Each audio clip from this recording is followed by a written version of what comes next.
Peace and love, family. Peace and love. What's going on? What's going on?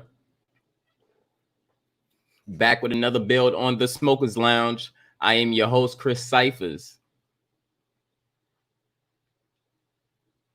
We are back with another confessions build. You know,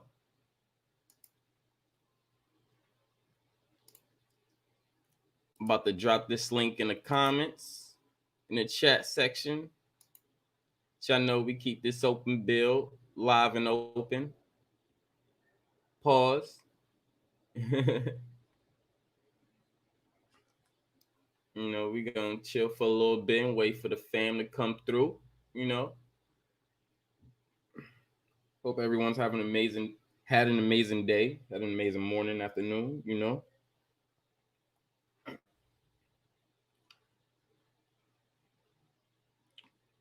we gonna get to it. You know.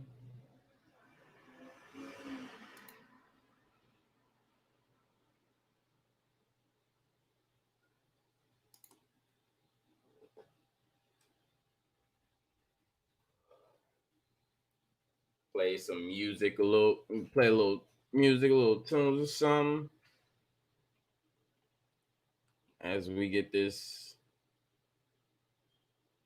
build underway, or this confessions build underway, you know. And yep, as you heard that, people are popping fireworks and it's not even July. I don't know the science behind that, but yeah, you know.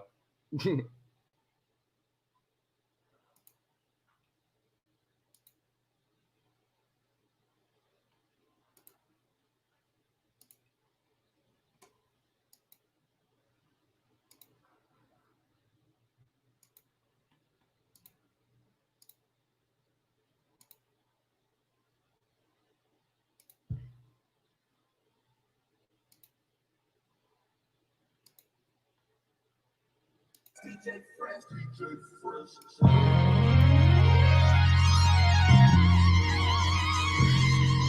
Man, all this shit like James Bond, Never Say Never Again.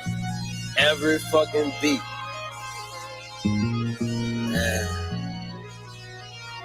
Living on the edge, I play to win. Another night I'm making her head spin. She can't hell her, so she wanna come back again. Money on my mind, blow a pound of the sky. Living on the edge, I play to win. Another night I'm making her head spin. She can't hell her, so she wanna come back again.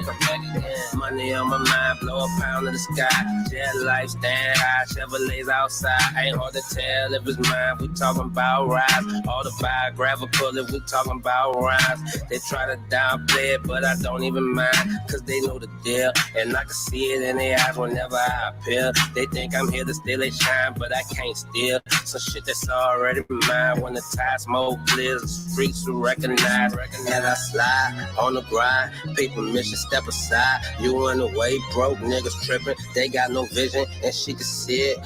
She ain't trying to hit, she know that I can put her in position. Living on the edge, I play to win. Another night I'm making her head spin. She can't hell her, so she wanna come back again.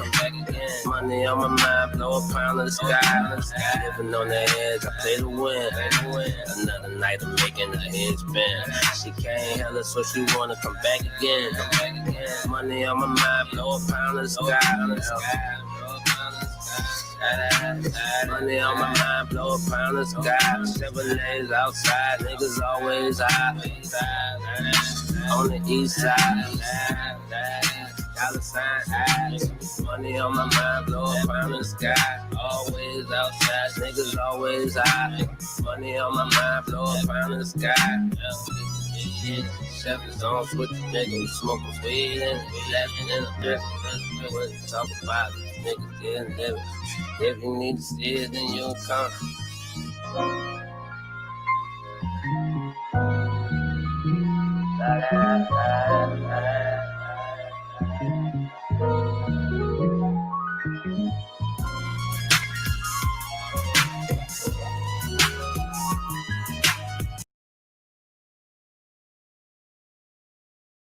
Now, as an exclusive tonight,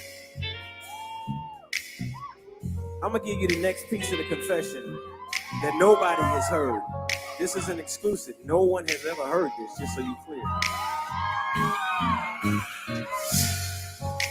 But it's all about trust. And here's the catch. It wasn't my confession that made up part 3. She had something to tell me. Yeah. Y'all mind if I tell you a little story? Or at least a piece of a story? You can hear the rest later. When the album come out. I can't believe I'm about to tell y'all this. But okay. Here we go. Y'all want to know what she said? Okay, listen. She said, remember that time I was sitting up sick, couldn't sleep in the middle of the night? You said, babe, let me take you to the ER. I said, nah, I'ma be all right. Well, the next day I found out from fucking around, the sickness I had was life. And I was fixed to keeping the decision to keep it, knowing I had to get rid of it, live with it. He don't know, you don't know, I had to deal with it. You thought what you put me on for part 2 was the realest shit. It ain't right, I ain't proud, I won't cry, I can't hide. When it was you, I was strong, that was you, what you gon' do? I would do anything to get your trust back. I hate it, I know what you mean, and you can trust that. Realize that we're over, no more lies, we can move on. If you lose that trust you built for so long, then that's the test to see if you're strong. To see if you're strong. Yeah, that's the test to see if you're strong. You realize what I just told you? You don't realize it. Well, you can play it back.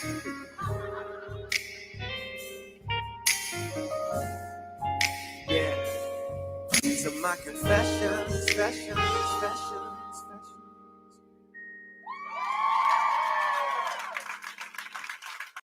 Now, as an exclusive.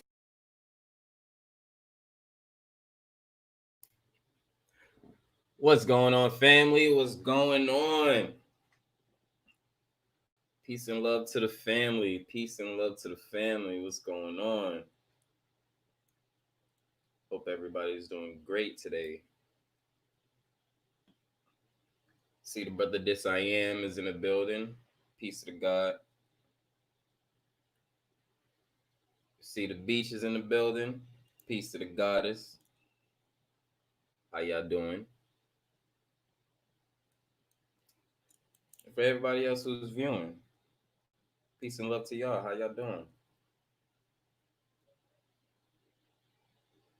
It's a confessions build, so you know it's open build.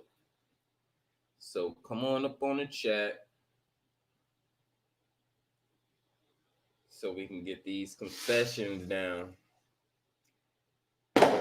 And if you probably can hear, or you probably will hear throughout the time, it's people who are outside popping fireworks. I don't know what they're celebrating, but yeah. I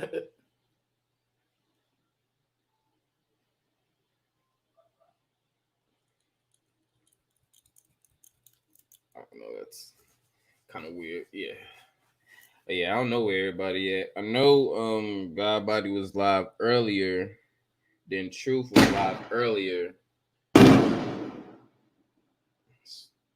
Well, I didn't go live earlier. You know, we don't step on nobody's toes or nothing, but you know, brothers was feeding some heavy information earlier with the brother Muhammad and brother Sir Charles, Godbody's family. So it was a great discussion with them earlier. Peace to you, niece. How you doing, Goddess? How you doing? I hope everything is going great with you.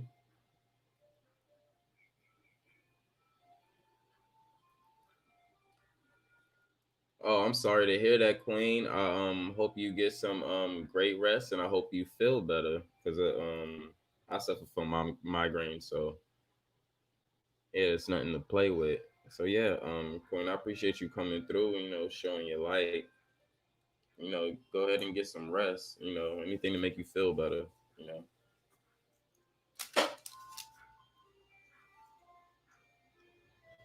And yes, it's 9:40 p.m. and there is a ice cream truck going down my block. But that's nothing new, you know.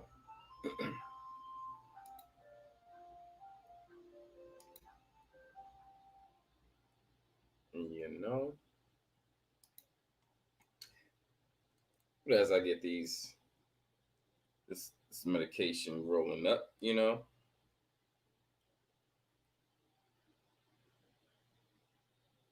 Oh, that's Big Worm coming through.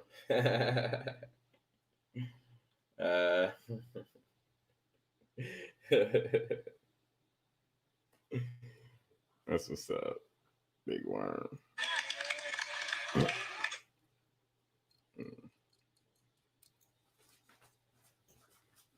I want to play this little clip. I don't have it on my phone.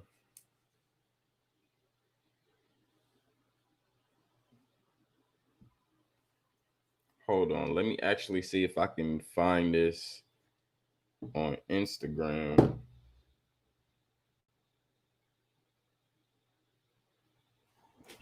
So I could have a better viewing of what I'm trying to play.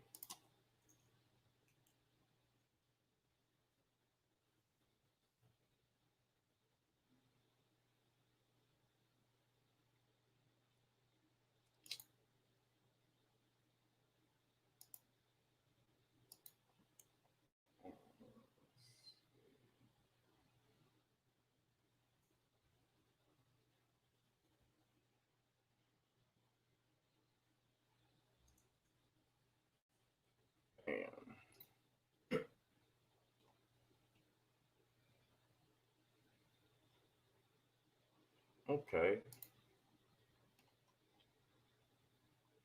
Bet.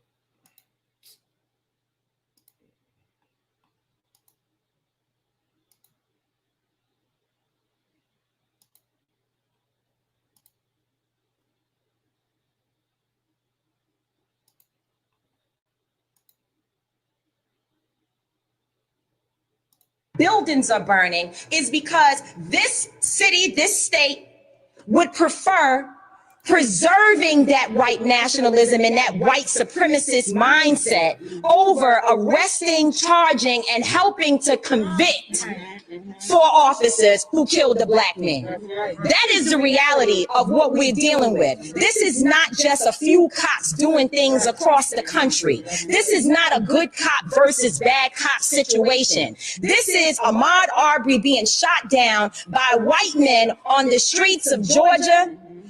Breonna Taylor being killed in her home. This is in New York City, where we were until freedom. We were just in New York, fighting the police officers who, in the name of social distancing, were damn near killing black young people on our streets. This is a coordinated activity happening across this nation. And so we are in a state of emergency. Black people are dying in a state of emergency. We cannot look at this as an isolated incident. The reason why buildings are burning are not just for our brother George Floyd. They're burning down because people here in Minnesota are saying to people in New York, to people in California, to people in Memphis, to people all across this nation, enough is enough. And we are not responsible for the mental illness that has been inflicted upon our people by the American government, institutions, and those people who are in positions of power. I don't give a damn if they burn down Target, because Target should be on the streets with us, calling for the justice that our people deserve. Where was AutoZone at the time when Philando Castile was shot in a car, which is what they actually represent? Where were they? So if you are not coming to the people's defense, then don't challenge us when young people and other people who are frustrated and instigated by the people you pay. You are paying instigators to be among our people out there throwing rocks, breaking windows, and burning down buildings. And so young people are responding to that. They are enraged, and there's an easy way to stop it. Arrest the cops. Charge the cops. Charge all the cops. Not just some of them, not just here in Minneapolis. Charge them in every city across America where our people are being murdered. Charge them everywhere. That's the bottom line. Charge the cops. Do your job. Do what you say this country is supposed to be about, the land of the free for all. It has not been free for Black people, and we are tired. Don't talk to us about looting. Y'all are the looters. America has looted Black people. America looted the Native Americans when they first came here. So looting is what you do. We learned it from you. We learned violence from you. We learned violence from you. The violence was what we learned from you. So if you want us to do better, then damn it, you do better.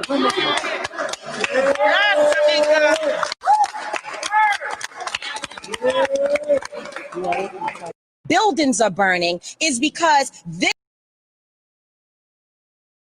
So that goddess right there is speaking nothing but facts. Nothing but facts. Nothing but facts. And that's what we got going on right now in this country. We have a pandemic and we still have police brutality. Let y'all know this pandemic is some bullshit. And this is no isolated situation. If this shit can happen under a world emergency, a worldwide state emergency, and it's okay,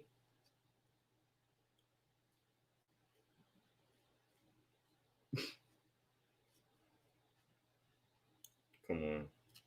So niggas is as deadly as the virus now? Come on. Come on, fam.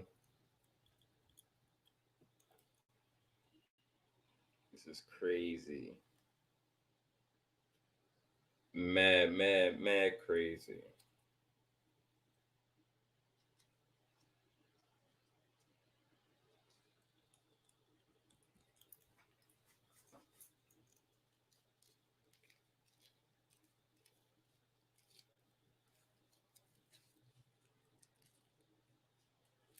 And, we got word, officers, side ops, been the ones who's doing these lootings or rioting.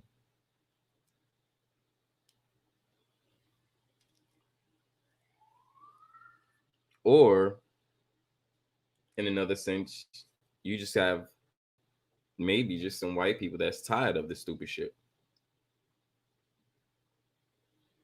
Because you got to think, we are not the only ones in this position.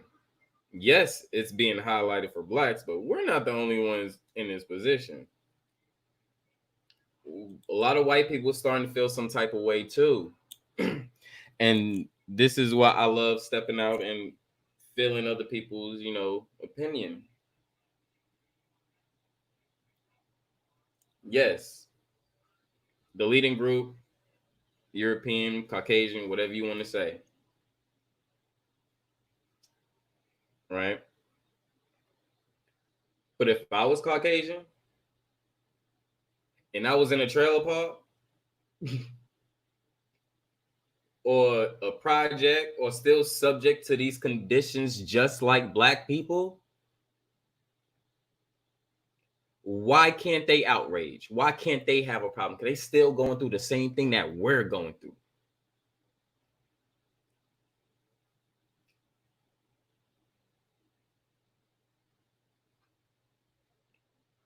So don't miss that opinion right there.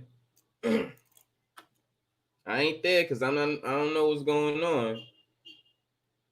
But I do know some white people is tired of this shit too. Because some white people got black friends and they're tired of their black friends dying. Some white people got family members or friends that's black and dying as well.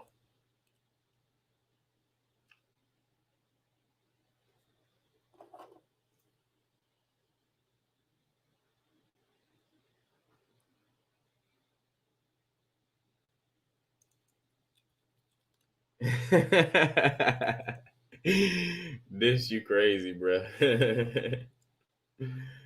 I wouldn't say that, but no, I think you more than that. And you got more to give. And you're a pretty intelligent brother. You know,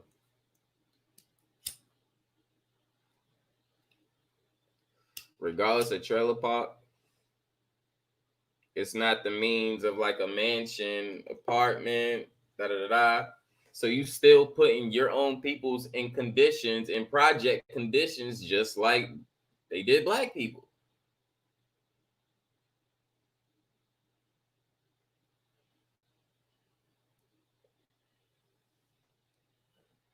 Hey, bro. Hey, no shade, no diss, nothing. I spent some years in the double wide trailer, and you ain't lying. Double wide trailers is a nice motherfucking home, a nice fucking apartment. If you have the ability to keep that bitch mobile and move it wherever you want to, that's a hey. There's nothing wrong with that. There's nothing wrong with the fucking double wide trailer. Trust me. Some people will be amazed because I know some people don't even know what a double wide trailer is or even been inside of a double wide trailer. But trust me, that shit'll amaze you. Yes, I lived down south. I lived in the country, and that's how shit goes. And trailer parks is not just no white thing. Trailer parks is not just no white thing. You take your ass to Beaufort, South Carolina, because I'm related to damn near the whole fucking city. Take your ass around at my whole fucking city of Beaufort, South Carolina. And trust me, you'll understand. It's not just white people that's in trailer parks.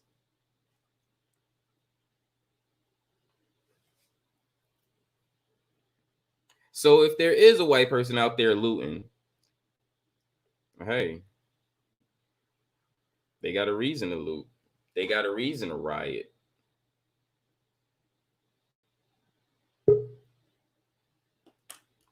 So I'm saying, so don't take their opinion and their beliefs out and stuff just because, you know, they part of the other skin that's ruling. Hell nah, they going through shit like we going through shit as well. What's going on, Dis I Am? How you doing, brother? Pretty good. Just sitting around, relaxing. All day relaxing. That's what's up. That's what's up. Got the brother. No, I don't live like in a destitute trailer.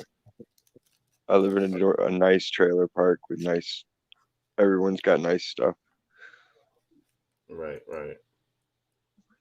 I still get the same triggering, like everybody gets triggered with different words. Like you've seen trailer parks on the East Coast, like it's a different story. Yeah.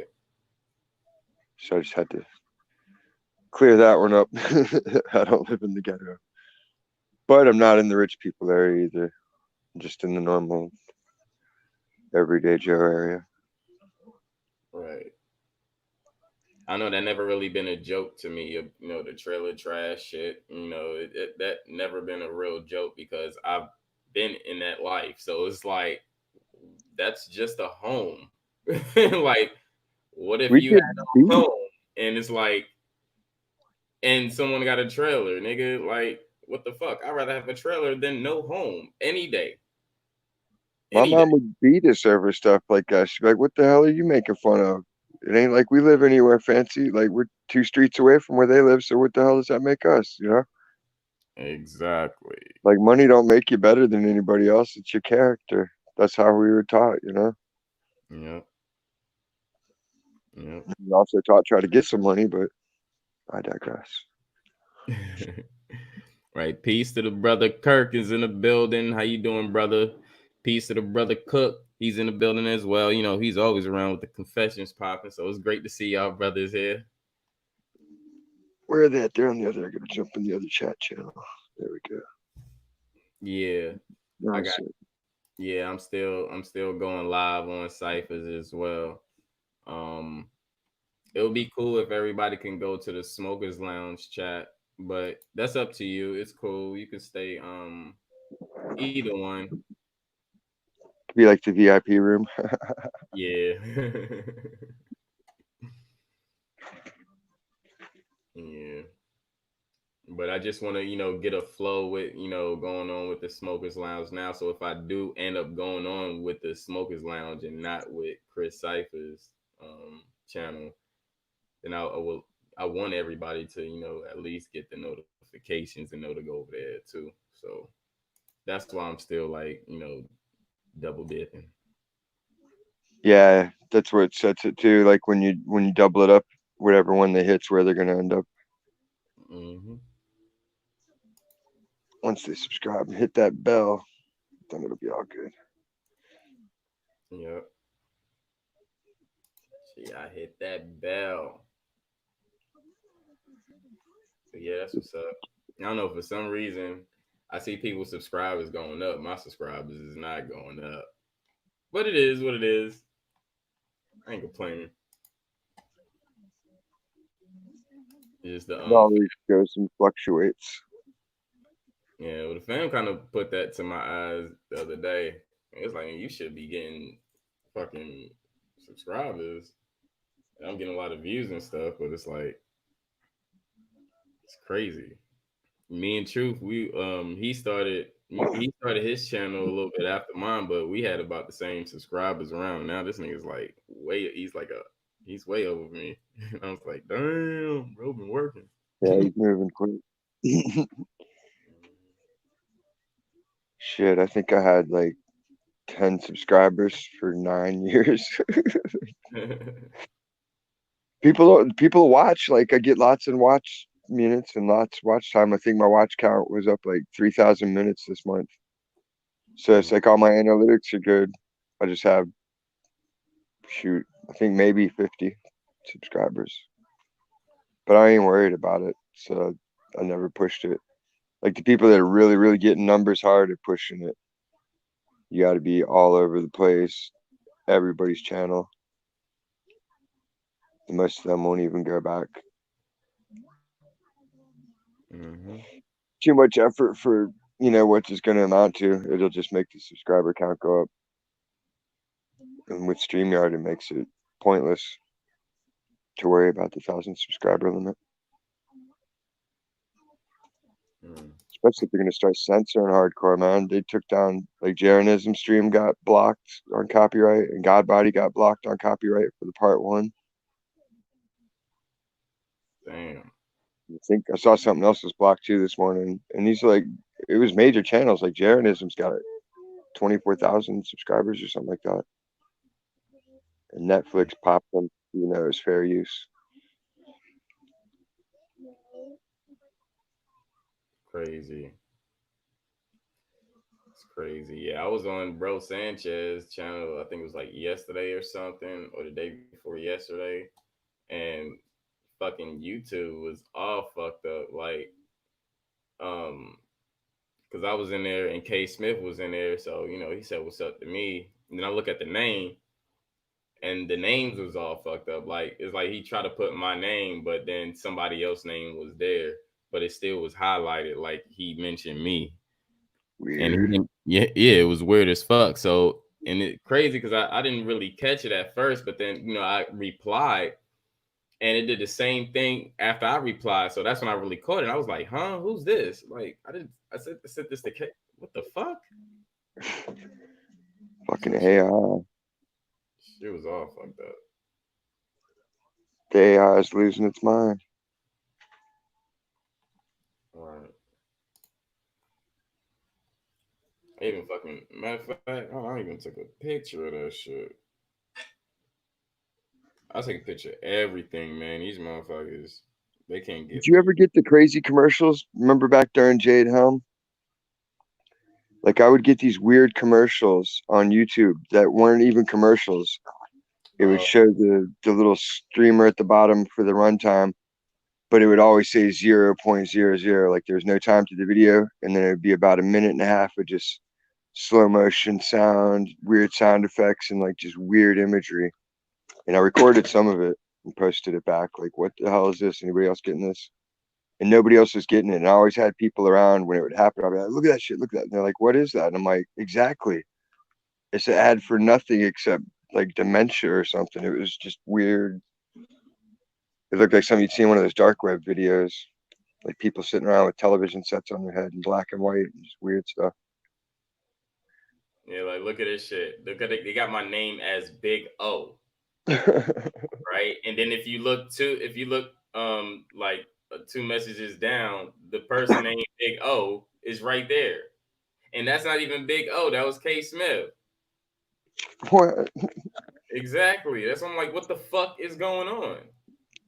That's really bizarre. It's just fucking stupid.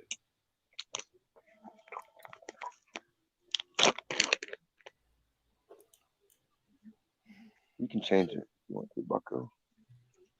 Shit be getting very weird lately on this YouTube shit. Just because they trying to suppress some shit. Like y'all made this stupid shit, and now y'all gonna try to hold and suppress some shit. Like y'all can't do that. Shit is still gonna float around. If it's not gonna float around on fucking YouTube, motherfuckers is gonna share that shit via text message.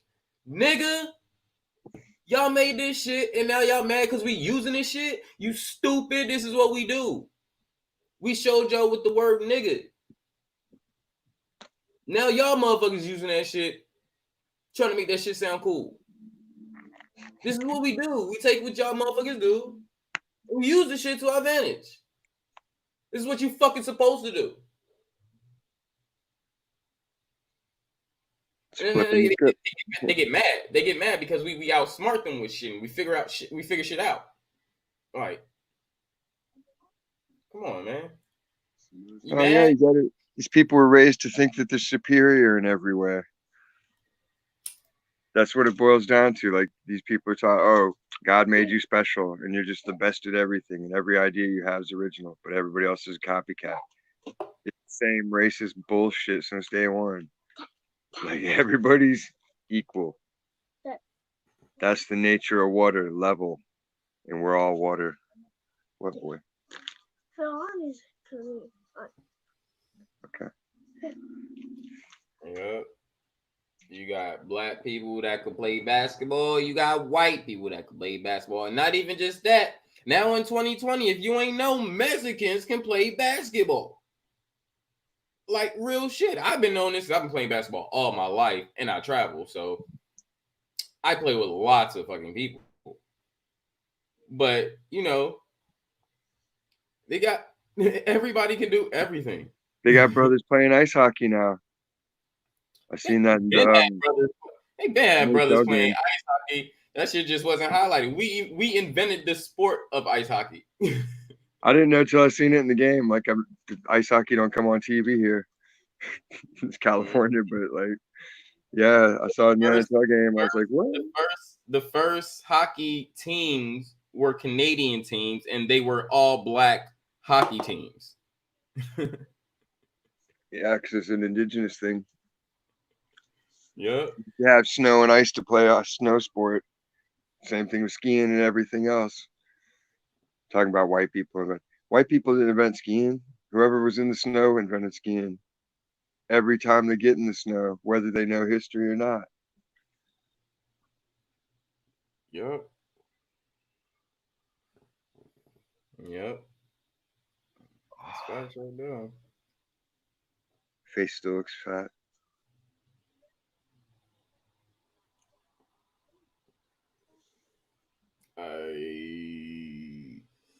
But, you know, it's life. Shit happens. I want news on the White House. Did you see it? They were storming the White House earlier. Oh no, I didn't see it.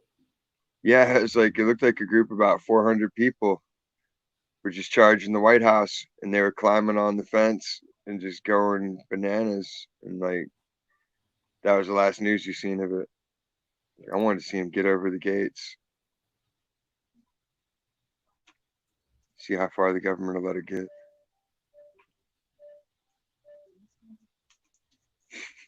Like, what would you do at that point? They burn the White House down. Like, where does it go from there?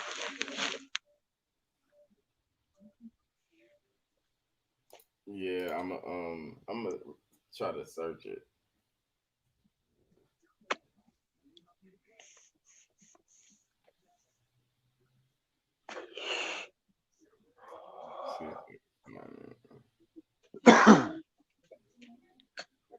There's that one. Shit, what else did I see today? Saw this gorgeous LA Confidential.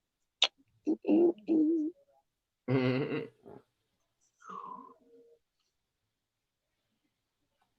diamonds. Let's see. And I got a freebie out of my friend because he felt bad. Mm-hmm. He comes over after I place my order. He's like, "Hey man, I can save you like $15 this week if you go through my brother instead of the normal."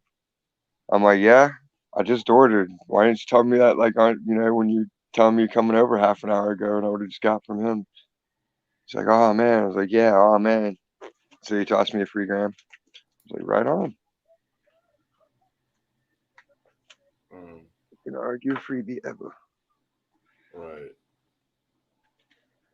That's right, Beach.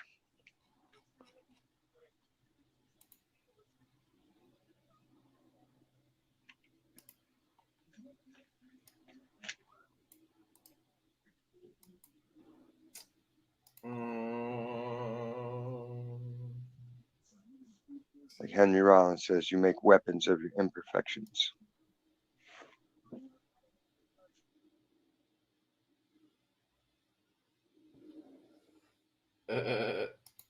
That's right, Beach. Facts.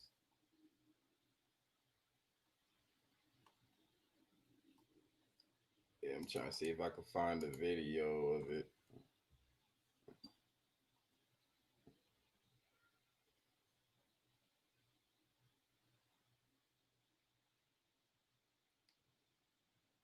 Oh shit.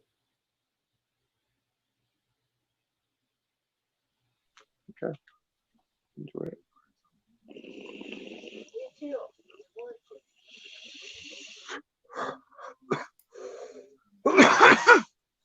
Uh-oh. Uh-oh.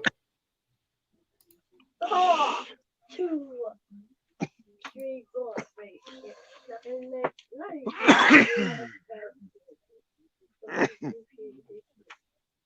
Goodness gracious.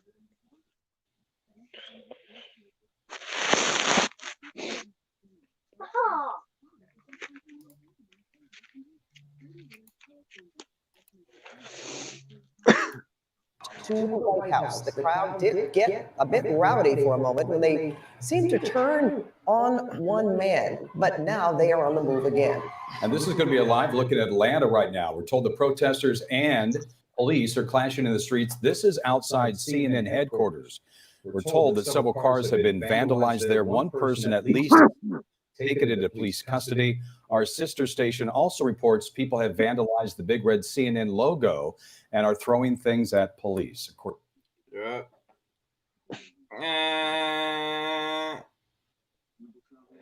Fuck y'all, motherfuckers.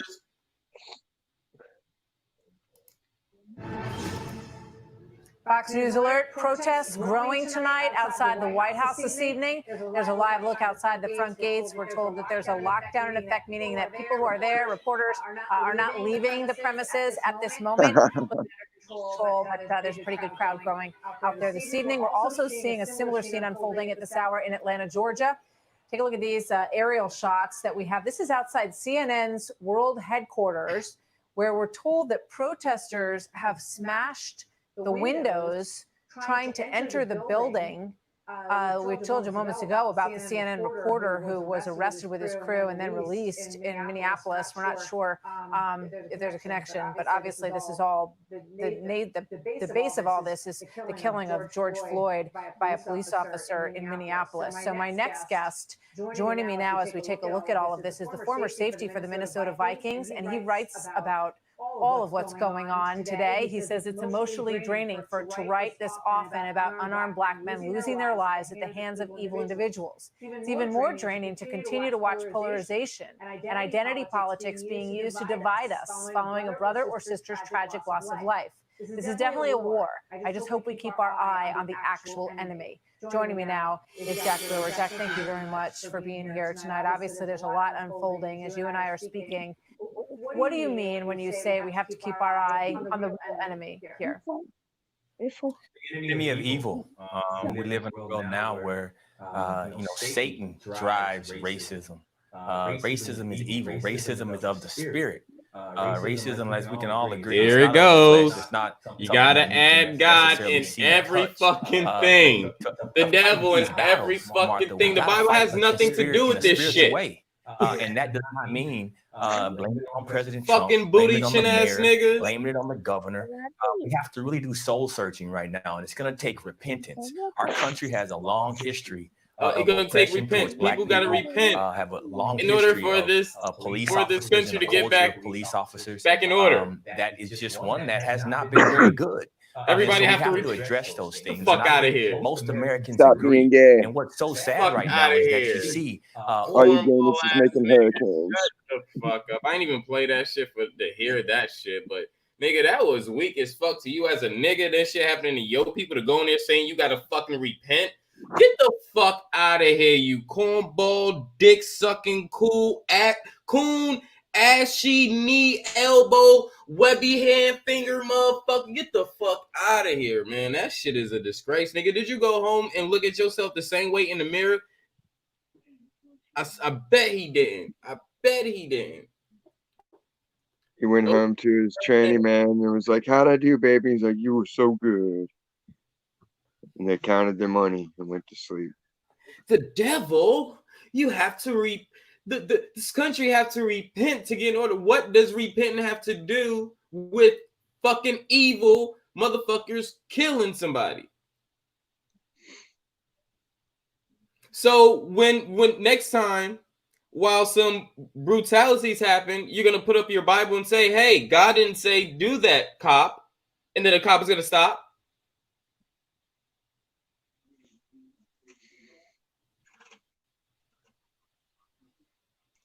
I don't think he will.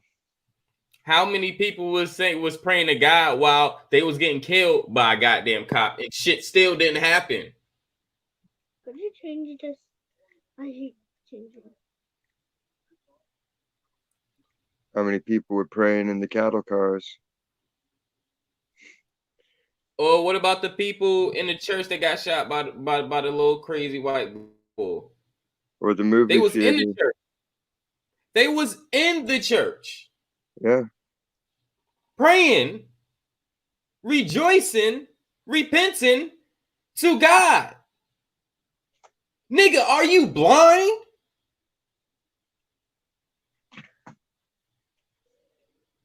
God Like doesn't put his seriously, hands are into it. people really fucking blind? Like, They're spoon-fed a delusion about what is and what isn't. Same way they raise women with the princess mentality. They make God into this thing that's supposed to always help them and never harm them. And it's just another crazy list of double standards that they apply to rationalize their own bullshit. if that Bible stopped us from dying, everybody would have a Bible on them.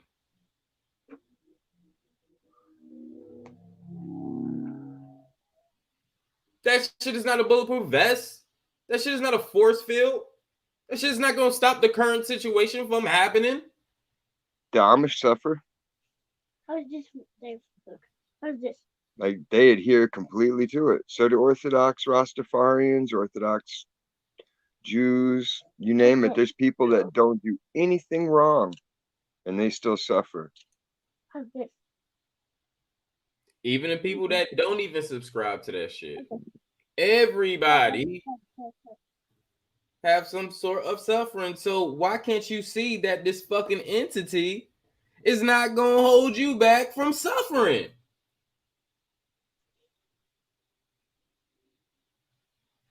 It's part of it. It's part of growth.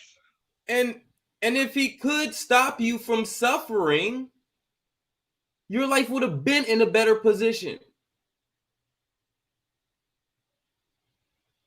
But we don't see that's the case for your people as well. For all of our people.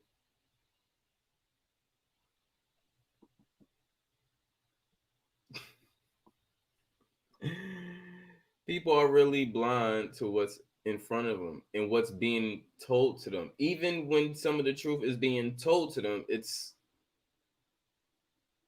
You're fighting indoctrination. Man. Decades of institutional indoctrination on every level. Television, church, school, sports teams. They try to cover every base you could possibly run to. Oh, you're going to think about this? All right, here you go. Here's your little area on the web. You can find it there. Pre-government censored and approved. Crazy thing about this, though, is this. These motherfucking cops swear on an oath on the Bible when they employed in this job. They make you swear on the Bible when you go to their court. No, but not that. No, that fuck that. Fuck that. The people that gave an oath on the Bible is killing people. And just like Kirk said, they will still arrest you and say, nigga, fuck your God.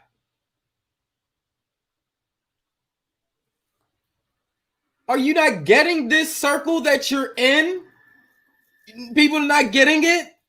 Or people just like being in circles? You like being in constant cycle-ass circles. People like that shit. Y'all feel comfort in circles. It's familiar. Even when they contradict themselves and you know it's wrong, you still love being in circles. How can you still represent a faith at the same people that's killing your people swore an oath to that faith? They swore an oath to that faith, the same fucking Bible that you fucking believe in.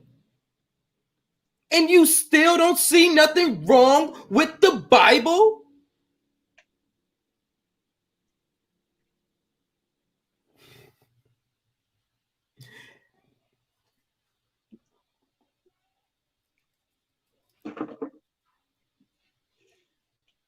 I don't get it. I don't get it. I don't get it. I just don't get it. I don't know what to say after that, though. You know, like, but people don't know this. Some people even know this, and people still. It's just like when you're in the army, they have a chaplain. Every unit have a chaplain. Yes, they hold services, but then the next month they go to a different country and slaughter. Not just that, people, they bring the chaplain with them. And they still go over and slaughter with the Bible and the chaplain, aka priest, with them. Oh, y'all didn't know that? Y'all didn't know that? Yes, this happens. Look it up. And I don't have to look it up. I've been through it myself. I processed the papers.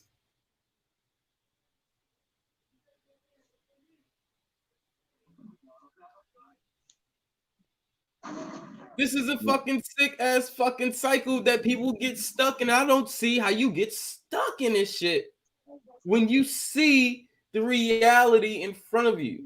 We do this hurt.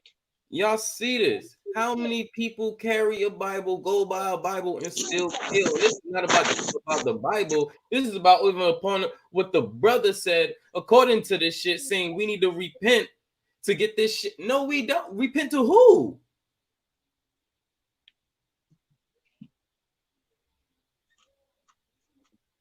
Why should you or your peoples repent to anybody to get a country in order? If anybody should, it should be the government. The real meaning of repent is to change your ways and change your hard attitude. So in that sense, yeah, the government needs to repent. They've given corporations the power to have slaves. So they basically reinstituted slavery for everybody across the board at that point. And a lot of people even caught that. Mm-hmm. And if they want to get all really Bible about it, anybody that takes an oath on the Bible is violating a command in the Bible not to take oaths on the Bible. And killing people, I'm pretty sure it says in the 10 Commandments, thou shalt not kill. It doesn't say except in case they're your enemy or any of that nonsense. Right. What Jesus say? Love your neighbor as yourself. Bless your enemies. If I love my neighbor, I'm not out there killing him, am I? So there you go. Now you debunked it without it and with it. They're all wrong, no matter which way you slice it. Like, I don't even like that word. I mean, that saying, love thy neighbor, love thy enemy, or da da da da. Fuck all that. Because check this out. You was either my neighbor before you was my enemy, or you was just a regular person before my enemy, which means I have to make you my enemy. No, I'm not gonna make you my enemy, then stay close to you. That shit is weird. That's some weird shit. I'm gonna stay close to my family and the people that's around me and is with me. And if you end up wanting to be in the circle, cool. You fuck up, kick out. Simple as that. I'm not like what? No, you fam, you fam. You foe, you foe. That's all it is. I'm not going to treat you no different just because I don't put you in my family circle. These are just the people that I operate on a regular basis. So the people I don't know, I just don't know you. But you're not my enemy. You have to do something to become my enemy. Or I have to piss you off You gotta use the note to make you my enemy in some kind of way. I don't fuck that. That's where the indoctrination comes in. Right. The man would have a natural enemy, except in times of famine or drought, and then it's just competition. It's still not even the same concept as an enemy. It's simple, natural competition in action.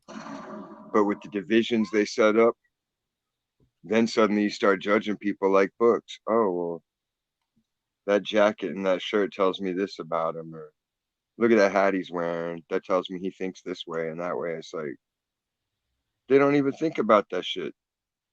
These are people that go to a theme park and wait in line 2 hours to ride in those fake cars that can't go off the track. Grown-ups that drove there in real cars, right? You could drive all around America, South America, Canada, drive everywhere you want. But no, you'd rather drive an hour to Magic Mountain and then wait in line 2 hours and drive a fake-ass car. But nobody sees it. Nobody sees, like, when they say, oh, ignorant Americans. Well, you ain't proving them wrong. Like, holy shit. You can make it simple. You can make it complex. It's like they don't want to get it. They'd rather just wrap up their head in the towel and put it in the sand. Now they're literally wrapping their faces up and doing dumb shit. Oh my God, you got to watch the best of the worst COVID masks if you can find that video. Here. Mm-hmm. I've seen one in person. The guy, you know, like they have the clear pencil cases. He like cut the nylon back off that and just had the clear plastic like duct taped around the back of his head.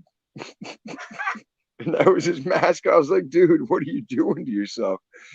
It's all steamy. You can't even see, fool. Right. He's like, I'm protecting myself. I'm like, from what? Getting laid? Like, crazy.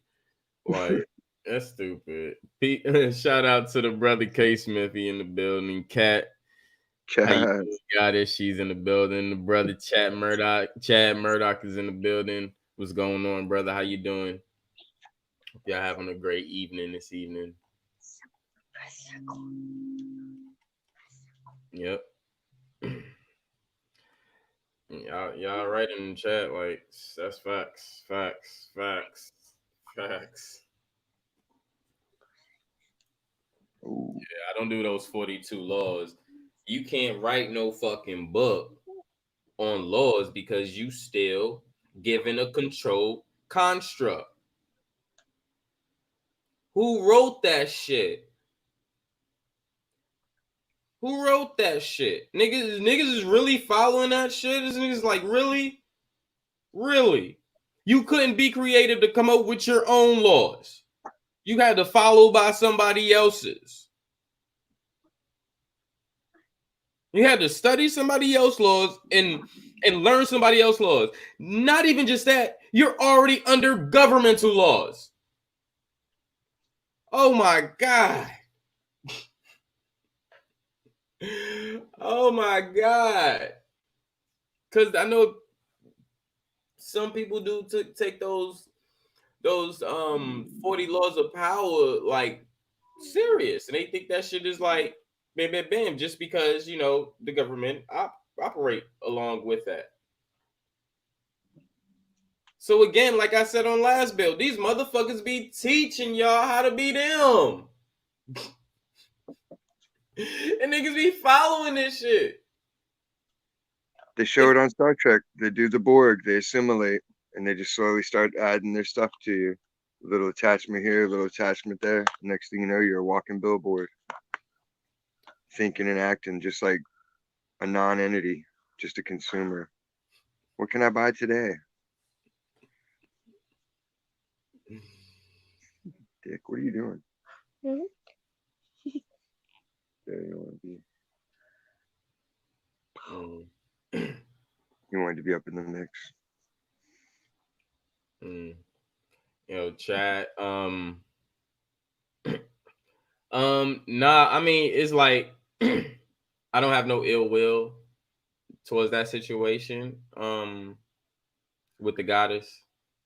You know, it wasn't no hate or nothing like that. So no, you can mention, you could talk about, you know, I hope she is safe if she's, you know, going out there and she's in, you know, the dirt of the stuff. Basically, if she's in the middle, if she's in the mix of stuff and things is going on and she's part of it, you know, yes, I hope she is safe. You know, so that's it's nothing wrong to say, you know. I wish the best of her and anybody else, you know, regardless. You're my enemy, I hate you or not, you know. I hope the best for anybody. And she's not like my enemy or anything like that. You know, I don't hate her. So, you know. But yeah, you know, I know she be out there doing her stuff, putting in her work. But, you know, I hope she's safe doing it as well, or doing it in a safe way. And not in a way that, you know, that can get her in trouble or hurt.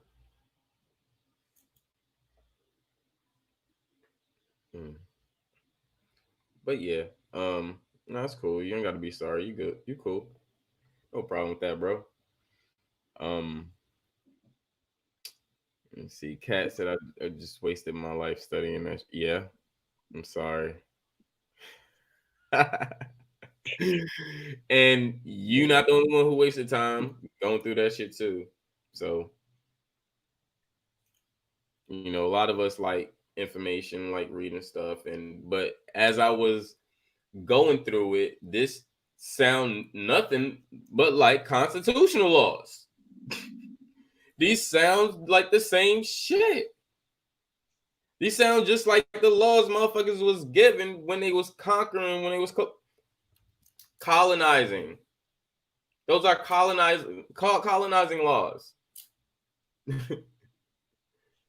Everything from control, kill, law, control, kill, law, bomb, control, kill, bomb, nuke bomb, control, kill, nuke bomb, air missile, space shit, all this other bullshit. It's just like he said, adding shit.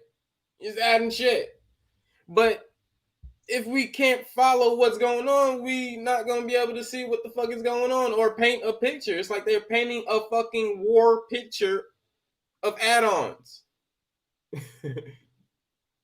This.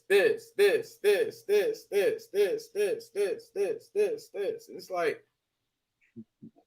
do we have anything besides warlike that we can be proud of in this country?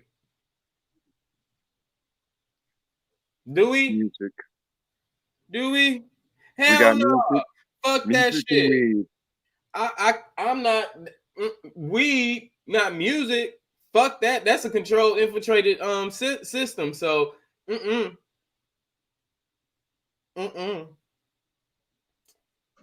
mean, I see what you're saying. I see what you're saying. We did, but I mean, yeah. You got to think of it before it's assimilated. Like the way weed out here was palm, and then they legalized it, and now it's like the system controls weed. But before that, that's when it was good. The reason why I don't say music, weed is cool. The reason why I don't say music, excuse me, because when you go through different schools or the whole process of getting to know music and the history of music, you learn that every country or continent of that land region have a certain key that they play. America is the only or the first country to adapt all keys and put them into the learning system. We are nothing but variations of everyone else. That's it. We're variations of everyone else. Taking their shit and acting like we motherfucking was the first to do this and do this and do this. People hear these nice, oh, this sound like an Asian tune. No fucking duh. It's in an Asian fucking key. And not even that, they're probably using a fucking string instrument. That's why. Yeah, authenticity. Music has its history. Trust me, if you follow it, you'll know. You'll know. It's truth. That's the only reason why I want to say music. I agree with the weed, though. I agree with the weed. Right on. But in the sense of what he's saying, I could understand what this is saying because this country did produce great music. Regardless of what we use, how we use, we still produce great music. Worldwide. We took it to a new level. Worldwide. Festivals, Lollapalooza, So, Smoking yeah. Grooves. Oh, that was a good. Yeah, in that sense, you know, I that's what I'm saying. Like, I could see what you're saying. I could definitely see what you're saying. We might not have been the pioneers, but we did change the game. Yeah. Yep. That's a more accurate statement. Yep. And or anything, if it wasn't for the Germans, they had the first known recorder. I'm just letting y'all know. Back in those Hitler days, in them old days. Yes, we stole that and confiscating that shit from them. Along with a lot of shit like the TV. And I'm telling y'all, we didn't just confiscate one or two things at one time. Trust me, there's a lot of history behind this stuff. What was it, like 126 scientists that came over with Operation Paperclip? Yes. That's a lot of smart people. Right. You know, they're accomplishing shit. They figure out how to shoot the damn machine gun through the blades of the plane as it spins. Like, that's clever. That way the engine propels the machine gun. Right. I watched a documentary on how that worked out. I was like, man, that's some crackhead shit for back in the day. Like somebody it was. Here's why. Hold on, spin it again. Spin it again. All right, hold on. No, spin it again. Spin it again. I almost got no. All right. What if at one point something just goes out and it hits me? What do you mean, mate? No, check this out, mate. Like, no. Like, you gotta understand this, like how motherfuckers was explaining shit at these fucking times. Like, this is not no shit that motherfucking, like, you had people and you had 6 scientists together. It was like, oh yeah, if you take this equation, you solve this, and you'll get the air pressure of this and what it's trying to do and the movement of this, and you don't get that shit. You had people and they built the airplane. They're like, dude, we got to tell somebody else how to build this so we can strap guns on them and fight in the air.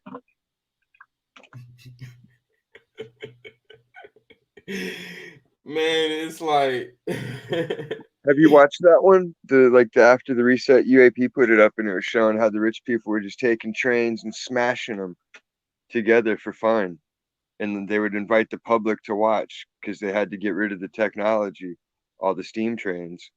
So they're just smashing them into each other in the field. They get a kick out of that, like. Yeah, that was them hiding the history. They're like, all right, no trains for a while, so they just smashed up all the trains, buried over the train lines. Who get a kick out of a train accident with nobody in it? That's like taking 2 boxes and smashing them together. The same kind of grown man that would have a train set as a grown man. Talk about, look, I made mountains and all of it. Like, you're a grown up. You could build a real working train if you wanted. Like, why would you build a model? That's for children to do. Children build models. There you go. Oh, definitely, you know. Already know you know. But facts. Man. Sick shit.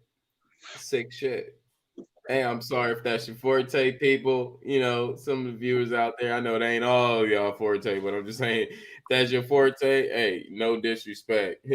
Do your shit. If you're making money at it, then it's a good thing. Yeah, if you're doing something to help somebody, but if you just smashing shit just to get a kick out of it, that's fucking weird. I'm sorry. I mean, you can just literally take 2 objects and smash them together. And I mean, as a grown up and just, you know, see what that do for you. As a kid, 2 cars, 2 action figures. Yes, we know what's happening. Kids have imagination. But what's okay, mate. To reproduce the Big Bang. I think that's what they're trying. You guys want to watch the Big Bang? All right, I've simulated it like 50 times with this cardboard, and I think I got it. I mean, rhubarbs, you never know. Like, it's a difference when you building a rocket car in a desert, and then you getting people out there to see. I'll buy a ticket to see that shit.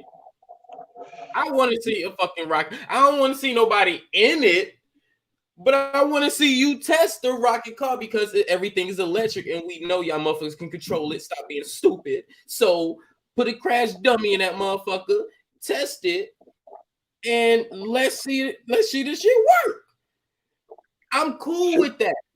But if you gonna sit here and take two fucking rocket cars and smash them to see a collision, oh motherfucker, I'm giving my attention to maybe a cartoon, maybe the toilet that's in my bathroom, because I'd rather take a shit and reflect on my life than worry about I'm sorry, but to worry about that bullshit. It's like things I can picture about doing that's great and helpful to my life and maybe others, then I don't, I mean, hold on.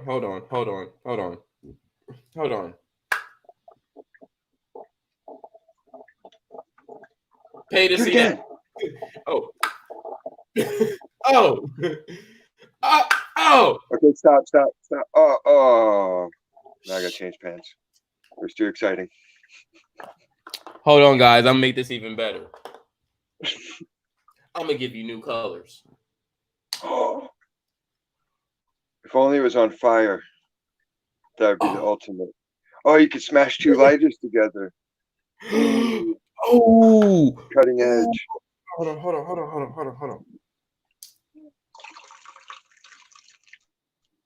And then we'll tell people it's good for their mental well-being.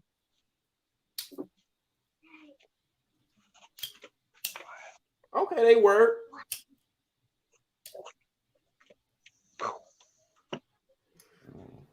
My fucking point exactly. If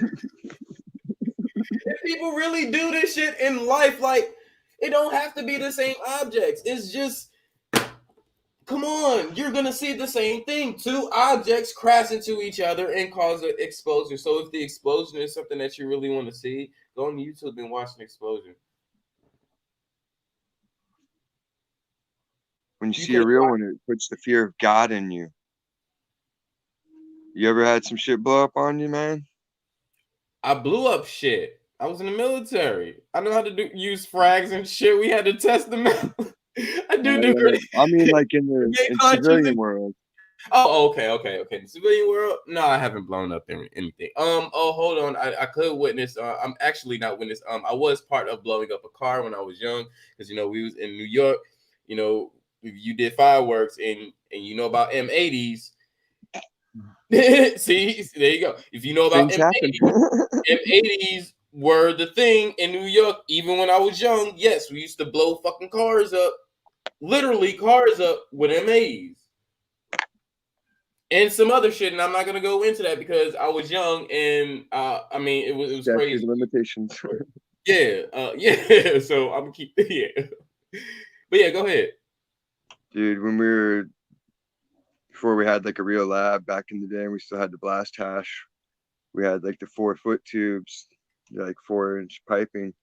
That's a lot of butane going through. Hell yeah. So like, we blasted it onto cook plates into the Pyrex dishes so it stays warm. Well, the fucking power strip sparked and ignited all 3 of those tubes right in my face.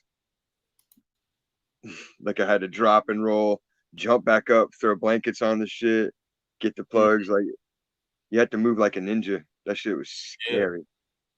Yeah. Man. I still have video on Facebook. My friend, he was a dumbass and didn't know what he was doing and was doing it in the drop sink next to my water heater. And I look over at him. I was like playing Modern Warfare with my cousin or whatever. I look over, I'm like, dude, what are you doing? He's like, I'm almost finished. I'm like, with what? And like right then, he'd used enough hot water in the drop sink to make the water heater kick on. And it was just enough of an extra flame up to ignite him. And his shit, like his whole arm got 3rd-degree burns on it from it. Same thing, I had to jump up, throw a blanket on him, squash the fire, and be like, dude, what the hell?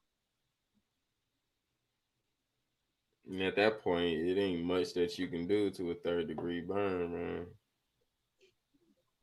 Like when I watch the stuff exploding and crashing, it's just to show my kid examples like, hey, you think it's fun, but here's what it really looks like. People get hurt.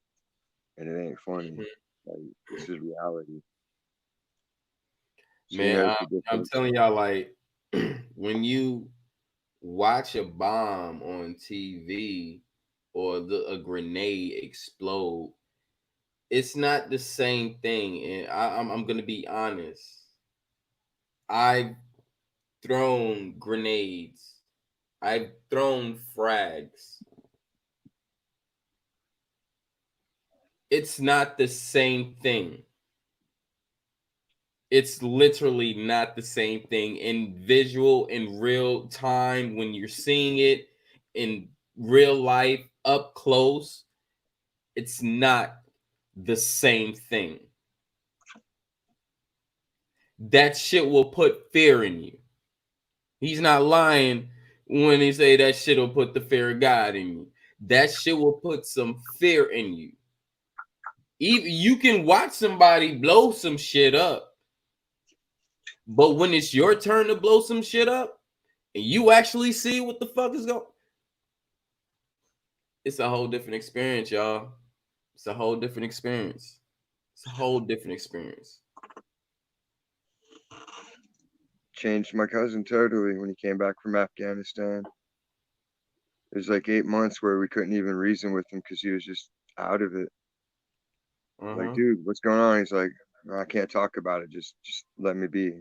Just let me wild out a little bit. I'd be like, all right, man, do your thing. And then eventually he would talk about it. And it's like, what were you doing? He's like, man, we're just over there fixing computer equipment. And you're just driving down the road to go get some lunch. And there's bombs and shit to blow you up for trying to fix a computer that's going to be in a hospital to help somebody. And he's like, that shit got to him eventually. It's like they weren't there to fight the war part. They were there to help and rebuild. And that's the shit that's fucking people up, because y'all see what his friend told him? That wasn't the reason why they was going at him. They was going at him because we invaded they motherfucking ass and started fucking blowing they shit up. So y'all see the anomaly that they fucking using us as? They're using the fuck out of it and they're fucking our brains up. Even their own. Even their own. I have a lot of trauma from just, I didn't even do my whole term over there. But seeing how some of my battle buddies, or the ones I consider my brothers, seeing how they came back, that shit ain't cool. That shit is not cool. That shit is not cool when your brother lift up his shirt and he got a whole fucking rib cage and chest full of shrapnel from what's supposed to be have protected him from the shit. You see what I'm saying? They're in a vehicle going over an IED in the vehicle that's supposed to protect the soldiers, your brothers, your peoples, your citizens, your family. They're getting injured by the own shit that they're in. That's when they had the bulletproof vests that didn't have the proper plating too, wasn't it? And the people had to send their own equipment over to the kids because the government wasn't supplying it and keeping their word. The government wasn't keeping their word to their own favorite worker bees, but they're going to help us out. Yeah, but these are armored vehicles, guys. They're armored vehicles. They're tanks. They're tanks. Supposed to withstand that shit. So if we know how to make IEDs over here, you think these motherfuckers will be fucking with us? Like that? Hell no. Every time a police car roll up, boom! Gotcha. Gotcha.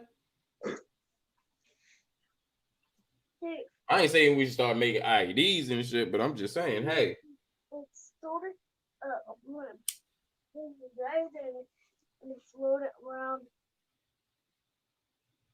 All I'm just saying is, look at the shit that we go through as cattle, slaves, sheep. Experiments. Like each one of us is an individual experiment. and they just change the circumstances. They throw in different catalysts, and then they just fuck with you, feed off your energy, and everybody lets it perpetuate. They plot on ways to perpetuate it further. Mm-hmm. So, Yeah, so like it's like support the troops. No, fuck troops, fuck the military, fuck the army. I care about the people. They're not troops to me. They're people. They're not soldiers to me. They're people first. They knock down your humanity to let you know or get the mind state that you are a soldier. That's what they do when you go and they break you down. That's the whole basic training. This whole basic training is. Yep, it's conditioning. Straight conditioning. That's why I gave it up. Like, I decided halfway through it wasn't for me. Like, nah. Because I felt myself starting to change in my head.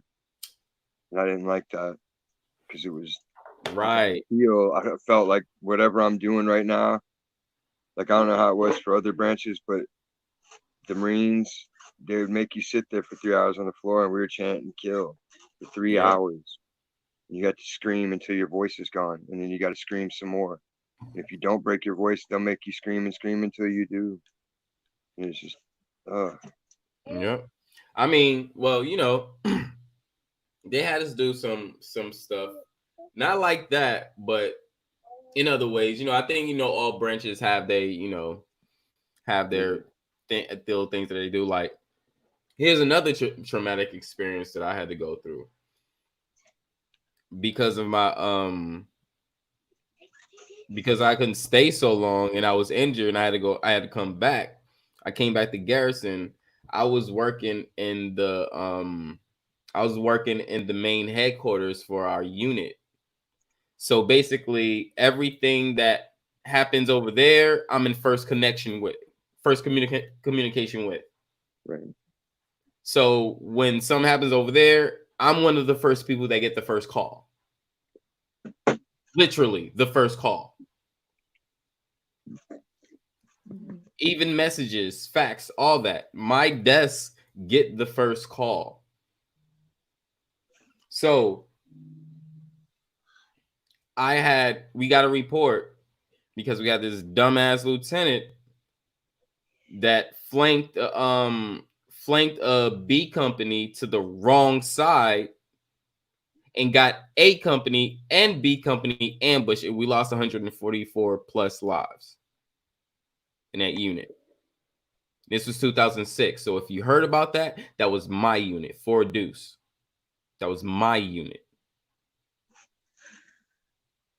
And that was big. That was on the news. It was big. Because one man got 144 plus soldiers killed. What do you think that happened to him, though? He probably got dressed down verbally. And that was about as far as he went, depending on his rank. Rank taken away. It's just a mistake. That's all. Yeah, he'll lose a pay grade. He didn't go to the brig. Now, check this out.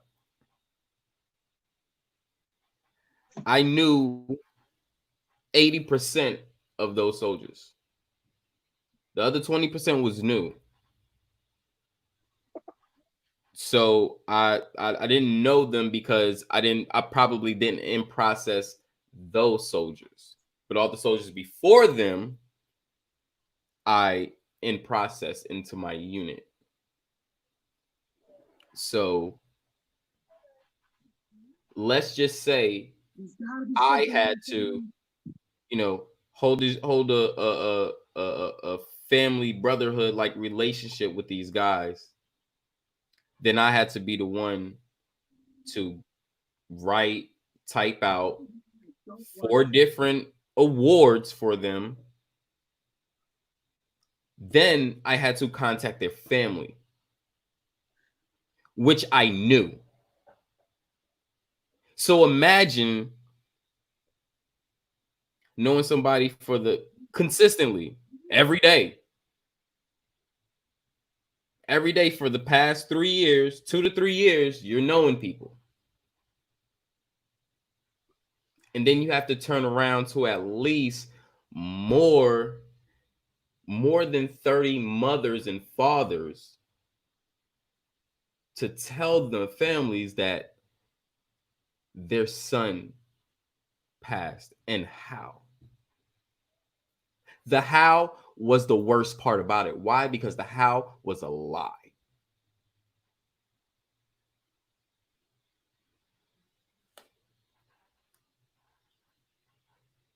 So when I come in here and I be speaking on shit, I don't be fucking playing. Niggas be playing. I don't play. I don't let shit ride.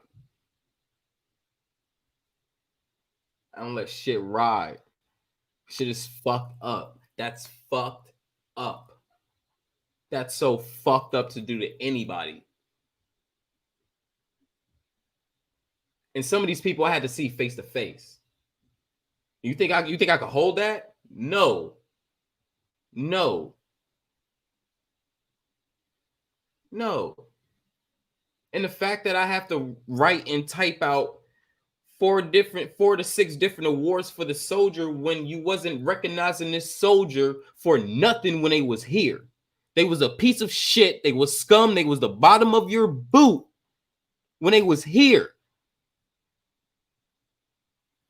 Now that they pass under your watch, under your control, now you want to present them with awards, medals of valor and honor?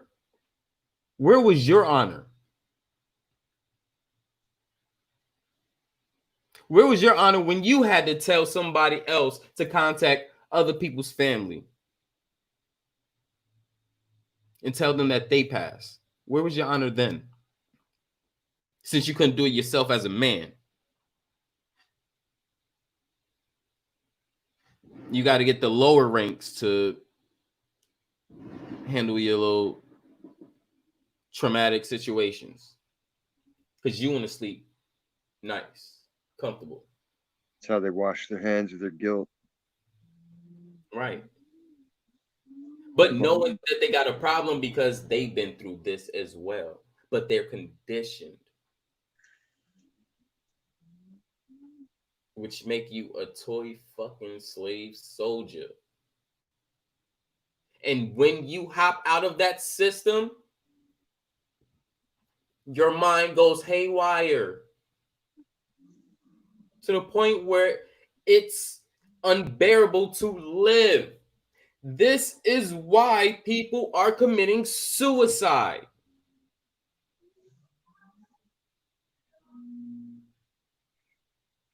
This is another reason why me and another one of my bros have, he's a vet. We have this business venture where we creating a entertainment label to help the veterans who's coming back from wartime, coming out of their contract, and to help them cope with life. See what I'm saying? Civilian life. These men that's coming out of these situations need help. Because there's at an alarming rate, people are coming back and they're killing themselves and or killing their families. And this is what war is doing to our people.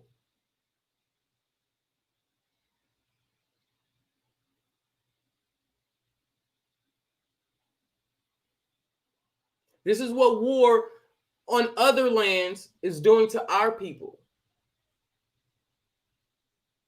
And by the time they come back to try to explain something, they're not in the right mind to even properly explain it. And then people think they're crazy. That's not the case. It's not the case. Push beyond all limits. They're like shells of their former selves in a lot of cases. Because they've been deranged by the ultimate mind fuck. And this is probably why I ain't getting a lot of subscribers, and I don't give a fuck. I open my mouth too much. You know what? I don't care. I ain't scared. I'm not silenced. You put me through this shit. I got a right to talk about this shit. So if you mad because you let me in some shit and you did not assess it properly and I still came up out of this shit fucked up, yeah, nigga, I'm gonna talk about this shit. This is what you did to me, so I'm gonna talk about this shit. I don't care what anybody, oh, you saying too much, this, I don't believe in it. I got a mouth to speak. You earn the right. Right. And if people got questions, I'm going to talk my shit. I'm going to talk my shit. I don't give a fuck. I don't give a fuck. You want to silence me? You can either do what you do to everybody, like you did JFK, or I'm not selling out. I'm not cooning. No, I'm not going to take no check. No. How about this? Give everybody in my community a check. How about that? With the same numbers that you're offering me. I'm not talking about a stimulus. I'm talking about a free fucking check. A tax-free fucking check for everybody in my community. And I don't just mean black people. Everybody that's suffering under your fucking rule. Not the 1%.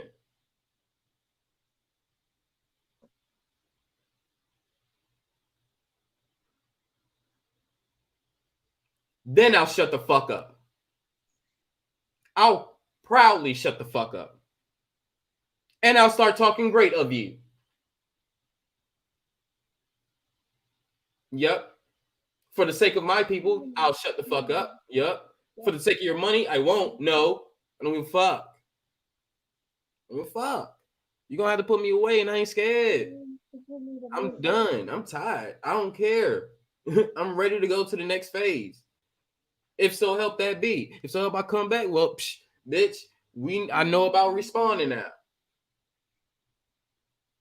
So I know you definitely ain't gonna do shit. Because you know what? I'm gonna grow up and I'm gonna continue to do the same fucking shit. They can't break you. So some way, in some form, you still gonna have to deal with me. I advise let's just get this shit correct now before we have to, do all that shit or, resorting to all this looting and all these other problems, this stupid shit that don't need to be going on. We are in a state of emergency and some of the same shit is still going on. And it never changes anything. They just make people go to a couple of sensitivity seminars and then everything's hunky-dory and people forget about it till the next time it's in the news. Because it was so earth-shattering for a week or two, and then they forget about it and move on to the next catastrophe. Yep. It's like people are tired. I've been tired, so I'm like, shit, I'm ready. What's up? What's up? Got to find the source of the hive and take out the queen bee. Fuck that. Fuck that. No, I know what you mean. I'm in the mindset of taking all the motherfuckers out. Leave none left. All of them, the whole hive. Fuck just the queen bee. Take the whole fucking hive down. Burn the whole fucking hive and the honey. Yep, don't need none of it. No DNA of you left. None of you. Tainted honey.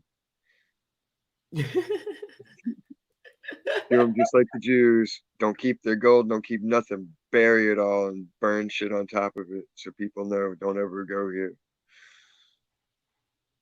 Oh, hell no. Nah. We should take that gold and split that shit amongst the fucking economy and have fun with that shit. So they spirits could sit here and fucking laugh. I mean, I'll sit here and be mad and we could just sit here and laugh and just be like, I know these motherfuckers sitting right next to us trying to swing at me right now because this gold nugget. You seen how they haunt weak as shit, making those noises. Ooh, like what's that supposed to do to me? Get the hell out of my house. Booing at me. Do you want a glass of milk, mate? No. Oh, stop making sounds like that. You sound like a bit of rubbish. Okay, whatever. Yeah. Like, no, use your own shit on you, bitch. How'd you like some tea? This tea is rather dazzling. Outback Steakhouse. Outback Steakhouse. Get my blooming onion.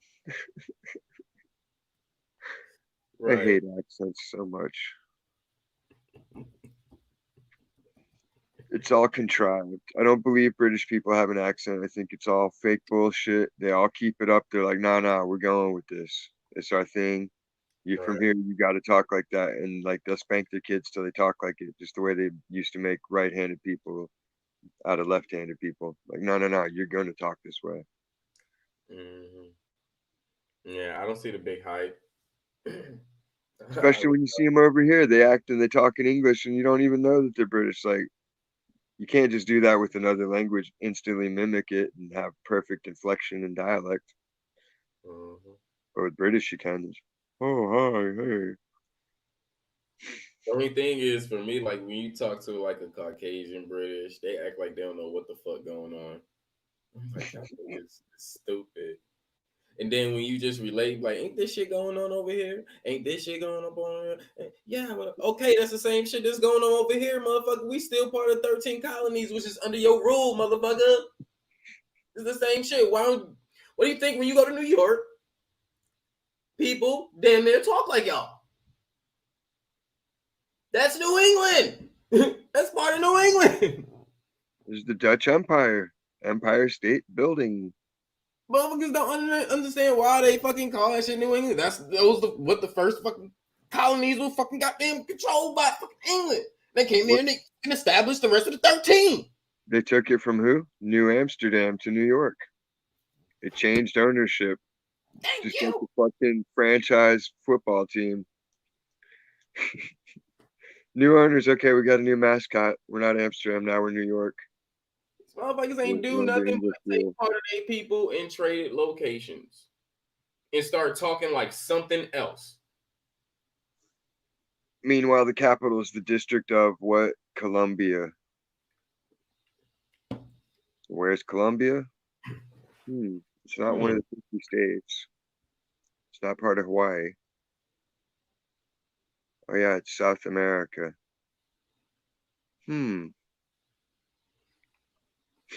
Why do you like? I mean, does that mean Root's totally right with the Latin is the Americans? They're the real indigenous. It makes sense along those lines. We are the District of Columbia. It could. I mean, I'm just, trying to get people to understand these same, resemblance, like we say quarter, water, hear them say quarter, water. They don't damn near sound the same. It's just, they just switch different locations. That's all it is. That's all it is. The same fucking man. Come on, man. That and they changed the measurement system so they could be off, all assed off each other. All right, Brace Metric, we're gonna do English. Like, come on. People just gotta learn how to compare and contrast. Learn how to compare and contrast. I'm telling y'all, learn how to think for yourself, not upon what they think. Think for yourself. Like when people think, like, do other people options or like the main general options of the regular fucking general public's mind come to your mind, or do you get your own thought of what this could be, or this could be? Like, those are thoughts you actually should be using, because those are thoughts that's really coming from the inside of you. But if you're having some pre-thought because you perceive something this way because of what somebody else said or what something was from what somebody else said, motherfucker, you're not thinking for yourself. You're just swallowing it whole without even chewing it up. Your brain should grab that shit like a bunch of little spider hands and be examining every piece of it as you're digesting it and throwing out the riffraff as you go, sifting, questioning every piece of it. You see the video, you have to notice that when the video shifts, the colors of the uniforms, everything's different. Every fucking video has its hell, dude. Like all of them. It's sad. Because that's what muddies the waters. They could tell the truth and they don't. Mm-hmm. And it's all indoctrination. Like I always you think outside the box, right? And what's the first thing people do? They imagine a square box in their head. That right there is the indoctrination. It's the phrasing around the phrase. Mm-hmm. Grasp that, and I'm like, no, you want to be the hand. It all goes back to the riddle of steel. What's mightier than the sword? The hand that wields it? No, the willpower that moves the hand. Mm-hmm. Learn to think on a higher level, then they will slowly start to get it. And the more they get it, it opens a floodgate. And after a while, you can't stop it. It's just automatic. You see it and you're like, nah, that's bullshit. Well, why? Okay, got 5 minutes. I'll watch the shit and tell you why, but I could just tell you right now. Same thing I'm gonna tell you then. It's bullshit. And some people will test it and be like, well, let's watch it and see. And we'll watch it. And at the end, they're like, damn, man, you were right. This happened and that happened, because they start picking up on it. They hear everybody talking, they hear me talking, and it gets into their head. Plant their seeds and they get watered. Mm-hmm. It's a matter of time before your crop's harvested. You got smart human beings roaming around, especially if you're dealing with the children.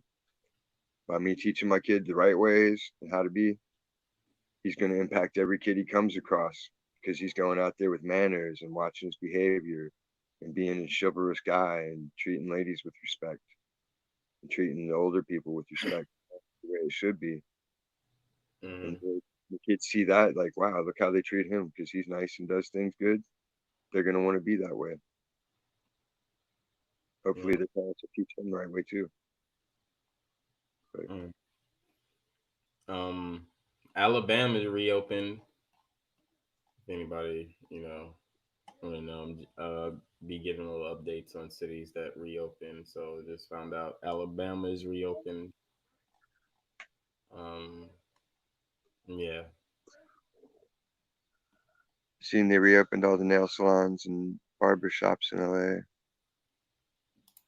No, I haven't gotten word yet. Well, I'm gonna contact my barber and see what's going on downtown, because my barber his shop is downtown, so that's the only reason why I ain't got no haircut now. But I'm gonna hit him up tomorrow and see what's going on with that. Your hair ain't even long, is it? On the top it is, but like I usually keep my my sides like down, faded, like a low fade, and I got like longer hair at the top, but it's snappy as shit right now. Like, and plus, I had the accident when I had staples and shit, so I'm still waiting for the scab to finish, coming off and stuff, so that shit could heal and I can actually go for a haircut. Got like a 2-inch patch that they shaved. Yeah. Well, they didn't need to shave anything. That's why they just did the staple. So that was cool. I told them they should have done fucking stitches. Like, fuck them staples. I don't want to do the staple shit again, bro. Fuck that shit. Give me staples. You don't even need to numb me up for staples, because I'm numb me up for stitches, because like I had stitches so many times. So I'm just like, nah, bitch, give me stitches. Like, fuck those staples. I want stitches, bro. I've done my own stitches. Stitches are not bad. It's not bad at all, especially when you got a cut. Especially when you got a cut and you need that shit to close. You already feeling pain right there anyway, so a little poke ain't gonna do fucking too much, man. Get that shit together. Hold on, I have a cut right over here. You see this? Yeah. No numbing at anything. That shit was wide the fuck open. That was just like, oh, hold on, we need to stitch that now. She started fucking Try to give it the anesthetic to fucking numb me. I was like, no. I was like, don't do that. Don't put that burning shit on. That shit gonna fall down and go in my eye and shit. And then I'm gonna have to sue your fucking hospital. We're not going through that shit. Stitch me the fuck up right now. This shit burn. I was sweating too because I just came from playing basketball. That's how I got it cut playing basketball. So she ended up just going in and taking that the butterfly needle or the curved needle. Yeah. And you know, she started like, "What?" I was like, "Oh God, that shit feels so good." She was like, "Huh?" I was like, "Yes, that feels good. Like, keep going." She was like, "Okay, well, da. Put in her 5-6 stitches, and she was like, "Oh, okay, that's cool." I was like, "Thank you." And I was younger. I was way younger than I am now, so it's just like, it's like, give me these stitches, man. Stop fucking playing with these damn staples. They gave me 3 staples.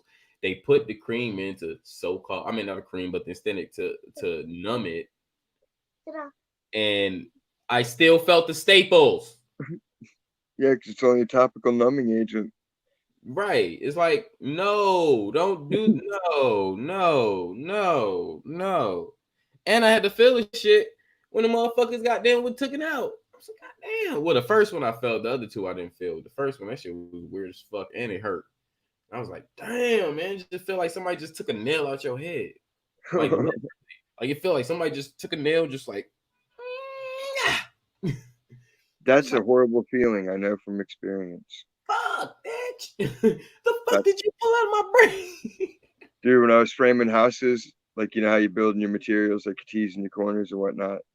Like, I'd be doing that part of the job. I had the nail gun just laying on the bench, and the seal broke, and it shot and nailed these 3 fingers together into a board. And I had to pull that nail and use my hand for the leverage on the hammer. And it's like, oh my God. I'm over there bandaging myself up like I had my whole kit in the trunk. So I'm just doing my own thing. And the boss is like, hey, man, it ain't break time. What are you doing over there?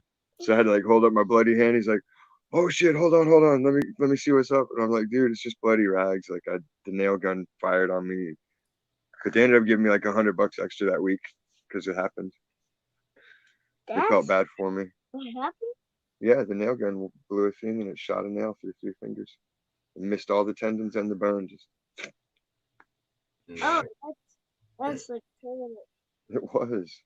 Yeah. Well, I was feeding one of my Rockwilders when I was young. So And the top of the can, you know, that shit was sharp. I ended up trying to bring it out, and I fucking cut my thumb damn near off. So yeah, I had this long cut from like this left side of my thumb going all the way to the right. Damn. So yeah, my thumb was kind of like hanging off a little, like at the top was kind of like hanging off. So I had to like literally bandage it together to hold it and wrap it up. What's up, buddy? I see you in the background. But yeah, I had to bandage it together. Oh, I had to bandage it together to keep it in place, and I didn't go to the hospital, mind you. And look at the job I did. I didn't go to the hospital. I didn't have stitches. I didn't have staples. I didn't have none of that. I literally just bandaged my shit together. Well, positioned it in it right how it was, and then bandaged it and kept it like that for like a month. Well, of course, you know, I showered and rewrapped it and stuff, but I didn't really go to the hospital or anything. I wasn't even crying or anything, to be honest. Yeah, because unless you get the nerve clusters on the fingertip, it's a relatively safe area by design because your hands go through so much. I didn't think of that. That's true. I know because I almost sliced this fingertip off.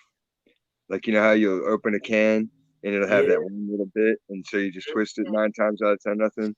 The one time it just said, impact. That shit lit me up, dude. I started screaming and cussing. It was like when I was 10 years old. My mom's like, what's wrong? What's wrong? I was like, these goddamn raviolis got me. I was like, gotta go to the hospital. And she looked at it, she's like, oh my God, you're getting stitches. And I was like, oh, I don't want stitches. But they gave me stitches. And this shit hurt. But I did get out of schoolwork for a couple of days because I couldn't hold the pen. They're like, try writing with your left hand. I was like, try no. Like, Right. Hey, relearning how to write, fools. Come on. I'm injured. I'm on bench time. I think I relived your injury. I was like, ow, that shit hurt. Stop. I'm an empath, bro. Oh, that's crazy. My can was a pedigree can. So Ooh, yeah. I'd be more scared of that. I don't know what's in dog food. Right. But good thing it was at the Where'd all top. those possums go? Good thing it was at the top and it wasn't like deep down in the food to where like, food was on it. So I literally just caught the whole can. That's all. It's just the pain of it. That sucked. That's like one of the worst experiences. While my ass over here with a scalpel on my fucking desk. I don't know why. We live and we learn. Hey. I have one. It's a disposable though. Hey. Well, you vape and shit, so you need that to clean your shit out and stuff. Well, it's better for clones. The cleaner you cut, the better your roots will turn out. That too. And with the technique I use, I'll get your roots. You can get roots in 4 to 6 days out of a clone versus a 2-week turnaround time on rooting. And when you're doing big numbers, that makes a hell of a difference. Even if you're doing little numbers, it still makes a good difference. Man, I need to hurry up and come through out there, man, because you need to teach me how to grow. I want to grow. I'm getting tired of going to these damn shops. It's cool, but I get tired of going to these shops. Yeah, because the Mark, it's better to just fucking meet Mark. He's in town anyway. And then you can just get a sick deal with fire. Right. Like, I wasn't bullshit in the chat. Like, I'll get anybody I know a good hookup. Like, because that's the level I was at. Grower, LA. Mm-hmm. It's like, everybody knows me out there. Just like, hey, what you got? What you want for it? Cool. I still got chick in Vegas. She'll come through town every now and again when it gets dry out there. She's like, man, all these shops are out. What can we do? I'm like, well, why do you think you called me? Like, right. What can we do? You know exactly what you want to do. Get down here and do it. Exactly. I know the Vegas maps up, but yeah, I heard Vegas. Well, I hear a lot of times Vegas just be dry as fuck. Yep. Because they only have a few. I could like I believe it more like now because like one of my like homegirls, like I was in the military with, like we still like connect. I mean, we both Libras, so like we literally just stayed connected, and we both like literally like just stayed in the West Coast as well. So she'll come through out here, I'll go throughout where she at or whatnot. But at the first time, like she had told me that was when like she was in and out of Vegas, but like she's living in Vegas now, and she like lets me know a lot of shit that be going on out there, and I'm like, wow, I didn't even think of that shit. I ain't even think of that shit, bro. A lot of shit be going out in Vegas, bro. I ain't talking about the Vegas Strip like everybody think. Like I ain't talking about that. I'm talking about outside the Vegas Strip, bro. The bad where part. it ain't so touristy. Yeah, where it ain't so touristy. You get to those parts, you're like, yo, turn around. Mm-hmm. Lock the doors and turn around and go. Yep, lock the doors. Yep, that got to be the first thing you do. You fuck around, your door might open. Suspiciously. You be like, "What the fuck?" Your car's gonna stop before you and start backing up with the little motion, like, let me just get us out of here. Right. Didn't mean to intrude. Because that shit looks like a zombie movie. Yeah, dude. Literally. Vegas. Parts of LA that look like that too, dude. It's like, You ain't lying. You are not lying, bro. you go to some cool ass club and you're partying, but then you fade at the end of the night and you walk out and you're like, oh my God, we went the wrong turn looking for the car. Where the hell are we? It's like we walked into that Will Smith movie, I Am Legend. Like, just ghost town. Everything's desolate. Even the bums are scared of what's out in the shadows. Right. And Kirk said it'd be some crazy ass spooky dooky shit in Vegas. Hey man, come up on the chat. Come up on the panel, bro. Come on, let us know about this spooky dooky shit. Cause I've been to Vegas a few times and shit, and I for at this point I haven't experienced too much of Vegas. So, I take, for what people who, have foot on the grounds for what they got to say. And they pretty honest to me. So It has the potential to be a lot of fun, but the fact that gambling always finds a way in and sucks your money up, and they're so cruel about Herb back in the day, that's what cut it off for me. I didn't like having to be paranoid, blazing it up in the hotel room with a towel on the door so I could go out and party. Because I'll drink, but I'm not a big drinker.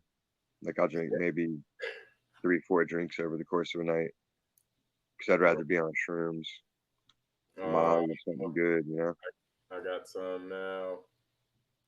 I know, I've seen them. I still got mine too. Nice. One of these days. Well, it's like for me, and actually, I'm gonna try to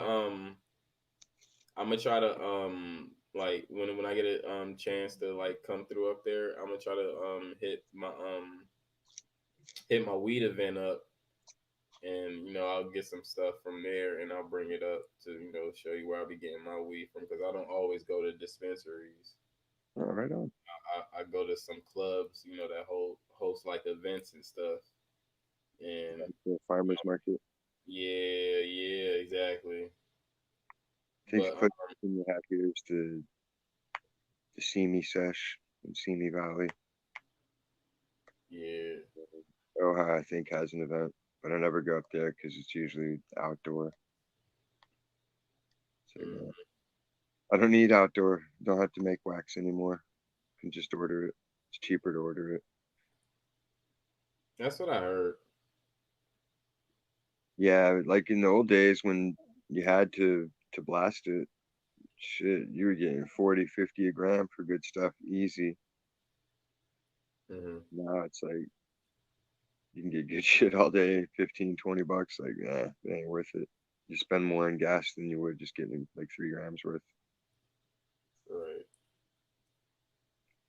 But if I had like a limited edition of a strain, if I grew 1 or 2 plants, I'd definitely make my own of it. The legitimate way. Not the illicit way. Right. Wink.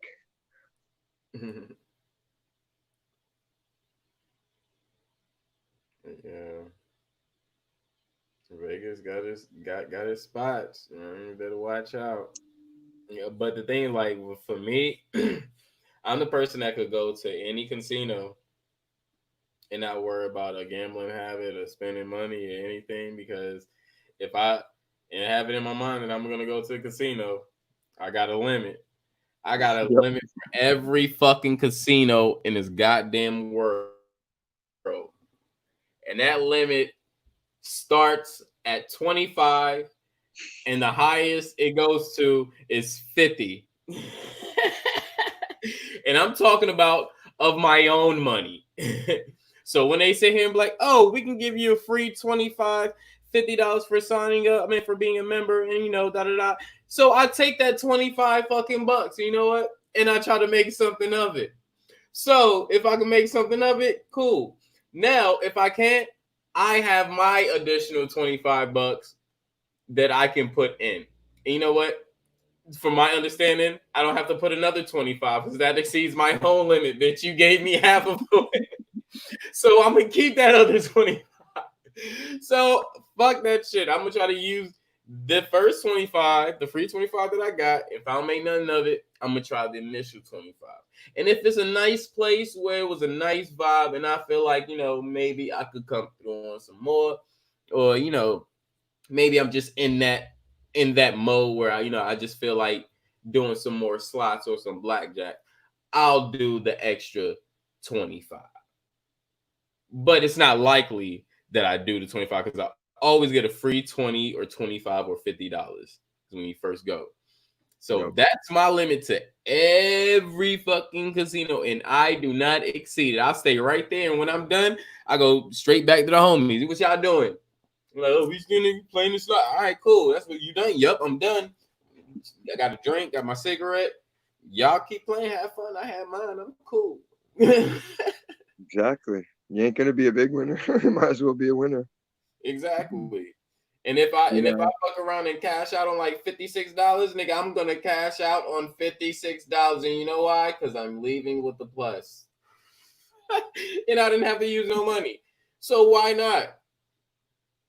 Shoemash will do it twice a year, like every 6 months. They'll put 50 on your little club card or whatever. Mm-hmm. That's the only time I'll go there, and I'll immediately cash out their 50, and I'll maybe spend the 20 I brought. Yeah.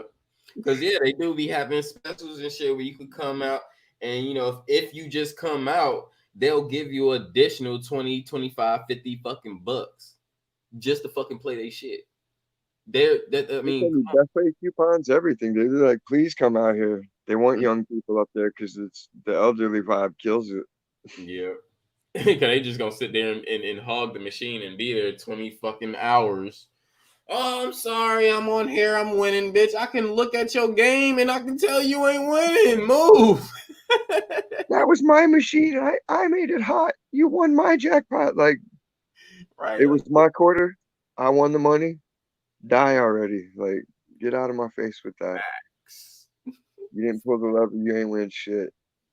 Unless you're pulling it for somebody. For whatever reason, I'm the luckiest motherfucker in the world when I'm playing for somebody else. Ooh. Yeah, I just won virtual dice. And you just slide it across the screen. Yeah. And I rolled like 2K for my boss. He's like, keep going, the dice are hot. And I'm just playing it.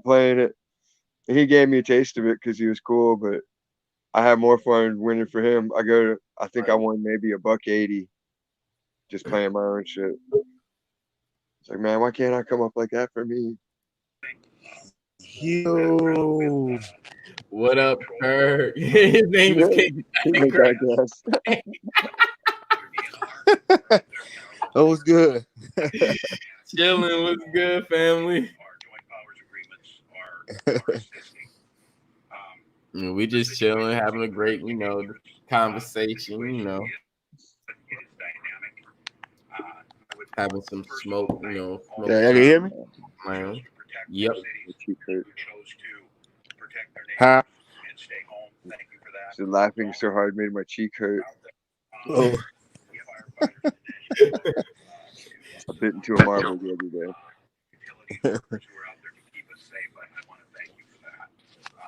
That's a clove you smoking? Yeah. Nice. I used to smoke those. That's a black, right? Yeah. I knew that's a black. Yeah.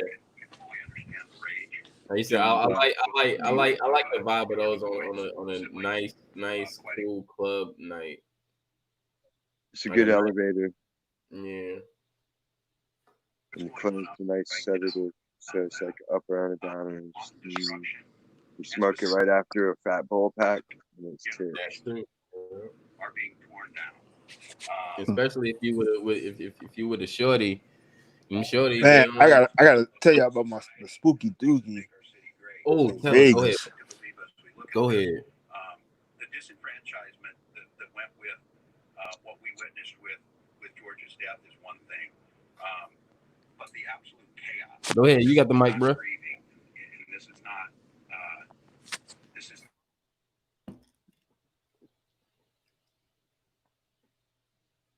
Is this part of the spooky dookie? He went mute. Man, so I've been to Vegas like 3 or 4 times. Mm-hmm. Shit. So like my last time I went out there, I got on some fucking spooky doogie fucking edibles and shit. People are walking this across there, and they want to know what's happening. And shit. Let's just say I was gone for about at least, I'm gonna say about 2 or 3 days. That shit had me like I was on the fucking boat or some shit. Dang. Dang. And then one time I was sitting in the, I was coming from the airport, and then I found myself asleep in the airport for about 2 hours, 2 or 3 hours waiting on my baggage. I had some edibles. I had some Eltar edibles.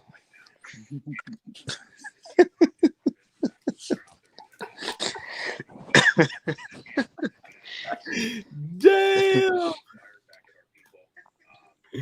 But I digress. The medibles will get you. You're lucky.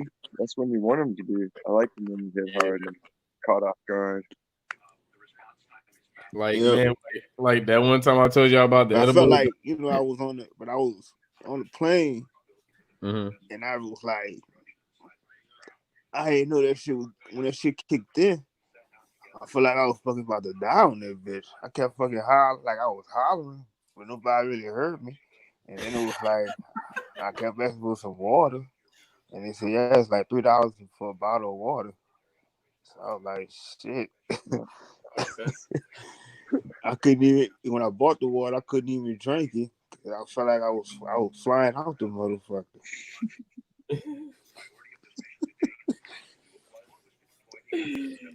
Damn.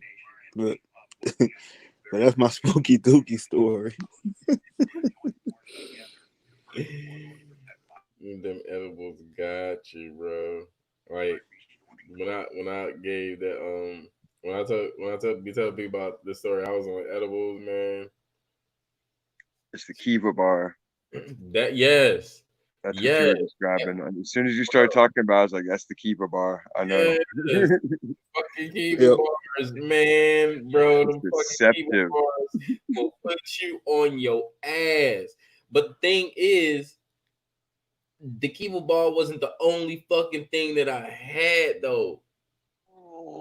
That was the second thing that I had. That's what I'm saying. Like, I didn't know what I was putting myself into. And like, man, I'm a munchie dude. Mm-hmm. I love munchies. I love snacks, and I just can't just snack on some shit. I be killing it. So the first thing I ate was a weed cookie. It was a weed ginger cookie, and half of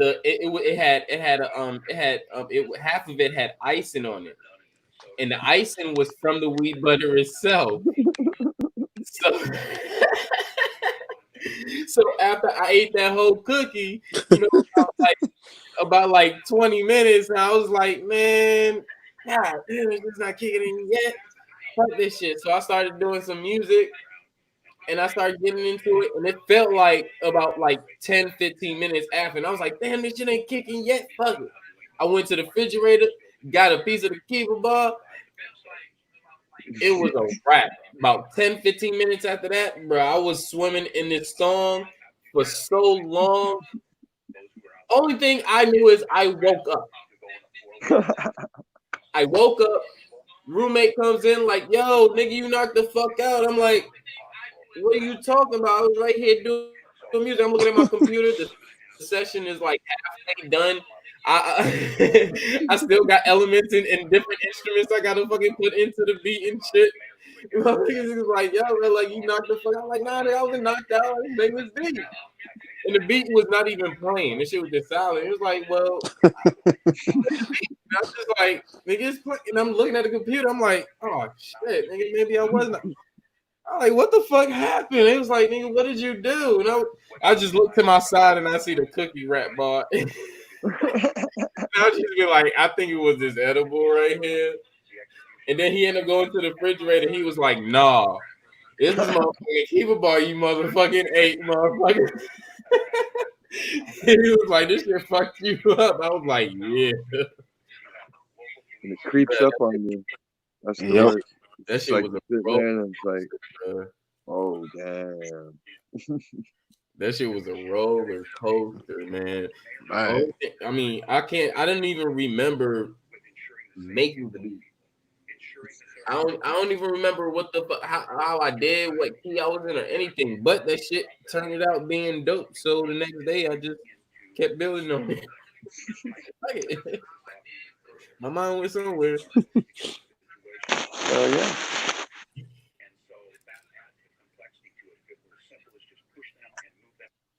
Oh, yeah, I can't wait to fucking pop on these damn. Shit, that remind me when I ate a chocolate chip cookie. And shit, I had to work the next day. And I ate that shit. I was asleep. I was asleep. I felt like I was I was on a fucking boat or some shit. I was still high like the next day to like, I'm gonna say to like that evening. That's when the high went down. Mm-hmm.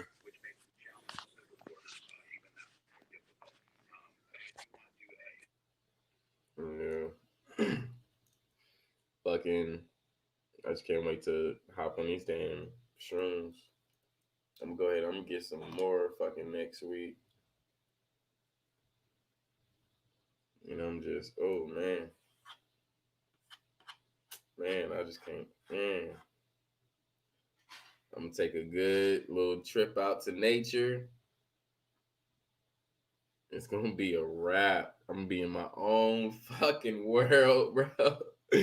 I can't wait, man. People don't know like the excitement of just being in your own dimension. It's like you're in your own dimension for like 2 to 4 hours, bro. Fucking right. And man, bro, that shit, man, when I first fucking shroomed, bro, that shit it showed me a whole different thing. I was like, yeah, there's more to this life than just what we're seeing, what we're dreaming, and daydreaming and all this other stuff. Like, it's so much more to this shit, man. And man, I try to advise at least everybody to at least do that shit at least once or twice. Make sure you in a good state of mind and you're not stressing or anything, and you be fine. Just take yourself and put yourself in nature. That's the best way to do it. Don't be in the city. Don't be at home. Don't do none of that stupid shit. Take your ass into nature, regardless if it's a beach, regardless if it's like a trail, a nature walk, or a hike. Go into nature and experience this life on a different fucking plateau, man. It's amazing, man.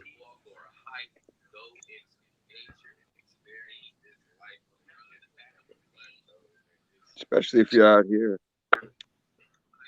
Yeah. I mean, that's this is where I first experienced it at. It was in 2006. I was like, oh shit, Cali. It was my second trip to Cali. My first one was the end of 2005. Then my second one was the summer of 2006. And bro, both those experiences literally gave me a motivation to be where I'm at right now, bro. Yep. And it was mainly culture. It wasn't the black culture. It wasn't one culture. It was all different cultures. Going to a different place, seeing more culture, and experiencing more nature as well. And then that's when I fell in love with nature, and it was just a wrap. Nature is awesome. You just got to be careful out there too. Like when I went on one camping trip, like 99 or 2000, and I'd bought like an ounce of shrooms to take with me for the week. So I was just gobbling them at will. This was before I had kids. And like the one day I was just tripping out. We're doing like the arts and crafts class, and like some bears came up into the joint, and they're like brown bears, and they look, they're only like 4 foot tall, looking like a big old dog. So I'm like, cool, I'm gonna chase these bears and get pictures of them. So I'm chasing this bear up the hillside, And like we got way away from the campsite, and that's when it started dawning on me, like, yo, man, I think I'm in the wrong spot with this bear. So I climbed up on a big rock, and then like the bear stands up, and it's only 4 foot down, but when it stood up, it was like 12 feet, and it just shreds into this tree bark, like just skins the tree halfway through, and just kind of roars at me and crawls away, like, yeah, that's what I could do to you. Damn. And like that shit, I just sat down on the rock, like, Man, I would have been shitting in my pants times 7. Fuck that. Nigga, I would have took a whole number 8 on myself. Like, fuck that shit a bit. Nope. I'm catching the hard shits, the soft shits, the diarrhea, the morning shits. I'm peeing on myself, all at once. Real. Like, no, like, bro, I'm sorry, and I'm gonna keep that shit on and run in it. Like, no, fuck that, I'm out. Bye. Like, I'm done. I'm gonna be a smelly. I'm gonna have my chick gonna look like I got a smelly ass diaper on, grown ass kid running through the fucking forest with a motherfucking goddamn diaper on. I'm out. I'm sorry. The shit I've seen of what a bear can do to a human, I'm sorry, that's just something I don't want to experience and I don't want to see, bro. I've seen some shit in my life, and I I don't want to go back there. I don't know. I seen what it did to a tree. I stayed on that rock for a while. And just sat and thought about what I'd done. Then I got lectured when I got back to camp. For some reason, every time I go camping, I always put myself around where there's some type of fish at. Because of that. I don't know why. I think that's just some shit that's just in my soul. But I'm always somewhere where there's some type of fish at because motherfucker, one, I like camping and eating fish. Two, this motherfucking bear come around this motherfucker, nigga, I'm gonna throw about 8 fucking little pieces of fish or something at his ass and I'm running the other way. Fuck that shit. I'm gonna give you food before I be your food. And it's cool. Like, other than that shit, you're right though. You got to be careful in Cali. You know, you go an Shit, I hour. know I'd have froze too. You take your ass out like an hour or two outside of LA. You go into these goddamn mountains and shit and start hiking. You don't even got to go that far, and coyotes are there. Right. There you go. Shit, we get coyotes about 4 blocks from here when they come into town. They're right up the road from us. We get them out here. Yeah, I don't do much for the coyotes or nothing, but I know they could fucking move. Yeah, they can fucking move fast. They be in groups. They look like big giant German shepherds with some nappy hair, and you're like, what the hell is that? That's a coyote. Like, that don't look like the cartoon. Niggas will pull up Yeah, on the I done seen them climb the fence and everything. Hell yeah, that's what I'm saying. The motherfuckers will pull up on the fence on the hill. Hey Joe, do you see that shit? Hey Frank, you see that shit? Hey nigga, let's go. Them niggas be gone. They talk, they communicate. They are so social, man. People don't realize how smart these fucking animals be, man. I'm telling you, man, these animals are so smart and social. That's where they got the velociraptor stuff from, because they will. They'll pack around and be hooting and howling at each other and like different animal sounds to fool you. Hyenas do it too. I didn't put that together. That's smart. They go, hyenas make crazy ass sounds, dude. Don't be giving me my own words. He said, nigga, Chris, you need to compare and contrast, nigga. I didn't even know that. I didn't think of that. Oh, shit. Extrapolation, like the more you do it, the more your brain will naturally do it, because you start seeing the parallels and patterns more and more. Just like when you see the patterns in nature. Like a lot of people don't see it until they're tripping. They're like, dude, look at the grass. It's all laid out in a grid. And you're like, yeah, because that's the most efficient way for it to be laid out.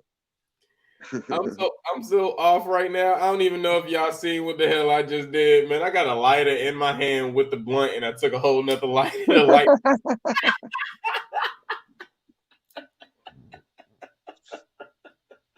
Are you traveling? yo, I'm tripping. Being transported? I don't know, man. You know, today, you know what happened? I used Raul's advice, you know, and I put that shit into play. I needed to go to the fucking weed shop. So you know what I did? Nigga, I got out of my building. I ain't call the Uber or nothing, man. I looked at the ground, start talking. And I talked my way all the way over to the weed shop.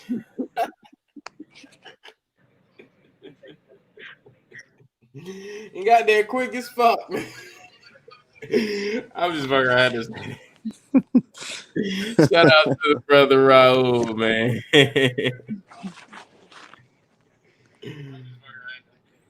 Oh man. Speaking is transportation. That nigga crazy.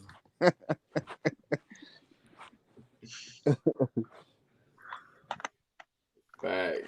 Is that speaking is transportation. Speech is transportation. That's what we said initially.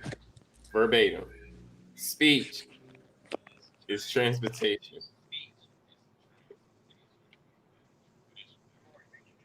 It is. I can see where he's coming from with it.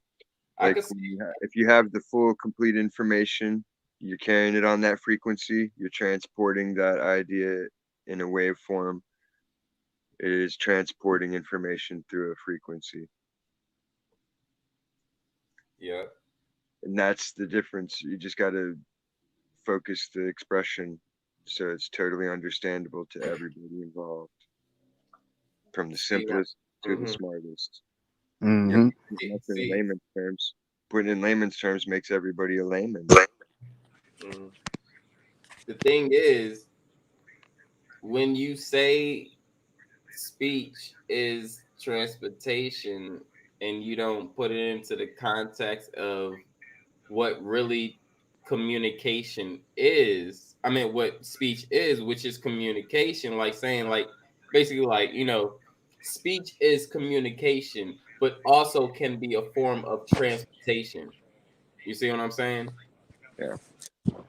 Because not every sentence carries information that's right. Information. So by me saying that, just, you know, speech is transportation, it's like, bro, speech is communication. That's what it initially is. So now in comma can also be a form of transportation. Yes. Awesome. You're right. But since he said that shit, I got a joke on that shit. And I was like, I'm not even going to refute that. I'm just going to sit here and I'm just going to laugh and joke about the shit. That shit was funny as hell. I'm like, man, you realize so many people watching and they looking at your ass funny as fuck right now? By you not explaining yourself. See, that's the thing. When you talk in that way, you have to explain yourself. You argued against calendars, and that was kind of threw me for a loop. Like, calendars exist. Right. And I mean, at this point, if I'm talking to somebody and they actually got that shit right in front of me, I gotta hop out of my imagination and then hop on the real shit. Not one time did that happen. You can't imagine stuff when it comes to a map. Like, if every country on Earth and every human on Earth has the same map in their head, even if it's wrong at that point, you got to run with it because it's just shared common knowledge, or it should be. But as you see, he was trying to get to a point, and his next question was, well, isn't the Caucasus Mountains in Ukraine? Well, no, it's not. Again, learn the map. So whatever you was envisioning or picturing was completely off and it didn't even make sense. So what point still now at this point, what was you trying to make? Now that all that is wrong, what point are you trying to make? And we still haven't got to that last initial point, which I asked, and still It nothing. never happened. It So was into that.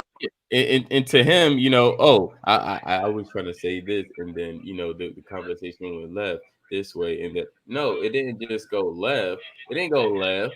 It didn't go left. Left was going like if we like going crazy at it. We wasn't going crazy at each other. Nigga, like, come on, calm down. It wasn't that serious. And then for him to go like, oh, it wasn't that serious, but you took us through this path.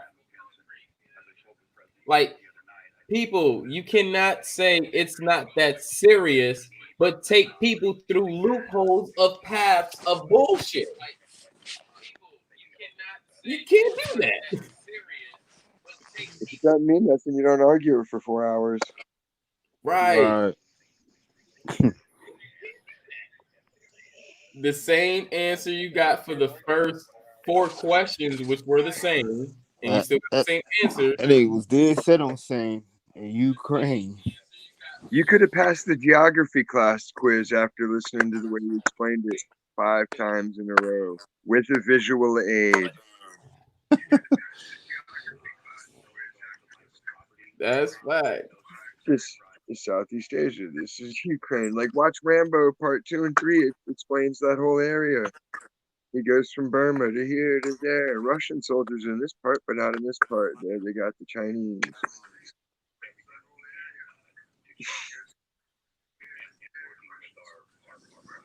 And then he had to go and switch. Oh, well, by foot.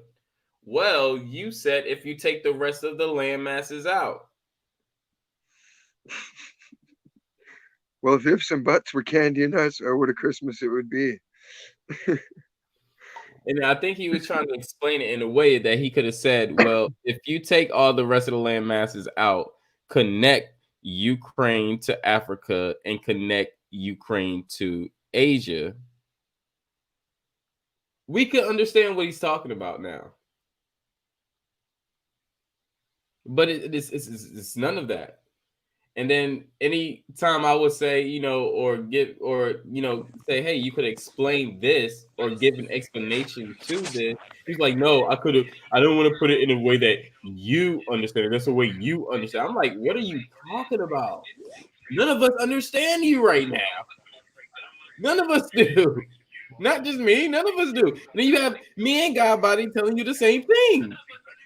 Regardless of if you say, Some okay, people just like to be difficult. He's like, oh, I just because God Body say I get what you're saying, that doesn't mean you're still right. God Body say he get what you're saying, but you're still wrong. Look at a map, and you missed that part.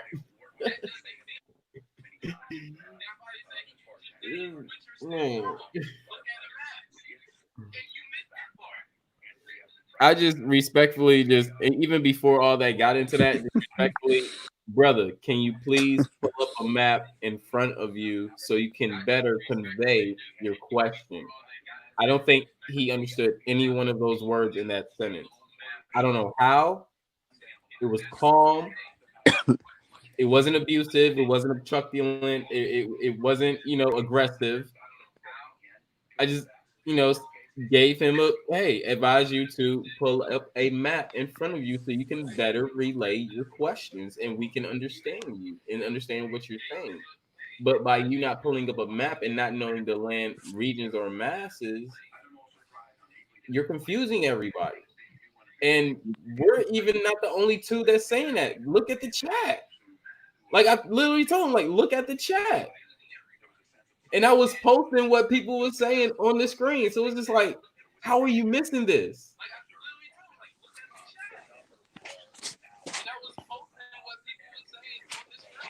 Mystery. It's more spooky dooky.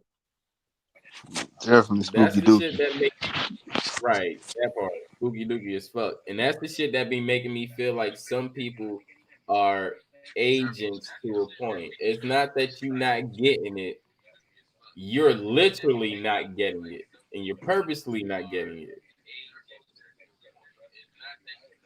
seems that way because it's always like a circular script, and they only have.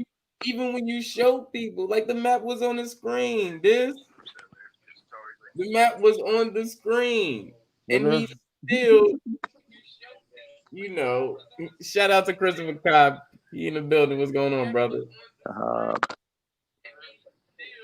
But like the map was on the screen, and still, it was like, and then he asked about the Caucasus Mountains, which he was like, no, the Caucasus Mountains is not over there. The Caucasus Mountains is somewhere else. And then he tried to justify that or refute that.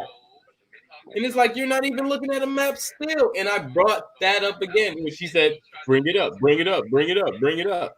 As he said, he's trying to build, but he wasn't. So bring it up, and still the Caucasus Mountains had nothing to do with Ukraine. So it's like, at what point was you still getting at? Which we were never given. My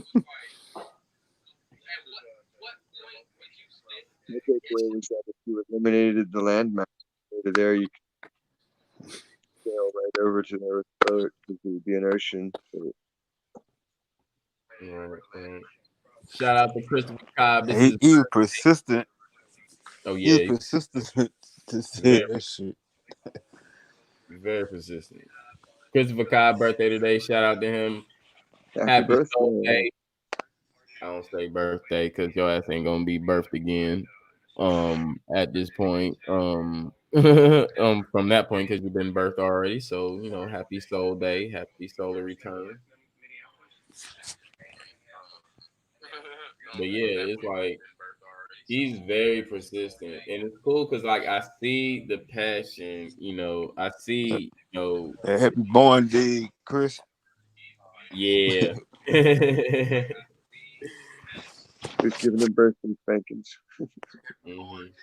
It's like I see it like passion. I see I see where he comes from. At times, and it's like, brother, calm down, man. Sometimes you gotta hop out of your own pockets, bro. Hop out of your pockets. I hop out of my pockets every time somebody come on here and teach. Every time somebody come on here and teach. They got a question. I mean, if I got a question and they answer it, it's what it is. We build upon, go to the next. It's not really any bullshit, and it's been displayed.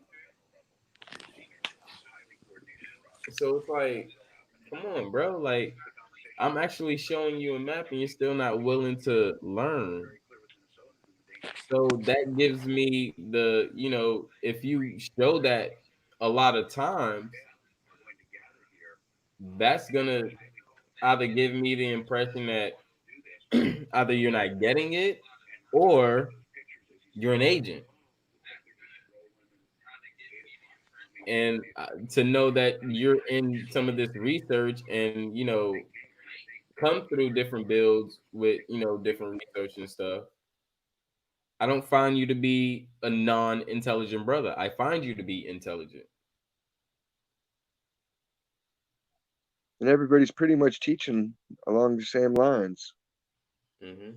So to come up with something totally invalidate and weird and out the window, it's like, are you trying to make it awkward mentally, or I always go back to some assholes always want to ice skate uphill. Just being difficult. Right. Both y'all. Facts. And it's just like, that's why I was just like, bro, regardless of the questions I gave you or the things that I said to help you in this you and root words, debate, I advise you not go into the debate with this information or mindset that you got, because the thing is, it's not about me having the information. Do you even have the information to prove the question that you're asking to do? So don't just take somebody's question and think you can run with it and think that that's always going to work for you. Because I don't think it's going to work for you in that way if you can't really explain it. And if you haven't explained it and I explained it to you and you ain't really knew, then how can you explain that in a battle to defend yourself? You're going to make yourself get stuck. And you're not out talking Root. Right. And Root ain't no like he ain't no dummy. Nope. Root's not a And dummy. Go and go and go and go and go and go and take a breath and go some more. And you'll just be like, boom, boom. You're just getting pummeled on the ropes. I've watched him do it to so many people because they don't come with facts. Or they can't prove their point. Not even a link. He's like, just show me a link. Give me a link. I'll put it on the screen. Just anything. Mm-hmm. Show me someone's handwritten note and I'll put that on the screen to show that you got the information from somewhere.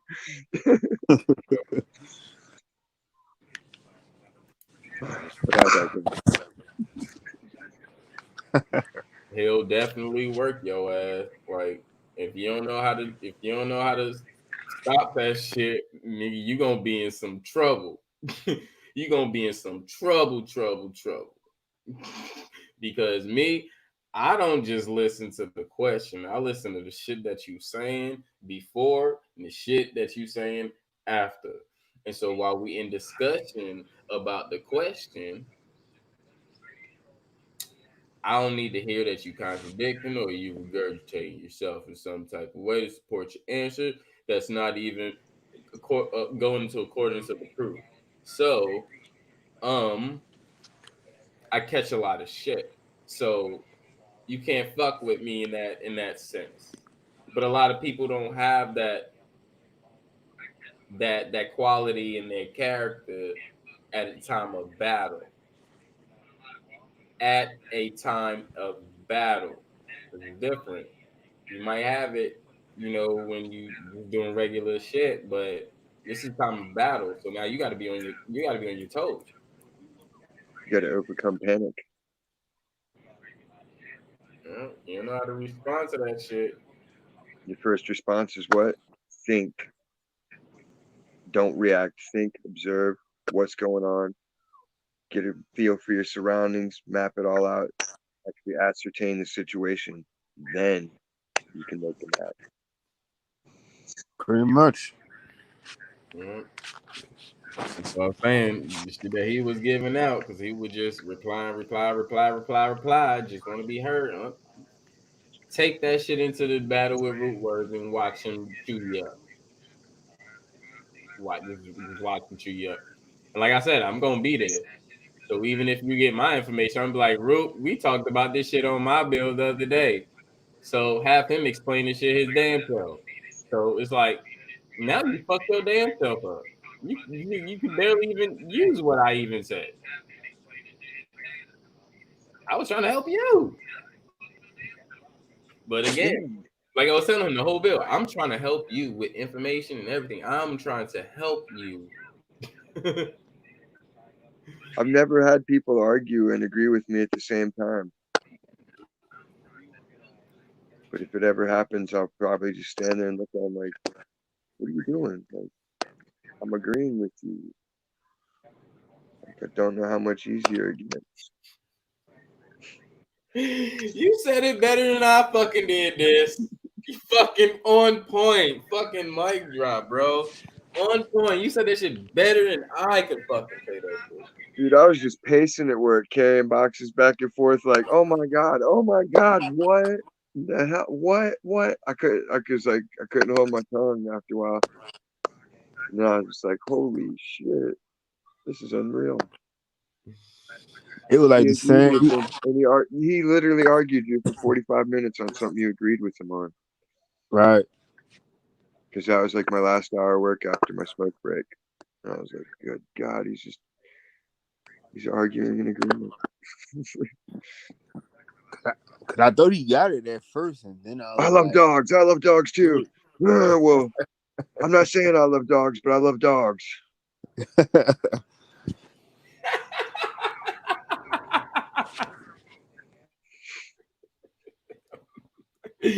Literally. See, that's when you want like an angel to pop up and be like, pop, pop, and just slap both of you and be like, come on now, somebody, please get some sense. I don't know, different parenting styles. I was just raised by my grandpa was a hard ass. Because Yeah. like he was born in Depression times. So he was just strict on everything, and he was military. So just he was a hardcore old. Mhm. Yeah. Like my dad was. He wasn't as strict, but he was mostly in the Navy. So my mom's strictness carried through more with my upbringing. Nice. But if they Yeah. saw me making a fool of myself, they'd be like, "Yo, what are you doing, dude? Like, Right. come on, man." Like, and I keep telling people like, yo, don't put me through circles. I'm the first one to kill your shit. I will kill your little cycle you trying to put this little mind cycle you trying to put people through. I don't run in a circle track with this shit. Like I don't do that. No. I don't know. I don't do treadmills. No, I don't do circle. I don't run in the block It's the around the block. Ouroboros. I don't do that shit. Like, nah, not ever. So, bro, when you're sitting here, and I be telling people, like, I could sit here and tell a nigga exactly what the fuck you doing, and that shit go way over a nigga head. I told him twice, literally, what the fuck he was doing, and that still went over his head. And he nitpicked at one small little thing that really didn't have anything to do with what I was. That's the saying. trick Yeah. of it. It's the Ouroboros. Snake chasing his tail and biting it. Or alligator or whatever, monkey, Komodo dragon, any pet animal. Yep, better devour him. They say, oh, it represents time. It's this, it's that. No, I know exactly what it represents. You ain't fooling me with sigil magic. You ain't putting a symbol in front of me I ain't seen. Perfect. I've do this forever. People make you research this shit. I like researching anyway, so when people come up with something, I'll research it just to double check why. They'll be like, oh, I'm gonna get an octopus because it represents this and that. And I'll be like, okay, cool. And I'll pull that shit up on the internet. What does the octopus represent in every culture? Just to kind of get a feel for it.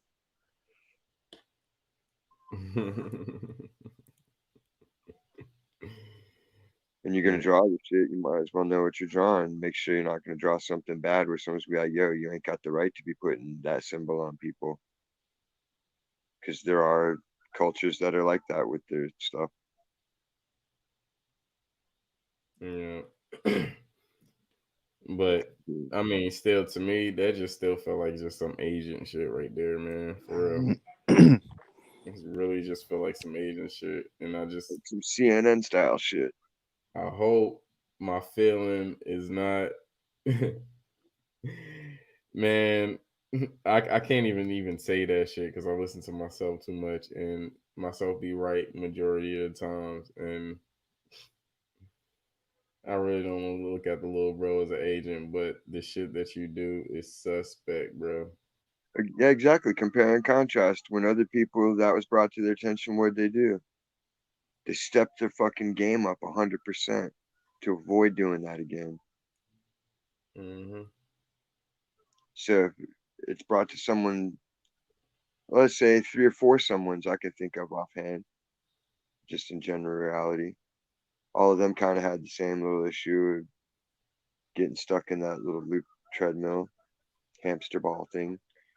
And people like, yeah, what you're doing. They took it to heart and they came out swinging, and they're doing a lot better, and everybody's giving them way more respect and credibility because they're still presenting basically the same stuff, but they're not presenting it with aggression or lack of facts to back up their point, or informational. Because yeah, you can't back everything up with a book, obviously, but you got to state it. This is my opinion. This is a theory I've heard or read. I can show you where I read it. But at the end of the day, some stuff you got to make up in your own mind. Mm-hmm. But you can't just fucking imagine away land masses for an argument. Unless you say, okay, then this hypothetical world doesn't exist and that doesn't exist. This could be possible. Okay, yeah, you're right. In this imaginary world where every standard must be met by your side, and you've imagined that to be so. Okay, your imaginary world, you win. And even that doesn't satisfy it. So that tells you right there.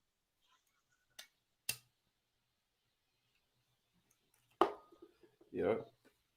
Like every psychological defect that requires attention seeking has a satisfaction point. No matter how delusional or crazy people are, once they get their ego stroked, they're usually pretty chill and mellow.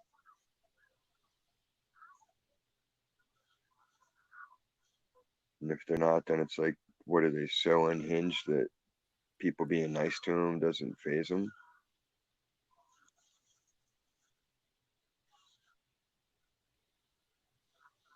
But I digress.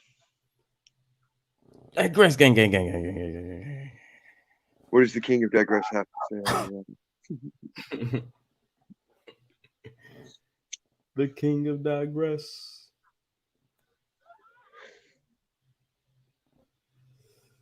I think I might want to put that on a t-shirt.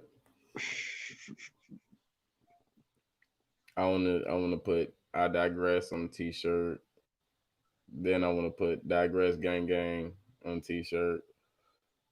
Then now, since he came up here with this king of digress, I want to put that on the t-shirt.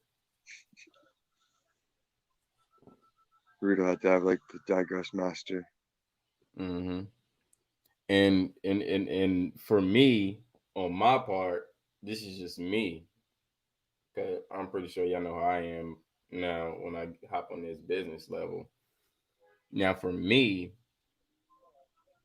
any profit that I make, I'm going to personally give Root some of it, a portion of it as well, because it's from him. That's his catchphrase. Right. He don't gotta have no fucking patent for me, for that bullshit. He had the idea, I had the idea of putting it on the shirt. Hey, he was part of the idea. Shit came from him. So if I'm gonna make money off his idea, I think it's only right if he get a cut. Damn straight. Same with any catchphrase anybody comes up with. Like, run with it. Run with the ball. Strike while the iron's hot. People don't, if you haven't seen the shit you talk about show up in movies later on, you don't know the feeling of it. But when you're living out here, you see your shit going in the movies. Mm-hmm. Like when they had the acid on the Altoids. Right. I won't say on camera that was me and a buddy that started that, but art reflects life. And I'm just gonna say this, y'all gonna hear Do Better a lot. Y'all been hearing Do Better a lot. Do Better has been a saying since I was in the military. Actually, before I was even in the military. So this was like 2000s when I was using it. Early 2000s, because I was in the military in 2004. So Do Better is not something I just now use. I just now started. No, that shit was in the making damn near almost 10 years ago. 20 years ago. So yeah, you're gonna hear Do Better a lot, and you're gonna keep hearing it. Trust me. And you can see people copying and doing it, and everybody will know to be like, all right, I see where they get that. If you do it right, nobody cares. Mm-hmm. It's just when you're a copycat, that's when people don't like it. You got to make it your own.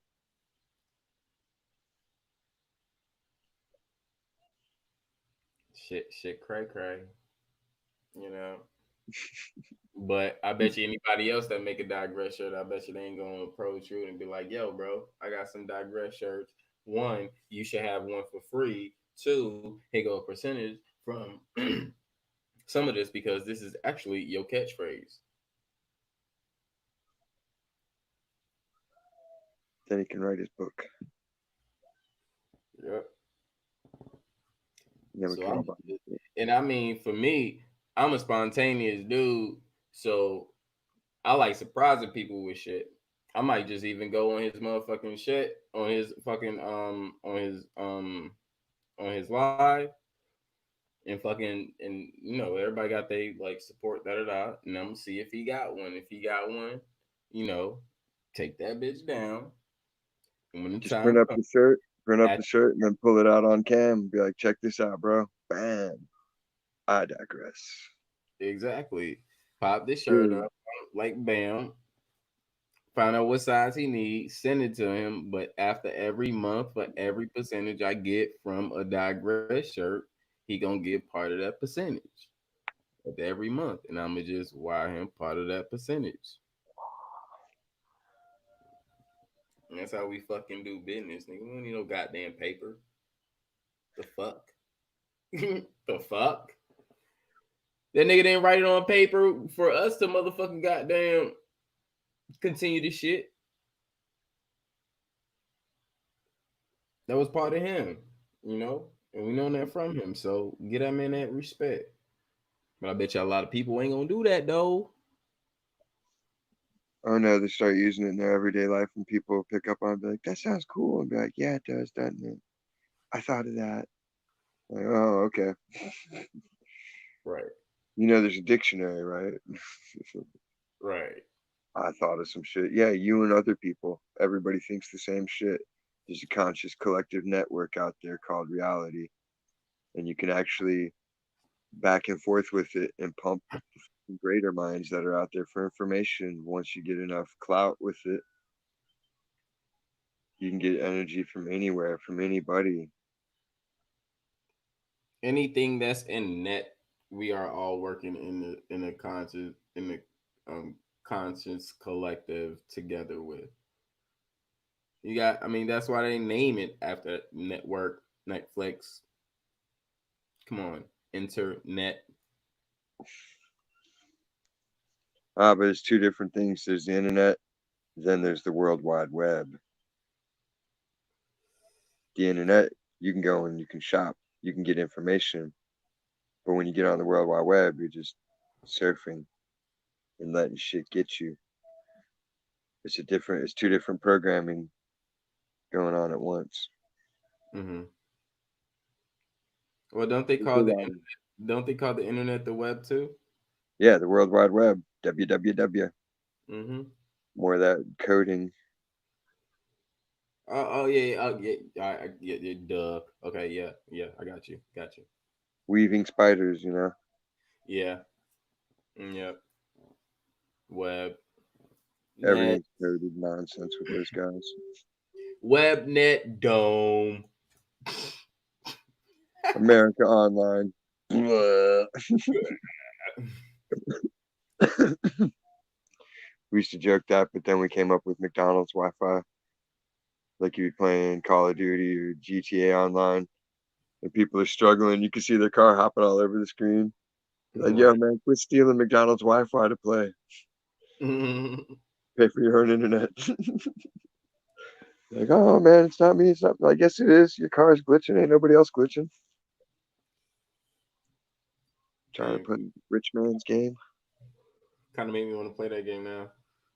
Asshole. Now I let my PS card run out. I just haven't gotten around to getting one. Or getting the internet kicked back in. I just run it off my phone here and there to update it. Because I end up wasting. So you play more PS or Xbox? I play all PS4. I gave the Xbox away. I gave the Wii away. You play Call of Duty or you have Call of Duty? Yeah. I got World War II one. Put your gamer tag in a goddamn private chat. Oh, got The a text account. squad. All right, bet.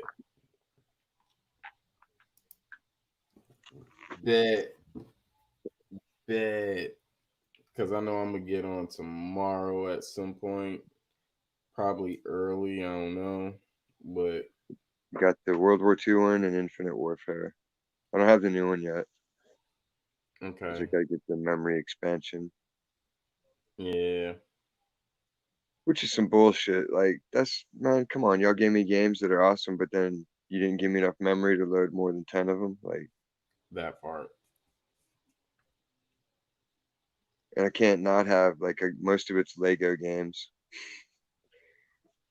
You got Lego Marvel Avengers, Lego DC villains, Lego Worlds, fucking Lego everything. And they still made me get a Minecraft. It's like, man, this is so substandard compared to the Lego game. But he likes it, so that's what counts. Little sleepy guy, huh?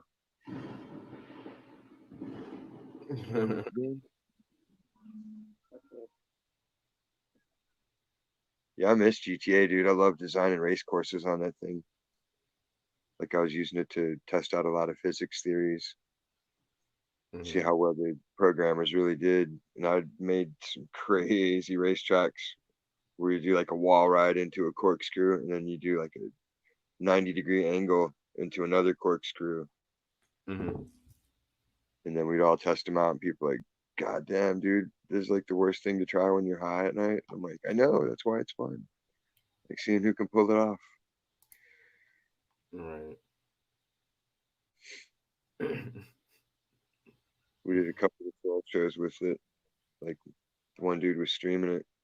And we got a bunch of noobs, and we convinced him if you got on the city bus and drove around for a while, it would start giving you free cash. So we're just driving to like a little chat room around to people doing a city tour, and they're like, "When's the cash start?" I'm like, "Shh, shh, shh, shh.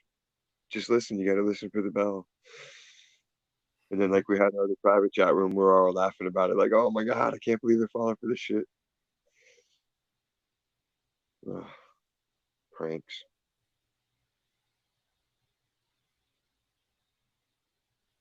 Yeah.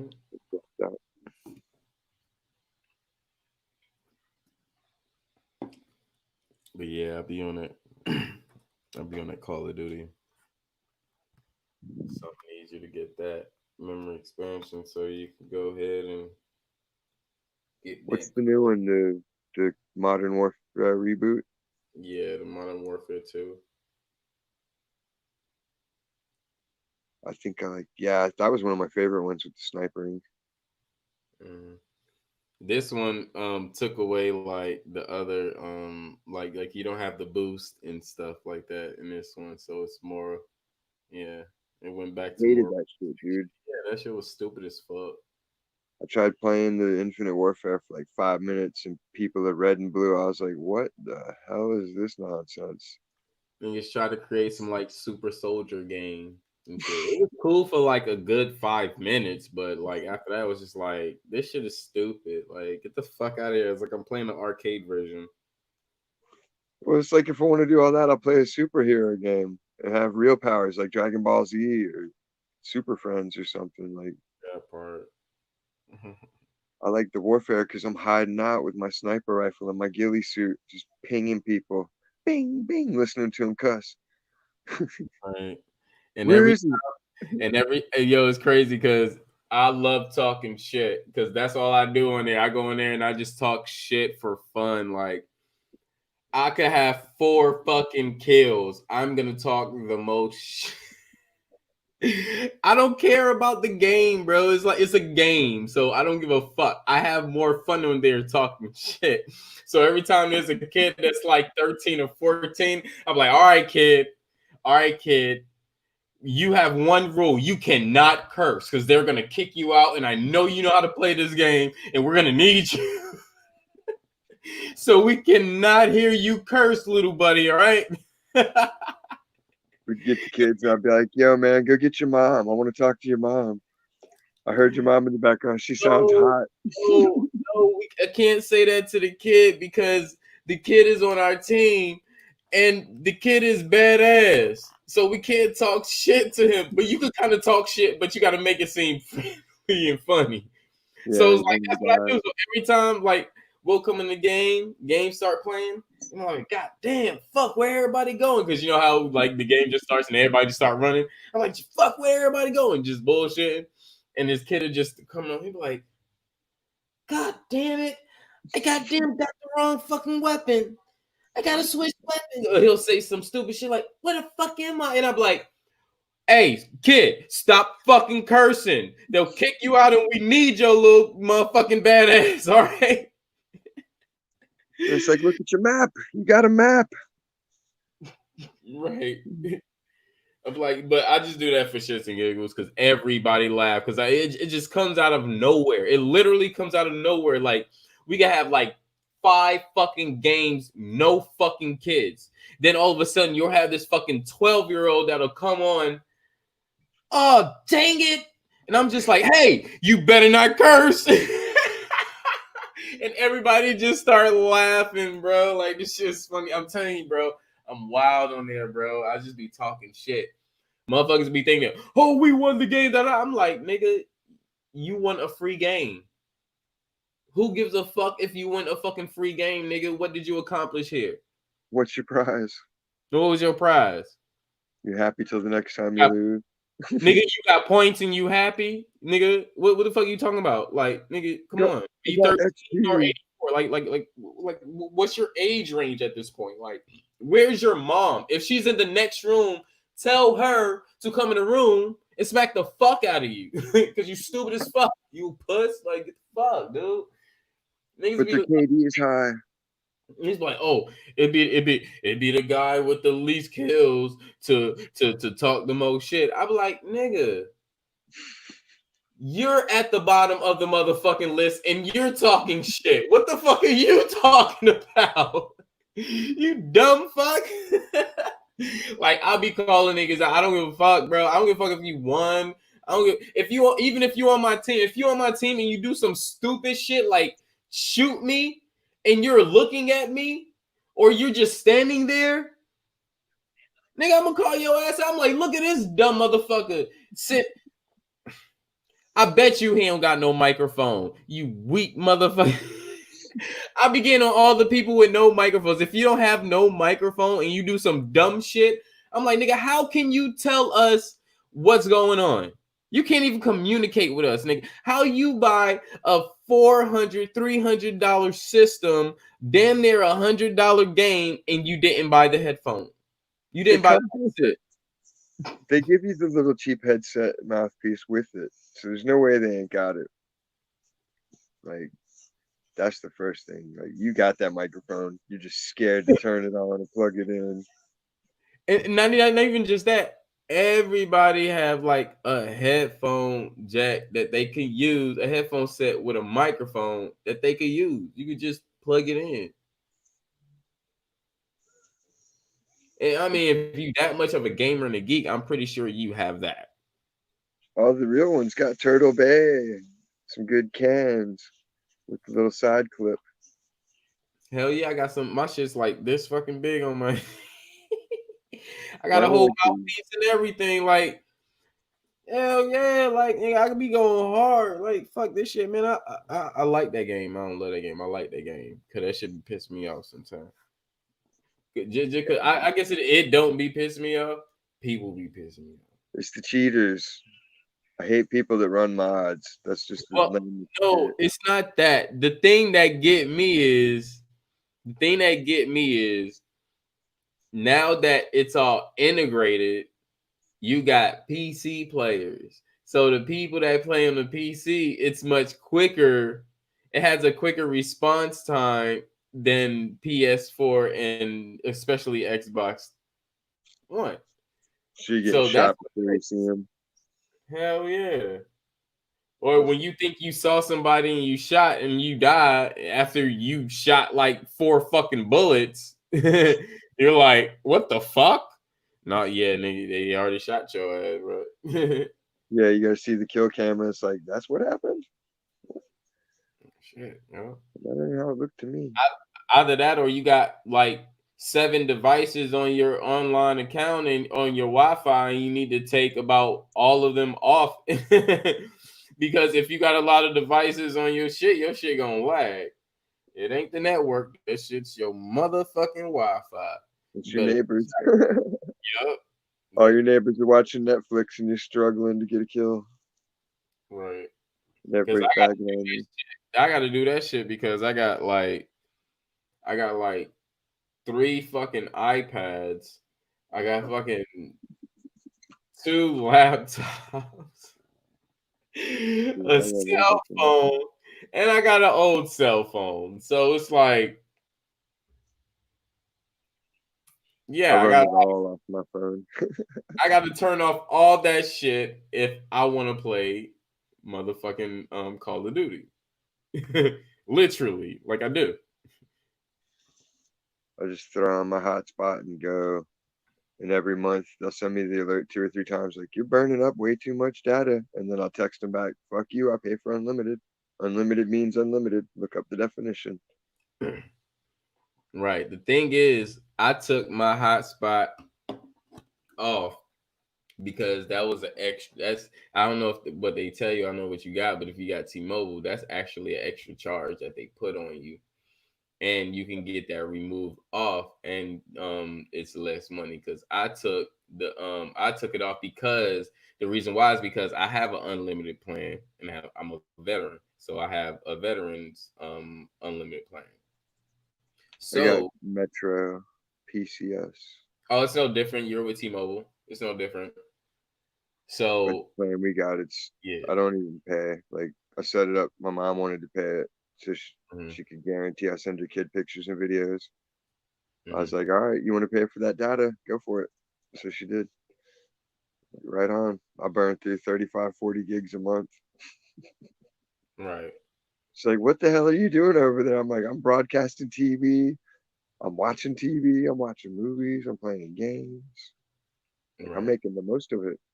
Oh yeah. Teaching me, I'm teaching the kid. I'm teaching everybody I come around. Like, I ain't just looking at shit to shop for.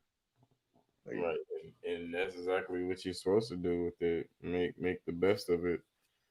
Man, and the crazy thing is, after I finish fucking paying for my goddamn iPhone, I'm going to my fucking Metro too. So hey, you're gonna have a Metro buddy. Like I don't give a fuck. Like I don't feel like I should be paying like fucking damn near $80 for a fucking bill. Like this shit is fucking stupid. So yeah, it is. Kiss my fucking ass. We get 4 lines for $1.20. After I argued it down from like 160 down to 120, based on different little shit they did. And then one time I argued them over having all the different Google apps force loaded onto the phone, and you can't delete them. I'm like, man, I don't want this shit. Well, you can't be taken off. I'm like, well, then take some money off because I don't want it, and you're wasting the memory that comes on my phone. So I want compensation for that memory that you're using because you're taking up space on my shit. Which, unless you write the company, your device, you're not the owner. A lot of people don't know that. If you want to be the owner of your device, you have to write a letter to the company, include all the factory information, and request permission to be the owner. And they will send you a certification that you're the owner. Or they'll disprove you and say no. And once you become the owner, then you can pick and choose what's on there. But it is a process. Right. I'm gonna remember that. I'm gonna remember that for real. But yeah, it's crazy just because like the fucking iPhone is just fucking, it's not all that fucking good. It's really not. I mean, what the hell else can they do with it? I mean, it's It's a synchronized phone, and that's all it is. And everybody is missing the whole concept of an iPhone, which goes with your iTunes, which goes with an iPad, everything else Apple. So if you understand that, then you understand that this is nothing but a synchronizing tool. That's all it is. Which means anybody that you pass through or pass by, everybody you pass by with an iPhone, you can sync your phone with them. It's a synchronizing tool. Everybody has the same iPhone. It's an iPhone. Yeah, everybody have the same fucking iPhone. That just it doesn't matter. Everybody have the same. If you have an iPhone, you have the same fucking iPhone. Yes, it is. You probably just have one with 3 little camera things. You probably have one with 2 little camera things. You probably have one with 1 camera things. You still have the same fucking iPhone at the end of the day. Now, when you switch over to Android, everybody ain't got the same Android. Even if 2 motherfuckers got a fucking note, those 2 notes are totally two different things. One person is probably using the regular home fucking display. Another person is probably using the launch home display, which gives you a whole different thing to your phone. I like that. These are people that choose a phone based on the camera that's built into it, when they could just as easily buy a camera that has, oh my God, 100 times the resolution of your phones. Right. The best camera phone I had was the Sony Xperia, and they still going hard with their cameras. The only reason why I got a fucking iPhone is just to keep contact between, or communication between me and my nephew is easier. Right. So that's the only reason why I have an iPhone, because he wanted an iPhone and I bought him an iPhone. So shit, he got an iPhone, I need an iPhone. Yeah, because they have special apps for that. It's already built into it. Mm-hmm. So if I need to contact him on emergency, or I need to see him, see how he doing, I can FaceTime, I can talk to him, I can do all that stuff. I need him hit him up on a little side app while he's in school or something. I can go ahead and do that. Want to see what he doing on fucking Instagram, I can do that. Come on, like it made it easy for that. That's the only reason why I got the fucking iPhone. It was not the camera or anything. I will still go Android and say Android and rep Android all motherfucking day.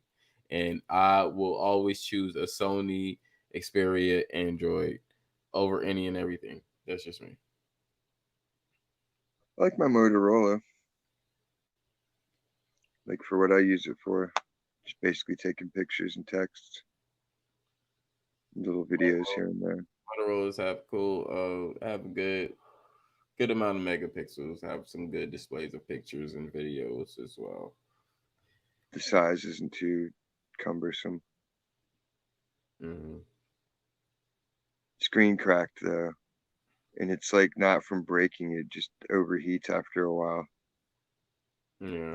Same thing happened. My mom got the same phone back east, and she told me, she's like, yeah, and she sent me a picture. I was like, dude, look at mine, it's the same exact fucking crack. Like, what are the odds? I just haven't got around to writing the company.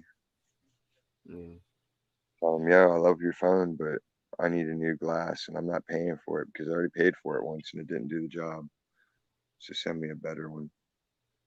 Mm-hmm. Make them out of liquid aluminum already. Like, what the hell? But it's crazy because, like, you know, phones been out so long and they all have like made these different, you know, techie phones with all these capabilities and stuff, but all these phones still get hot. Even the new iPhone, like my fucking shit get fucking hot. Especially if you're using it while you're charging it, then you're like, oh my God. That's the thing. I don't like using my phone. Even before I upgraded to this, I wasn't the type to use my phone while I'm charging it, because I understand if you're using it while I charge, it's going to take it longer to charge. That's just like pure common sense. So usually when I charge my shit, I put my shit down. I don't fuck with it. It's cool. It's leave me the fuck alone. And the thing is, I'm so old school. I'm not always on my phone. No. You know what I'm saying? The only time I'm on my phone is if I'm conducting business or if I'm talking to family. And at this point, family, we FaceTime now. So I get my TV conquered by a little guy. So I watch a lot of YouTube on my phone. I get on Facebook long enough to post a couple of pictures of them for my family to see. I'll do a little bit of Instagram here and there if I come up with a good photo idea. But most of the time I'm just watching YouTube or listening to Pandora. Like I got my big TV going finally because he went to sleep. But 9 times out of 10, it's like, hey Dad, so I know you're watching your show, but I'm gonna put this movie in now. It's like being in jail, dude. He's the cell boss. Right. I mean, you know, I'm not putting down iPhone or anything. It's just I love Android better. I'm not even gonna go back on that. I love Android better, and that's just what it is. I just got iPhone just for a specific reason. But They you know, got a good marketing strategy. I just really wanted just to say that iPhone is not that just is big of a difference. It's a phone that do the same thing as any other phone. So the people, I don't understand the people that act like iPhone is just this great of a fucking class that you got to put yourself over other people that have another phone that do the same capabilities that your fucking phone does. Like it's in rose gold. Like it's phones come in all different type of colors nowadays. It's like it's crazy. And it's I like want to have spider legs, like mechanical spider legs, so if I drop it somewhere, it'll automatically be like, "Hey, come here," and it'll walk over to me and crawl up back into my arm, like, "Oh, Daddy." yeah, because iPhones, they're good for what they're used for. I mean, you know, people like them. They're cool. They're good. Synced technology little devices. So you know, you can sync your shit. You can control a lot of stuff. You know, from you know, just that. The plugins they have for it, I'll give them credit for that. They do have a lot of stuff you can plug in, like thermometers, meat thermometers, guitar tuning. Yeah, you can turn your iPhone into a lot of devices, but then it's like, well, you could do that with your computer or your laptop and do it 10 times better. So yeah, and you can control devices from the phone, so that's pretty cool as well. Because I can just, you know, change this. Like I can change this red light, you know, just by talking to Alexa or just going to her and just choosing a color, you know. So that's pretty cool as well. You know, or any other LEDs in my house because I have LEDs in my kitchen and in my living room as well. So, you know, I can just go to, hey Alexa, turn on living room living room LEDs, and you know they'll start going and glowing. So I have handfuls of remotes for everything. I got remote fans, remote lights, remote TV, remote stereo, remote everything. So I can just sit here and bink, bink, bink. Yeah, I'm not gonna lie. Like I do want my home. I do want one of those high tech homes that like have a personal assistant as well. Like I think that's just really fucking dope. Just come, hey Chris, how are you doing? How was your day? My shit was cool, man. Can you pour me a drink? Yes. Pour me a fucking drink. God damn, hell yeah. So I get that bath running, get some cold drinks flowing, fucking. I want a little robot tray to roll out with a nice bong load ready. So I got it, and the torch lights itself. Here you go, boss. Enjoy. Right. I mean, not even just that. Sometimes maybe I just want to talk to something that's not gonna give me attitude back. You should do a panel with Alexa. Try to do a panel with Alexa. Right. I don't think anybody's done that. They ask weird questions, but that's about as far as it goes. Right. Like, Alexa, what would you do during a quarantine? You know, fuck, like, shit. You know, like she don't talk back with attitude and shit. You know, she don't ask you too many fucking questions to interrogate you. You know, just only if she don't understand the question, she'll, you know. She don't show up with baggage. Right. That's the only reason why she cool. She's Shit, just and I chilling. talked to her, bro. I talked to her just. I go on my phone, Lexa, what's up? My day is da da da da. It today is, and then she'll give the date and all this other shit and the weather, and then I'm like, oh, that's cool. I'm like, my day's cool. I'm chilling. I'm about to roll a blunt, smoke some weed, and go live on YouTube. And she's like, YouTube is a good da da da da da. I'm like, you know what? You are right. YouTube is a good source. And then she'll, respond, I told you so. You did. You did. I'm having this whole fucking conversation with her. I'm like, bitch, I can have a conversation with my phone and she don't give me mouth back. Oh shit. Fucking Alexa. That bitch Siri though, sometimes she be tripping. Siri be on some shit. That's why I be fucking with Alexa. I'm like, Alexa, you look better than Siri. Siri probably some ugly ass bitch. She's Indonesian or something. That's why she got the attitude. No, no, no. I'm not giving you that information. I don't understand what you're saying. I cannot answer that for you. Like, why not? If I type it into Google, it'll come up. It's the same thing. That bitch, she get you knows what she's not gonna do, what she can't do. Fuck that. I don't want to hear that shit, bitch. That's why I only go to her for like shit that she can't really do that on. So like the restaurant review. Right.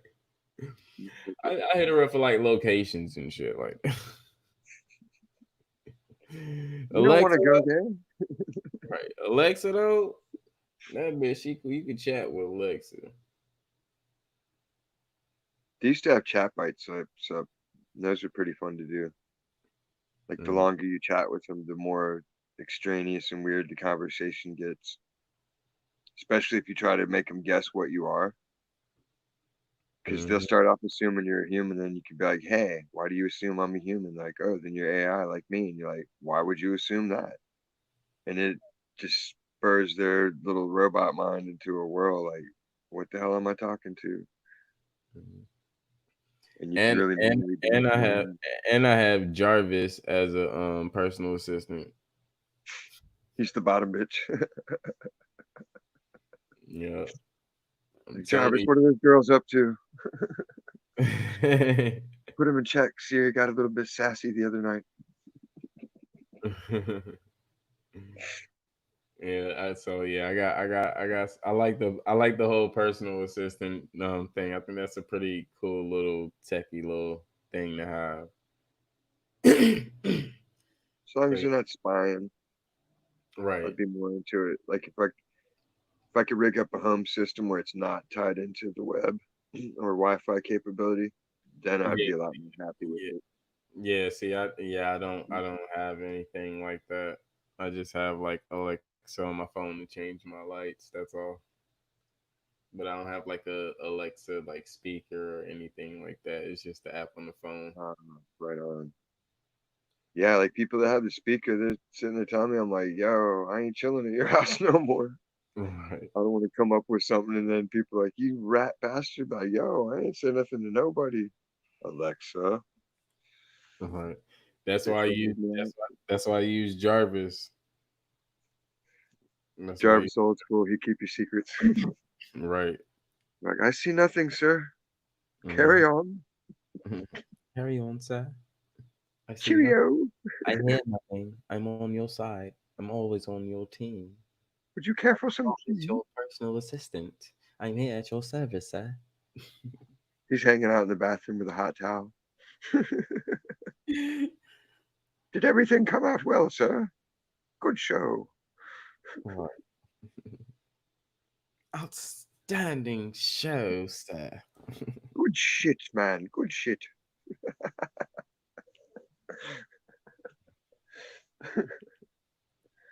Britain. What a bunch of fucking maroons. Right. Could you imagine you want to be a soldier, you want to be a guard, and then you get through it all, and they're like, "Here's your big old furry hat, so you can look like a big Cupid. Enjoy." Oh, and your coat's gonna be blood red, so you really stand out like a fucking Christmas ornament. And people get to mock you all day, and you can't do nothing back. You just gotta stand there and take it. Like, who volunteers for that? Like, what are they paying that guy to where he's like, "Yeah, that sounds great. I want to do that. Mm-hmm. I want to do tourist abuse and spotlight of ridicule for fucking 8 hours a day." Manzai in the building. What's going on, brother? And what are you talking about? Y'all thought I was red on the faulty account. Nobody said anything about that. What are you talking about? Huh? Yeah, I don't know. I'm out of the loop on that one. That part. I don't even know people when I feel their energy in the room. That and everybody has typing tells. Patterns they engage in.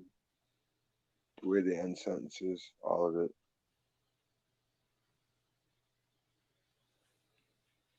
Mine's emoji. Like, I use the same emojis all the time. It's second nature. Like, if I communicate with people a lot, eventually I can get it to where I can just type them acronyms for like a whole sentence, and they're able to feel out what each letter stands for. Mm. It's like a 3-month process. If you talk to someone average 6 to 10 hours a week over a 3-month span, you'll be able to build that kind of rapport with them. And you can just send out a string of letters, and people are like, "What the hell is that saying?" I'm like, "Oh, it says she's going to get her nails done, and she's going to be back home later on. She'll jump on the computer and a video chat later." And they're like, "Wow, that's crazy." I'm like, "No, it's just human brains have a lot of potential people don't tap into because they limit themselves to what the taught are limits instead of going with the whole endless possibility and no limit theory, which I think is superior because then you don't have a limit versus, okay, here's my limit." Mm-hmm. Not to mention, what the hell would the limit of thought even be? Like, you think yourself out of existence?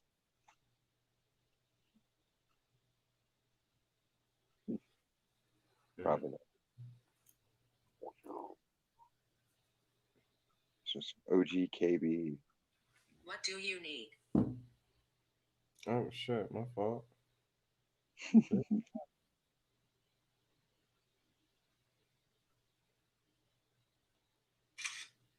Oh shit. Come on up, chatty Cathy's. Come on up, Manzai. Now that he's made that accusation, we gotta prove it's actually him. All right. After this.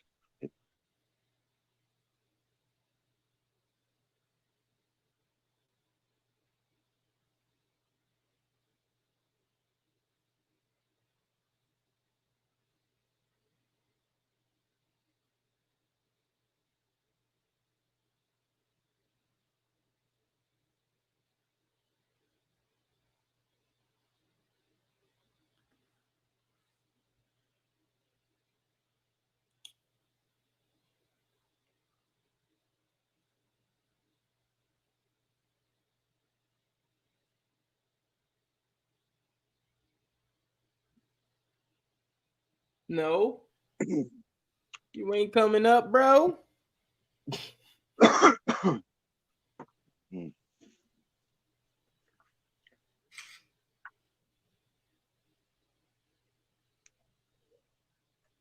No climbing them stairs into the main lobby, past the foyer.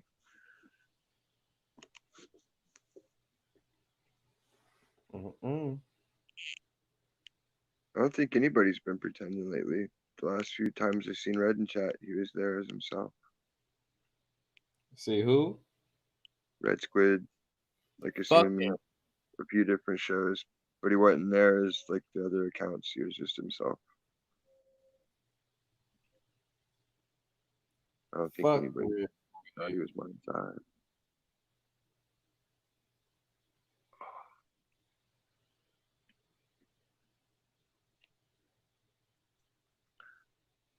Alexa, give me a new skeleton. all that damn turkey neck grease on his motherfucking shirt on the debate.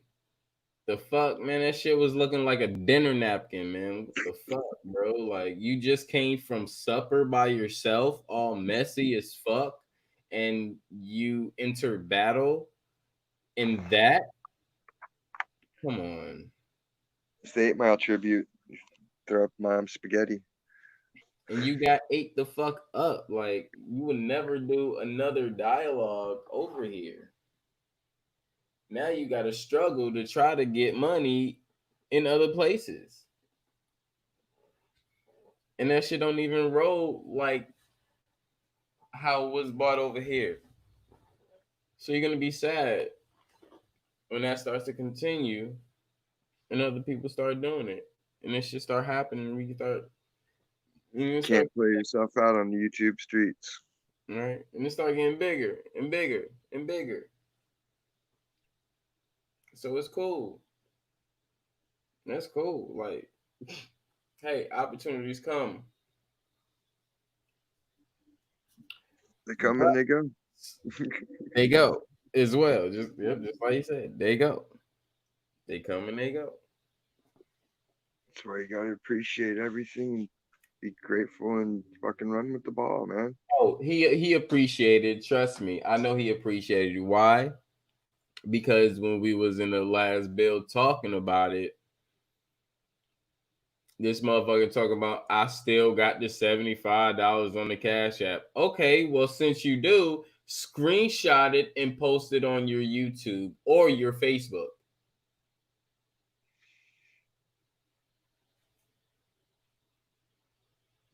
Couldn't do it. Even if he had, yeah, exactly, crickets. Even if he had extra money in his account, his bank account, he could at least put money in there to show, but he don't have money to. Again. You could make a fake screenshot of it where somebody else screenshot. You could probably Google it. Cash App screen with Exactly. 75 on it. He could have done a lot of stuff.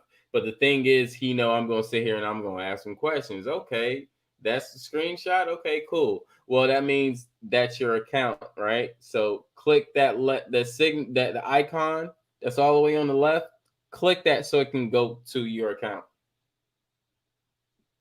So when he clicked that and it don't go to his account, well, I would know that's fake. So, and he knows by when I already shut him down on his own channel. And I wasn't even on the panel. I was in the chat, just asking him simple questions. Shut him down. Still, nothing. So it's like, bro, you thought you won? What did you win? Oh, I gave you 2 weeks of groceries in your refrigerator. That's cool. No, if that was a win for you, then damn, bro, what are you looking at life, bro? Like, you don't know how to get your own food. Even EBT. I mean, they do have places that donate food. Yeah, there's food kitchens everywhere. You don't even got to go to them anymore. They'll deliver it to you. You just tell them, hey, I need food. They'll bring you a box, canned goods and pies and cakes. But again, you know, for the ungrateful people, you know, you got to treat them as such. Because he think, you know, oh, I got $75. I did something. I played them. You played yourself. $75 ain't shit, dude. Yeah, you already spent that if you would have took a picture of your refrigerator. And all of that wouldn't even look like anything. Yeah, that's like a bag of groceries or two. That's my Maybe, cigarette. That's my maybe, cigarette for a week. maybe 3 if depending on what you're spending, your money on groceries wise. So but I mean, milk, sugar, cereal, and top ramen is not it. Like, bro, like Malta meal.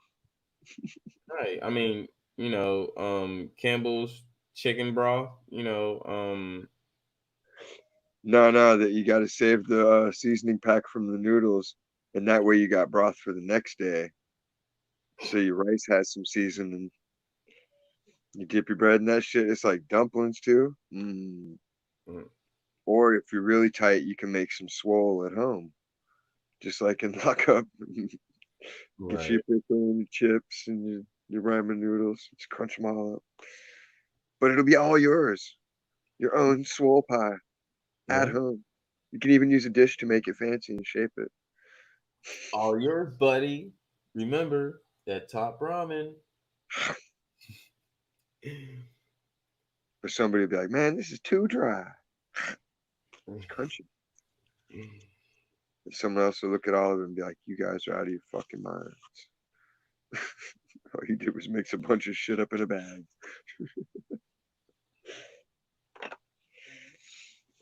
You fat built man. I could stay forever talking about him, and I'm gonna forever stay talking about him. I don't give a fuck when anybody say, "Oh, Chris is old." I don't give a fuck. If it's old, turn off your volume or hit that X. There's an X up there, or on that side. Exactly. That side. It's your beef. You can cook it as long as you want. You can slow roast it. You can rotisserie that bad boy for days. One of those motherfuckers, if you don't want to hear that shit, but I'm always gonna bag on that motherfucker. Like I can get fuck with anybody. Say there's no peace. There's no if everything's cool. No, I'm gonna decide if I don't want to say something, and I'm gonna decide if I want to say something. If I want to say something, I'm pretty sure everybody know by now. I'm gonna fucking say it. That's American freedom. I That love part. it. That's how it should be. Right. You just have to be willing to take the heat when you're wrong. That's all it is. And it's not a bad deal. Right. The only time I don't say shit, if people making money and they doing their shit, I can keep my shit in my bag and I don't have to hop out my feelings and people can do what they do. But when that shit is over, ooh, y'all niggas ain't gonna like me because I'm gonna have a lot of shit to fucking say just because I had a lot of shit just built in that fucking bottle just gonna fucking burst. It's gonna burst. I'm like, God damn, Chris going in. I ain't know. I thought this nigga would chill. Yeah, I'm chill, but I'm sorry. We know when that bottle fills up and that shit fucking bursts, got some shit saying you can't say it. Ooh. Because every man's patience has a point. And once it's reached, it's like, all right. Kept knocking on the door. I'm opening it. Get ready. I was just trying to figure out in like months ago when I was trying to point this shit out that nigga was fraud, that nigga was whack. Everybody was accepting him back. And I didn't understood that shit. I'm like, really? Y'all really accepting this nigga? Like, really? Y'all still accept? I was like, fuck that nigga. I don't fuck with that nigga. I don't follow. I don't do none of that shit. Then after a while, everybody was accepting him. So I was just like, all right, then maybe it was just me that was just probably just tripping it. And even I didn't even really take it that far, even on that, in between our shit. It was just how I felt deep inside. I was just like, man, fuck this dude. But everybody start, bringing him, letting him come back around and say all this shit. And I'm just like, that's why, like, if you really look at, like, even like before the dialogue, if you really look at me and Squid, I really be getting at him sometimes. And I'm pretty sure people know that. And I get at him and I do that shit on purpose because I know what that nigga fuck boo bullshit. And he have no facts. And when you ask the right question, he cannot produce those motherfucking facts. All he can do is just go off some bullshit that he think that some other fucking civilization went by. So I mean that's really all he can really bring, and it really sucks. And I called him out on that, and that's why with my question for his dialogue, he ain't get shit from. I mean, he ain't. None of them answered it correct, but I would lean more towards Nu than him because nigga, That's right. You didn't tell anybody how your information can benefit us in our reality right now. Peace to minds out. Salute, man. Salute to the boots. Hey, I read Squid X. Like that book is closed. I read that easy. Yeah.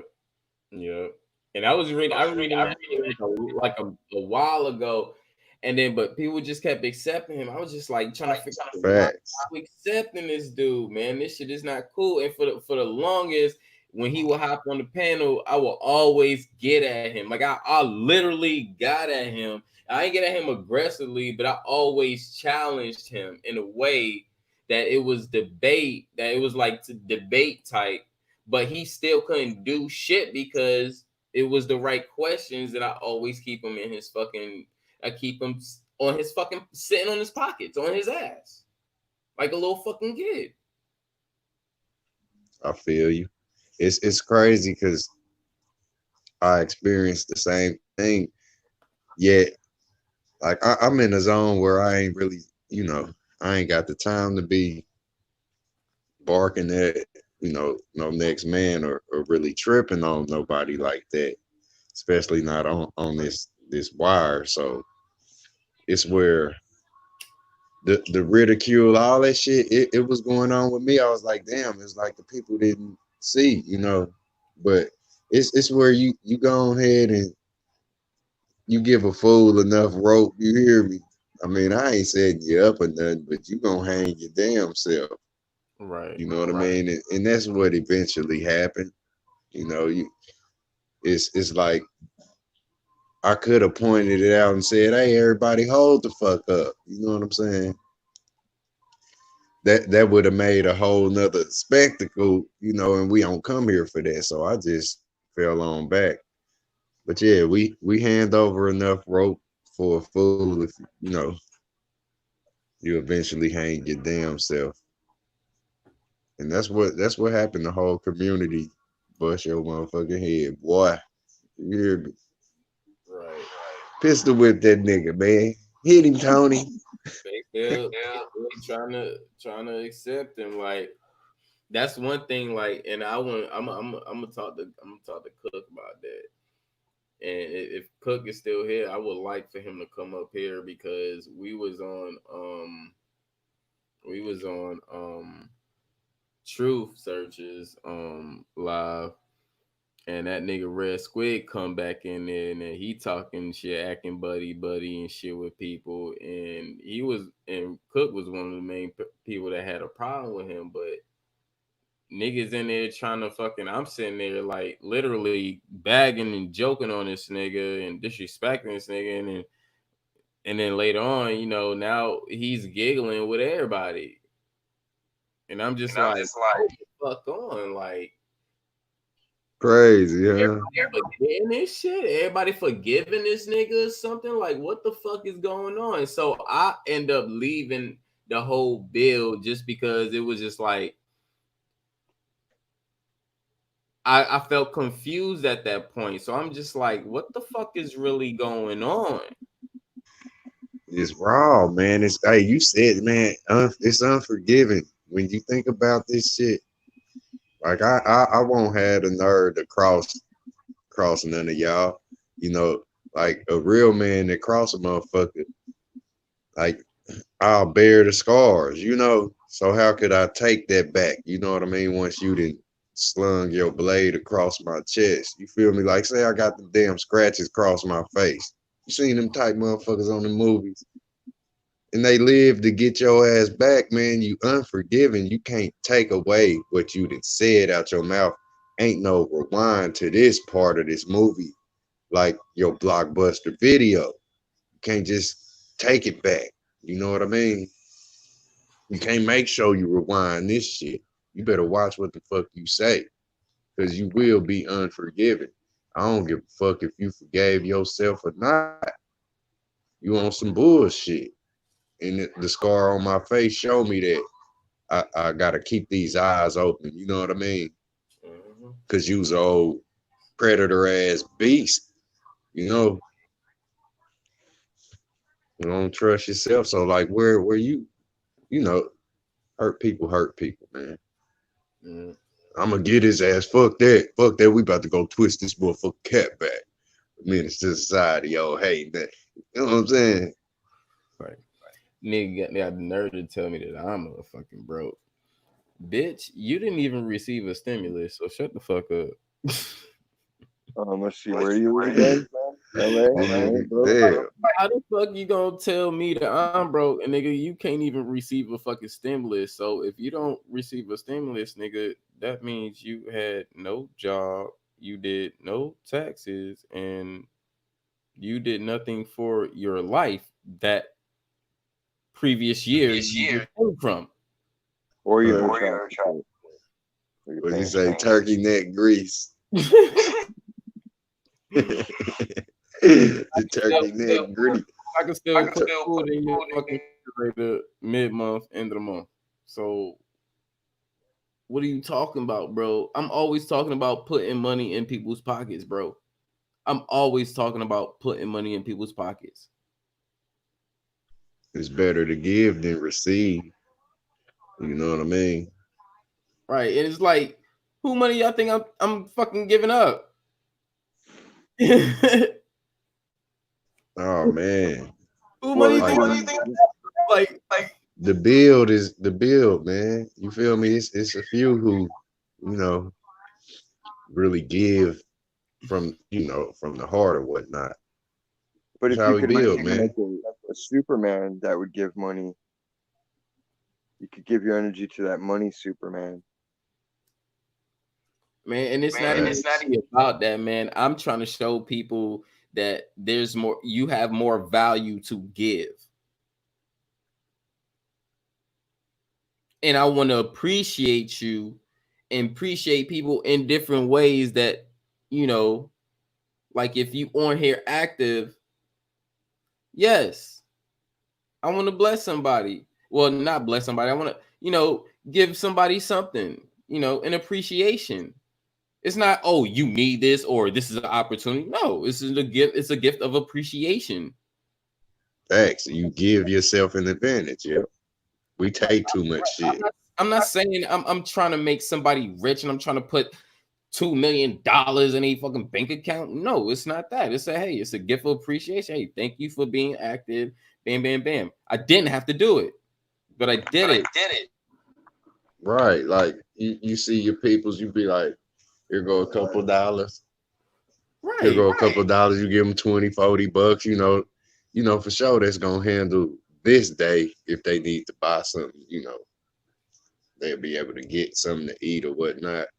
You know, they'll say to you, man, what's this? You know, $40, thanks. You know, like Jake, thanks, Ray. Thanks, Ray. Right. Like you show appreciation, like you build just like where you take care, you give it to your people. You give care, you know. Yep. So and that'll be like why everybody appreciate you and love you in your environment. Because you like where we take care, we do more giving. And that's, you know, taking care of your people outside of you is taking care of yourself. Because when they hungry, they knocking down your door. Especially if you a fuck nigga. I give them all weed candy at work. That's right. I hate to say that. I got to get that up out of me. I don't even say those two words. I don't be saying the F in. I ain't got time for F ends. Yep. Real talk. It's all, you know, I'm trying to chase her and, you know, fuck her. Fuck these niggas. Right. Yep. Look up and they be like you said, man, they be barking at your ass. Right. Look at that, man. With great power comes what they say, great responsibility. Like when you know better, you do better. Period. Don't let no motherfucker bring you down. I kind of heard you saying that the other day too, in my way. You said that shit, Chris Cypher. You was like, man, you nip that shit in the bud from the gate, you know. But it is where that perpetual motherfucker keep on fucking. You know what I mean? You just gotta get the elephant in the room. Sometimes it's a red squid. And you can't get it if you can't read. You can't read. So until you read his ass, that's when he red squid. Done. Facts. Fuck we read your ass. You just goddamn you wanna goddamn wax out this blunt right now. So I'm about to fucking jet fuel. It looks so like pretty. Molten candy. I'm a connoisseur. Can't help it. I don't got no key for nothing, but see, you should be out here. Look, we geezing at 3 in the morning. I got bags of shake and all sorts of shit I give people. I give candy away. I get muscle creams, sprays. I got fucking CBD lip balm. My dude brings me. Ooh, yummy, yummy. Yes, sir. Yes, sir. I'm on. That's how we do over here in the West Coast. California knows how to party. Straight gas, huh? California. Coleman. Yeah, I don't feel like having the chemicals down because it gets kicked over too easy. Yeah, yep. That's that butter. You got that butter melter right there. How long you been using that lighter, bro? That motherfucker is thorough. It's a torch. That's a torch. You hear me? Hey, I know you responsible. Yep. Cheech would have been and brought down the house. Yep. This ain't no game. This I am ain't no is not playing no games over there. Yeah, man. Hey, I had to borrow. Hey, this I am. I had to borrow your avatar. You see it? Yep. That's what I said. It looked like Ultimate Warrior's mask. It did. Hella ookie. Right. Made a 3D painting. The Addams Family. They spooky and they dookie. The Addams Family. Take a 3D. Hey, that's one thing. Hey, since I see that, you know, I don't know about the kind part, but I'm a fess up these defessions. That I'm about to admit, if ain't nobody admitted it yet, you know, the program, man, I'm trying to get this motherfucker up out of me.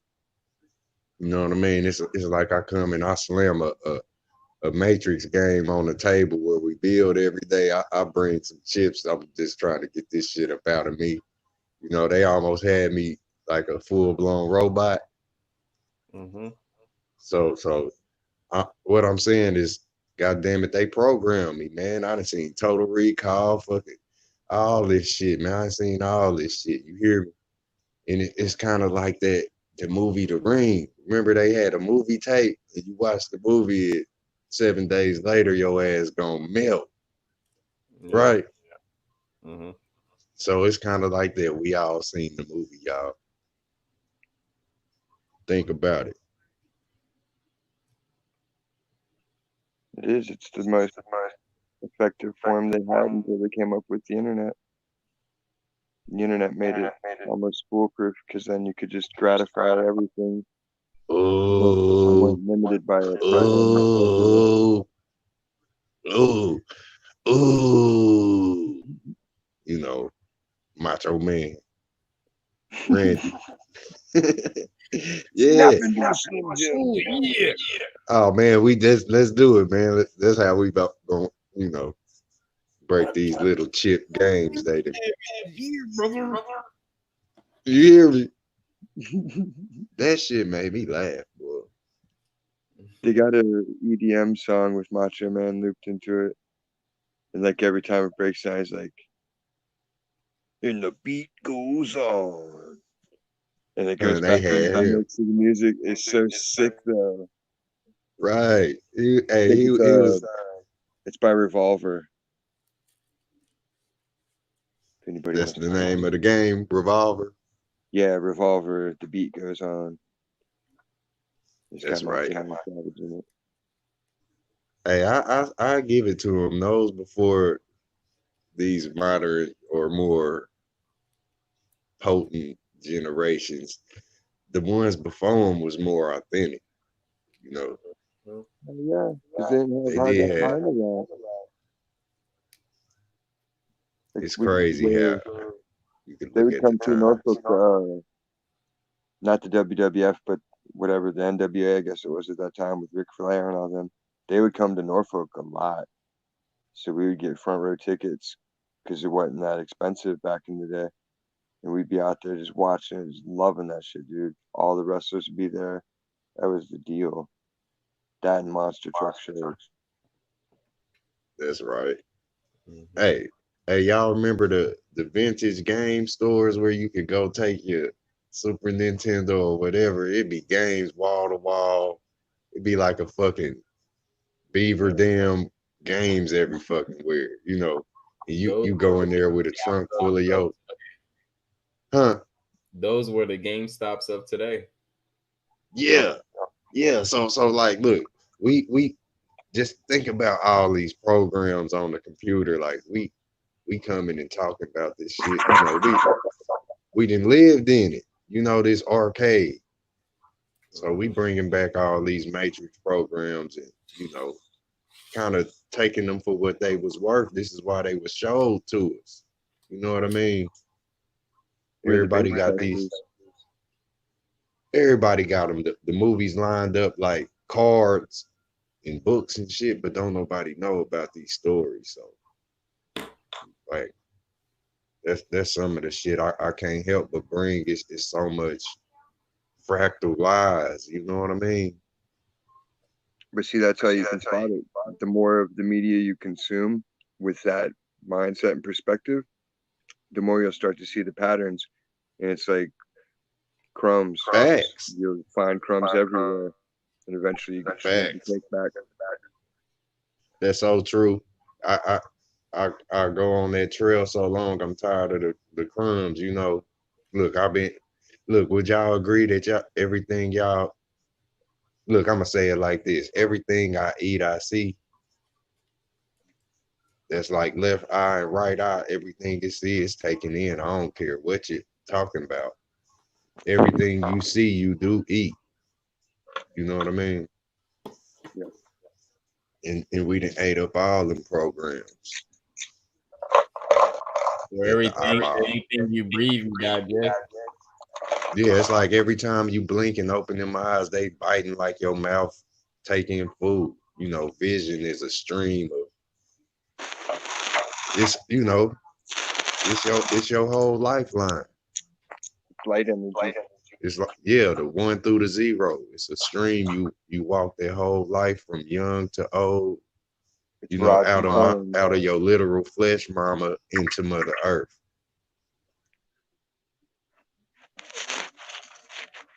and you walk this tunnel, you falling asleep and getting up is going to light and day in it. You know what I mean? You kind of like in a wormhole or a tunnel, or just like a worm is under the soil, you walking like that over the soil. You still in that same darkness. You walk a trail that can be traced, and it'll leave a wiggle just like a worm slithered. That worm slithered across the pavement and it dried up, but you see that silky film later on. A slug done been across there. Hate slugs. That's your path. And it's crossing, we just can't see it. Like everybody lines it look like your scribbles on the paper when you was a child. Like say whatever vibe you on.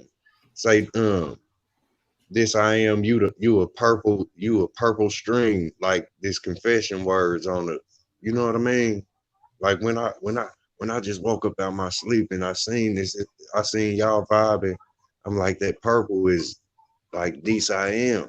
It come with your avatar type of shit. Like, you know what I mean? And Chris probably felt that and threw that in the shit. You know what I mean? And his color might be, a super violet or, any other color on the spectrum. It might be the red or the white on the smoker's lounge. You know what I mean? Yeah, we like that. Excuse me too if I, you know what I mean? I know I be long-winded sometimes. No, you good. We chilling, huh? Yep. Chilling. Feet back, head back, blunt in hand, drink. We good. Oh man, I passed out off the rosé. Yeah. I came too, man. Everybody down. They sleep. Smoke anybody under the table at any time. Believe that. Yeah, that's you can right. have it. I'm not a big liquor drinker. I mean, I do drink, have a drink, and I don't like get drunk very quick or whatever. But I could drink, I could hold mine. But that's right. I do what I do. You know what I mean? Don't ask me. I just do stuff. I won't drink a lot, but I will smoke a lot. Facts. I'll eat a lot of mushrooms. Smoking. Even That's my right. dude that was selling them to me is like, how much did you eat for this show? I'm like, half an ounce. He's like, good God, what? I'm like, well, they're kind of weak. Like, man, these are like the strongest one I've had. You had to double up your dosage. Yeah, like somebody bought me a ticket to the Guar show, and it's like totally not my thing. But they also gave a ticket to the chick I wanted to get with. So I was like, man, I really don't want to go to the show, but I really want to go hang out with this chick. So of course I went. But I was like, I'm gonna go and I'm gonna eat a bunch of mushrooms and at least enjoy myself. So I did what I could to enjoy the show, and then afterwards I was like, all right, that part of the night's over. Now we're going to my local bar where everybody's cool with me and my scene. And then we went and partied the rest of the night, and it was awesome. That's right. Because I'll feed everybody. Like, I don't care if you got money. You're partying with me tonight, you're gonna be partying like we are, and you're gonna help be entertaining. No doubt. Hey, I got a question. Do you think you see literal infrared vision like it's depicted with Superman? Like heat signatures? Do you? Not seeing it like. Yeah. Do you think you seeing any type of infrared? Like right now, easy. Right now, no. If you have a filter, though. I say you are. Yeah. If you're seeing in the spectrum of colors, infrared got to be part of the color. Well, yeah, you're seeing it, but you're not consciously perceiving it as such. All in a collective of colors besides just one color. Yeah, well, look, where it's all of this is tossed into fantasy where it's real, but where you don't understand or understand, you know, you don't get it from all angles. This is where it's a fantasy for you. And one can see it that can see. You know what I mean? Like everything I read. Like I kind of looked at this red shit, man. I've been on it. You know, it's like everything you read, you read it. Like you literally just read everything that's secondary to, you know, the past and the future is doing it right now. You know, you reading it right now, like you are infrared right now. Every second you can blink and all that, but it's your light. It's the stream. You know what I mean? And it's the light that's your vision. Infrared light. All of this color in this spectrum, like you see it. You see this HD. And what I'm saying is like everything you read and it's red, but where you could take all of that and put all that spunk on it, you feel me? You are seeing with the light rays, and that's the light in your eyes. Every day, like you can tie 2020 to just seeing through everything clear as it being.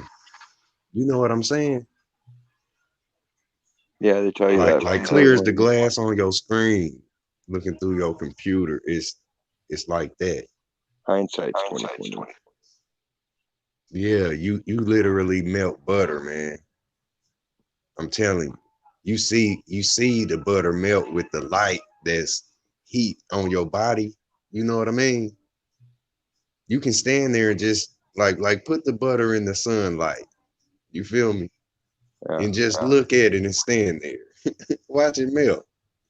It's like I can put 10 times extra fantasy on that or fractal. You know what I mean? And I can give you a movie with it.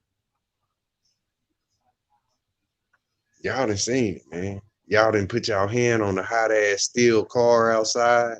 You know what I mean? It be hot as a motherfucker. Yep. And you looking at this as infrared, man. You got this 2020 vision. If you could only see, telling you, man, we gonna wake our people up.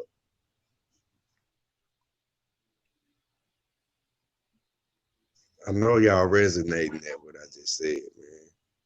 Yeah. We melting shit, man. It's 2020, man. Like I could see through all of these buildings, man. Like that Daredevil movie. You know what I mean? I know what this shit is. I know the whole blueprint layout, the sewer line, all at the jungle, from urban to slum, you know, all tundra, man, all terrain. I already know the layout. You know how they give you the grid of the map on the game before you play it? Yeah. You see the whole room. And anytime it's the same designer, that's what you know how the game's going to be, because the designer that designed the other one, you know how that game was. And you start to see it overlapping in all the games. Yeah, like we got to show them the Matrix because they acting like they don't see it. It's just like when Morpheus took Neo and he was all this shit, man. He was telling the dude to hit the button and all of the guns popped up. We know what this is. You feel me? It's like, shit, you need some guns, holler at me. You know who to holler at in your environment to get the guns. You feel me? You know how this game is played. You know the structure. Mm-hmm. You can see all of this. That's facts. Yeah, don't nobody got to tell you it's roaches in that damp room over there in the bottom of this building. you know it's roaches laying and running. You know what I mean? Like, we gotta wake up, man.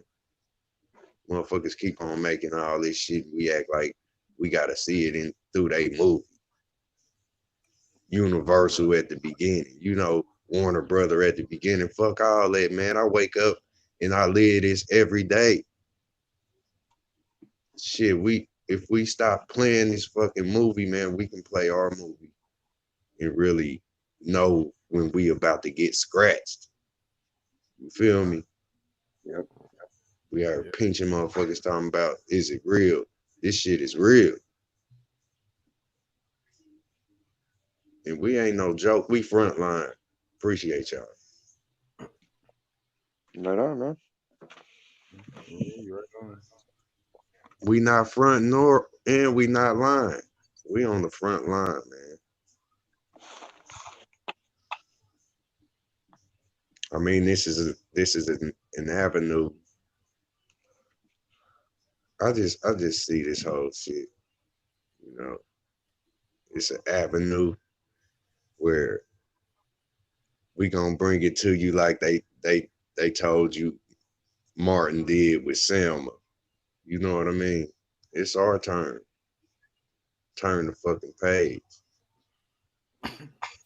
Because we caught up in the past. We caught getting passed up. You know what I mean? With these bookmarks. Putting these paws on you. You hear me? Put the paws on you. Paws on the script. Like, you know what I mean? Like imagine that the little scrappy dude, he all got his, you know, top piece all cut up. And he gonna put them paws on you, like we don't know what. Yeah, we don't know what to do with this power, but slap our brother and put a pause on him. You know how if you get hit in the face, your lip quiver a little bit. Whoever got hit, you know that little feel in your mouth smirk if a motherfucker slap your lip. Y'all know if you been hit. Right. Yeah. That's all people want to do, little scrappy slap you in your lip. Like, don't nobody really want to encourage their brother and sister and propel them forward. You want to slap them backwards and make him fall on his back, blood coming out his nose. You don't want to push him forward while he's smiling, you know, into greatness. Like I told you, you can do it, bro. You know, we got the motherfucker throwing a little greasy hand on our, you know, they little chicken grease hand on our shoulder and pulling us back. Like Jay-Z said, get that dirt off his shoulder. I don't know how I'm flowing like this. Salute, though.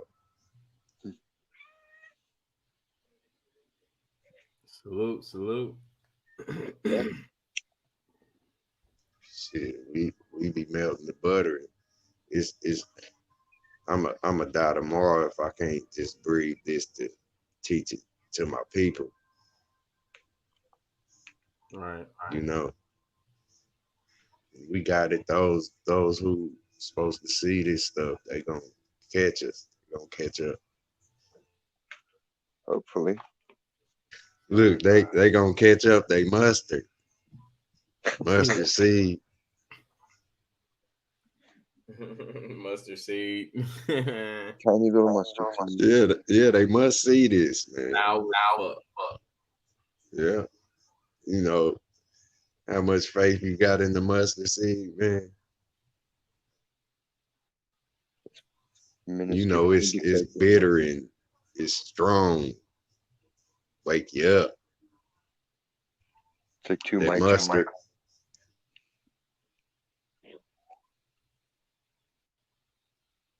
That mustard to get you. Mm-hmm. Like booty tang. It's tangy.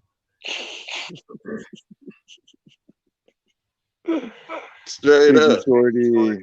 Shout out to Biggie Shorty. Biggie shouts. That man, boy. You just don't know it. Dude, I love Pretty Thing. That shit is so fucking Man, funny. hey man. I ain't gonna lie. I'm up in the heavens right now, man. That's what's up. Totally grounded. In trouble, y'all. Whatever, y'all. Look, I got that nigga Yahweh. Man, it's high frequencies. Man. That's right. Hey, all levels though, man. We high frequency, low. You know, we could either take it how it come, or shit, put the bar where we set it. You know what I mean? Exactly. We can express it all. Get on that Arnold Schwarzenegger level. You know, he put that bar on all levels, boy. Lifting. Get to the chopper. Get to the chopper. Oh man, look at you. He say, come with me. You know what I'm saying? If you want to live, man, come with me. Straight up. As best as see you at the party, Richter. It's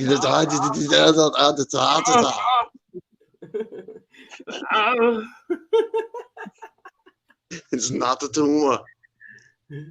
This is not the whore. This is not the whore. Oh. Oh man. That's dope, boy.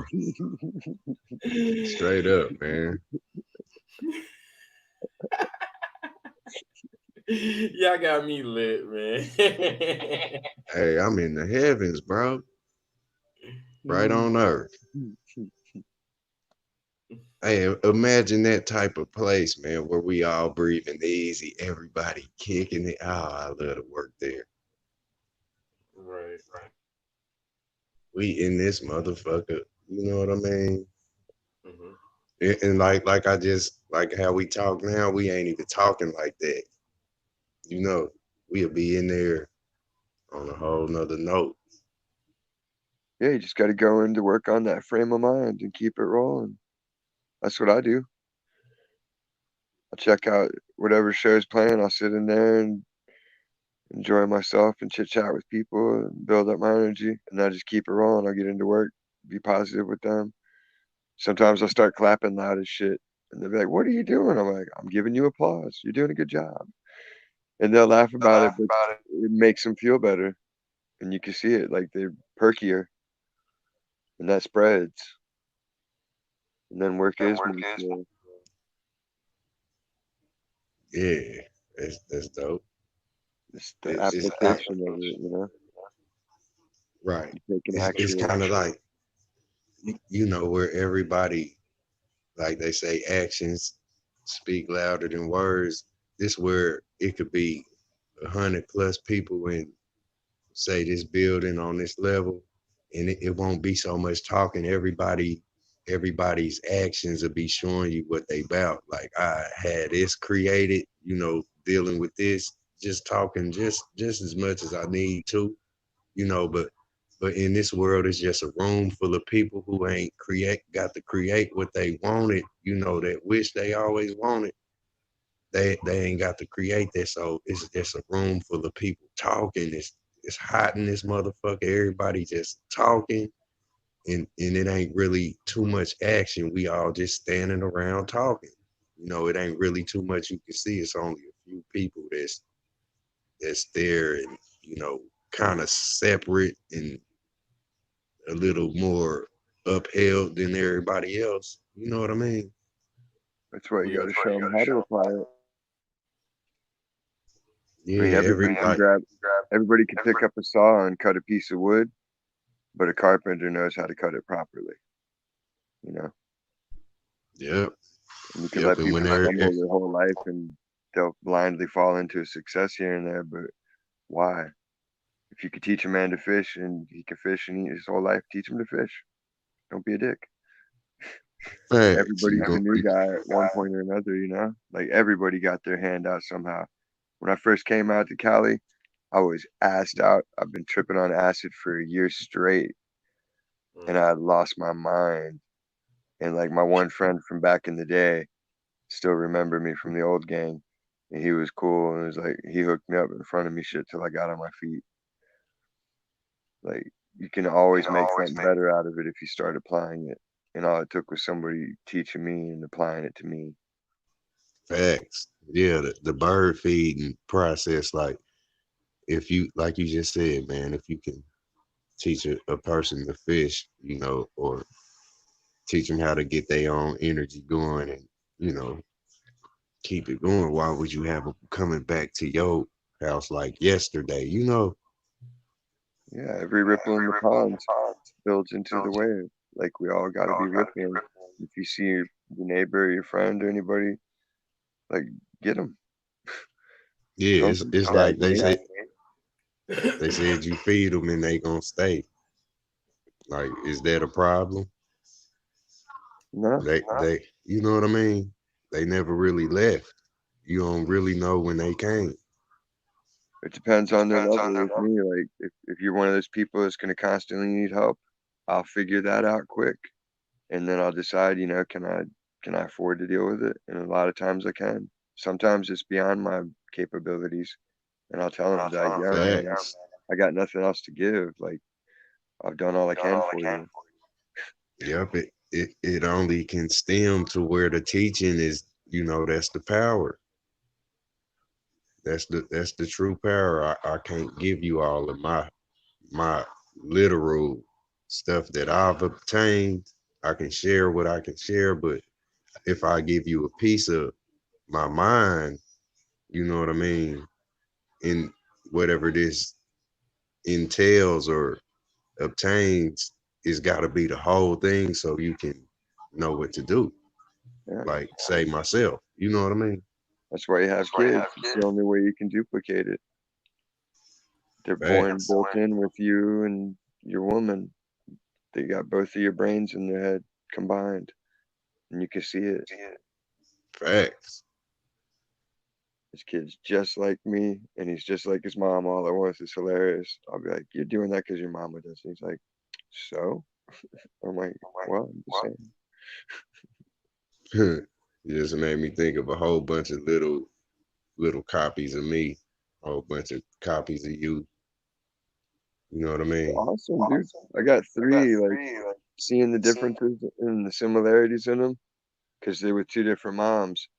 So it's like it's a real good comparison I can do, but they all have similarities for me. So I can be like, okay, now I can figure out exactly what my dominant genes were based on the three of them.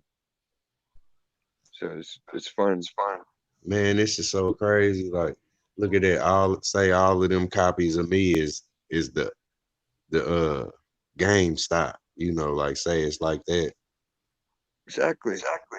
We're all Nintendo games. We just got a slightly different program on them that makes us Tecmo Mobile and Super Mario, and only there's untold numbers of us, and we're all contained in the same hard drive in each one of our cells called DNA. Right. It's crazy. It's fucking brilliant, dude. That's the most. Like, hey, look, like they tell you, unimagined. You can't even imagine the level of data compression that requires. Oh man, you hear me? It's like, can you run that? Look, it's like say how the thoughts, you know, they say they go back and forth in your head carrying information. Like this is whoever on the camel transporting these to there, you know. It's the polka dot connect the dot, right? You know, so it's like we neurons or something. We neurons, you know, moving around copies and transporting information back and forth, building, you know. Hutch, we here to take care of this land or give care to it, you know. Our whole bodies are designed for it. It's just like a healthy brain. You know what I mean? Bad thoughts or unnecessary thinking to have you living in, you know, this fuckery we living in. We living in some dumb shit, man. This shit is dumb. Stupid, man.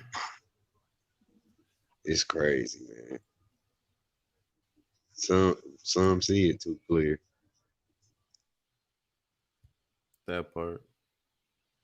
The only people that go along with it are the ones who've never been bitten in the ass by it, because they can't believe it to be true until they see someone get murdered on TV, or until they see one of their neighbors' houses burned down, and oh, it's a mystery. Oh, man. Hey, that's so thorough, because you know where my research, you know, I've been there with the skin of the teeth. You know, that's the dogs biting your ass. Like, remember he said that on Friday. Yep.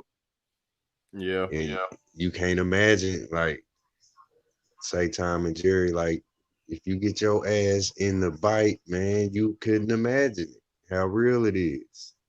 That rat trap is real. It'll obliterate your ass if the trap, like, say I made a rat trap big as a 18-wheeler. Yeah, and that motherfucker snap, whatever's on the other side is gonna get clapped. We see this shit all the time. Mm-hmm. What's that channel, Spike Channel, where they had a gelatin bodies? They always striking them with swords and spike balls and shit like that. 1,000 Ways to Win.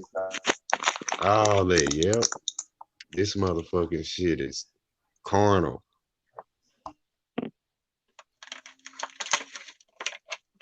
And if we like everybody died, that was you. Like, you ain't woke up yet. All of these dead bodies, whether fake or real, like, you play too much, man. Stop, Chris. You feel me? That's hey, we are powerful, man. Everything you are witnessing, this is your power. Mm-hmm.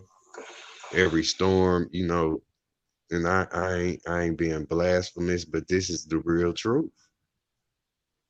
You kept balance when that big ass blast of wind came blowing past you. It's you that's standing up, that's standing this ground. Nobody else. It's you. I'm doing it from where I'm at.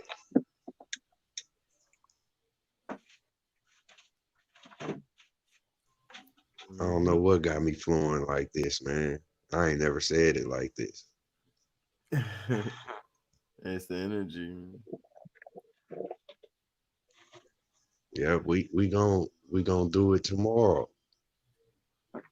Facts. Or is that that's right now? Shit. Yeah, already. Delta 9's in the house. Right. It's one thing, man. We gonna become, you know, what we supposed to have been. We gonna connect. It's just we can't be scared. We can't be scared of Cujo, man. You know what I'm saying? The person or Go ahead. There's like a person called Cujo. I think I remember Root talking about him. You remember the dog, don't you? Yeah, that's what I was saying. Like, I was thinking it was either the dog movie or the person. Yeah, I got a so copy of the movie. That movie's awesome. I got all Stephen King's movies. Oh man, I got the cat's eye. Man, they were so scared. You hear me? Ain't no way I'd stay in that car. I would have got out that motherfucking car. You hear me? I ain't seen Cujo in so long. But they were scared. My kid in there, man. I would have broke the window and grabbed a blade of glass and been like, if this is going out, we're going down together, dog. And I started stabbing him with that window glass. Or a windshield wiper or something. There'd have been something in that car to beat that dog to death with. I don't care if he's got rabies or not. That's my baby, right? Man, it was so crazy because the dog was like, get your ass. Every bark he was saying, get out that car, pet me. You know what I mean? It's like, what the fuck y'all problem? Y'all, I'm gonna sit out here. All y'all gonna sit out here all day? You hear me? Woo! He was pissed. He should have had a little barrel under his chin, like on Chili Willy, full of liquor. Say goodbye here, man. I'm just here to make y'all some drinks. It's all good. Yeah, you gotta face your fears, man. And that dog will fuck you up. Imagine 20 wild pit bulls in your city. You know, man. And this is crazy. We can make the movie, man. We can make some dope films where these motherfuckers think they making some, you know. That's why a sword will be better than a gun. You ain't cocking a gun fast enough to deal with a dog pack. But you swing the sword around, you're cutting everything you hit. The pen is mightier, yep. We must build. I don't give a fuck. I'm ready to get musty. You know, building, you feel me? In the daytime, and I'm gonna get my rest at night, man. I'm ready to build in this world, man. I'm sick of the bullshit. Straight up, man. That part. You know, like, why you musty? Like, a lot of people, we wearing deodorant like we ain't here to get stanky. What the fuck our problem, man? You hear me? You tripping because you got a armpit stain? Come on, man. Just means you're working hard. Right, you hear that? Yeah. But work is wrecked in these days. Because everybody's splashing like Jello getting threw out the bowl up against the wall. Bones and Jello. You know what I mean? We tripping. Instead of working, we wrecking.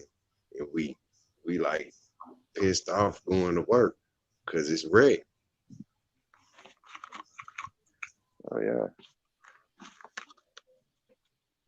Work is a nightmare lately. Yeah, it ain't no good. You done just got your ass literally beaten. Your parents said, go outside. You crying and snot on your face in the front yard. You don't want to play like that. That's how they got us playing, man. You had to. Your friends are cool and they would understand and they wouldn't say nothing about it. They just let you pull yourself together and run with it. Like, change subject. We know you got your path here. Yeah, you look, this how the story going. You out here getting the blood beat out your back. You hear me? You getting the blood beat out your back on the, you know, in front of the yard, in front of the house or whatnot. Wherever you were. Yeah, and yeah, this the field, this the yard. You know what I mean? Any place you at.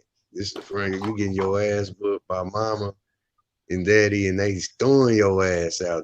Man, you bleeding blood with this ass whooping. It's like 30 times. You know how the kid be sitting there. The belt came out of nowhere.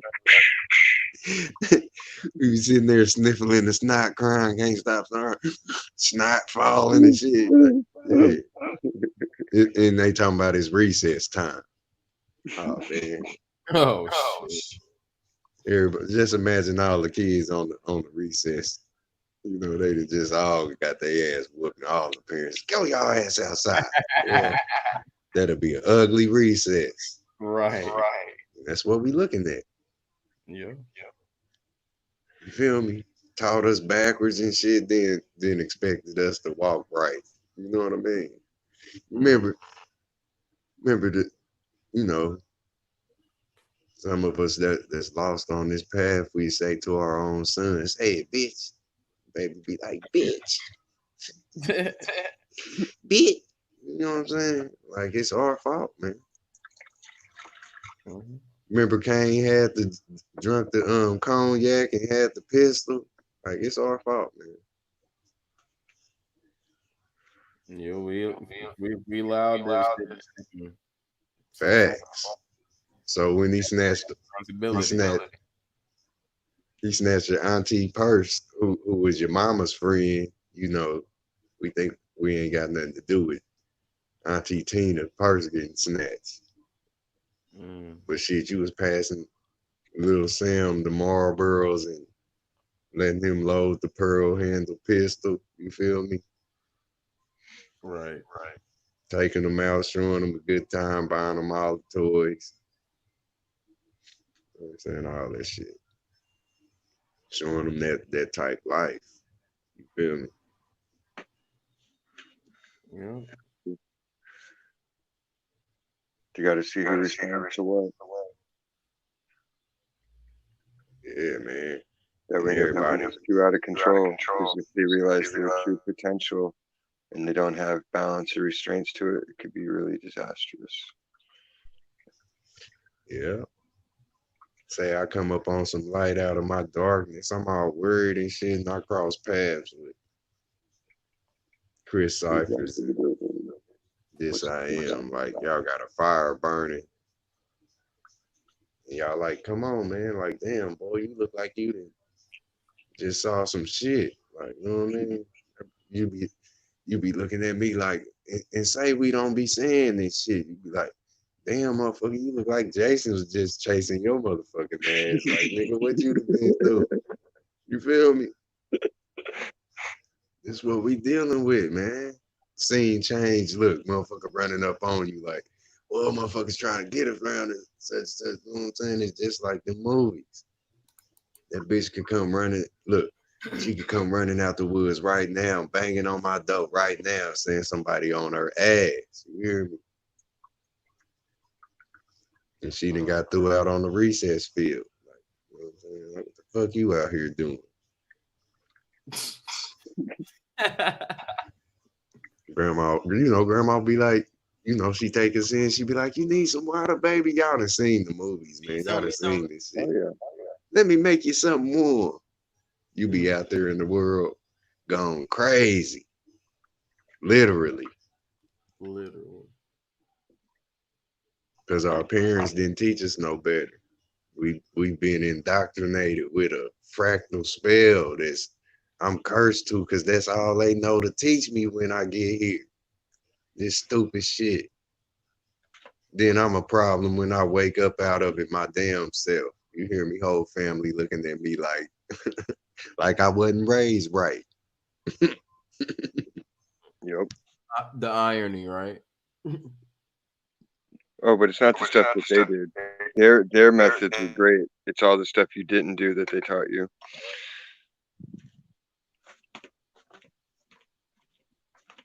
Yeah, this shit deep, man. We like Tony Montana. Who did that? Me? You know what I'm saying? Think we all alone, you know what I'm saying? But you didn't literally pull that cocaine out your ass. You didn't do this shit alone. Tony Montana and his mountain of cocaine. Tony Montana. You calling me a cockroach? I think you a cockroach.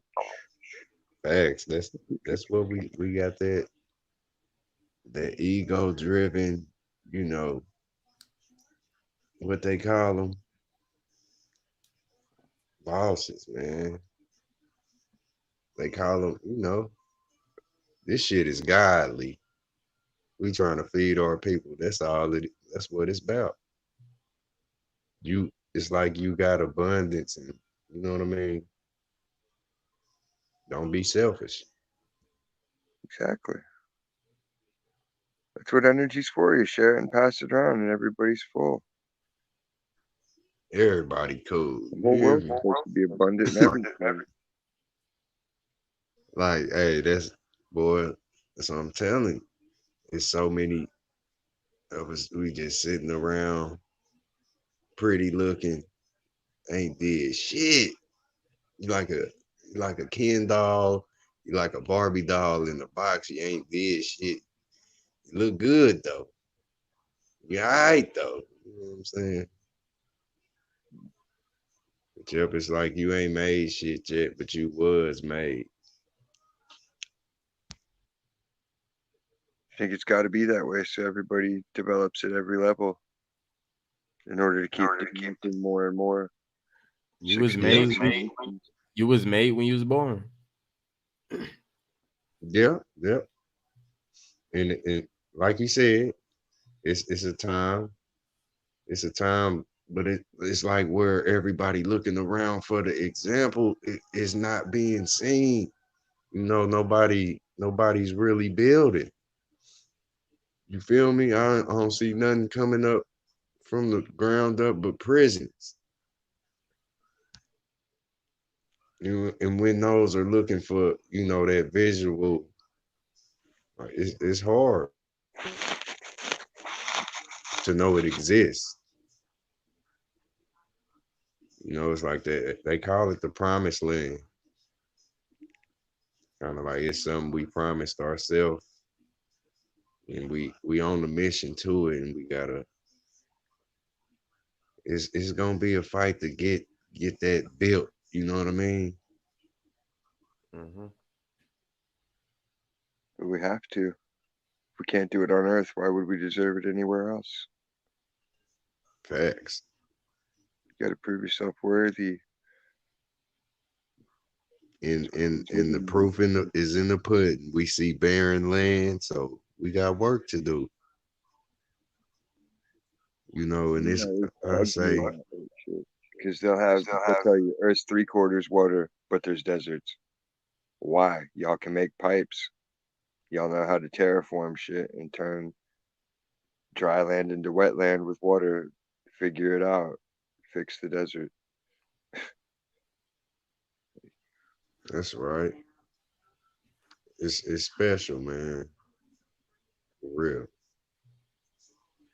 It's so potent. Like, man, I want to get off of here right now, but I want to, you know, do the opposite.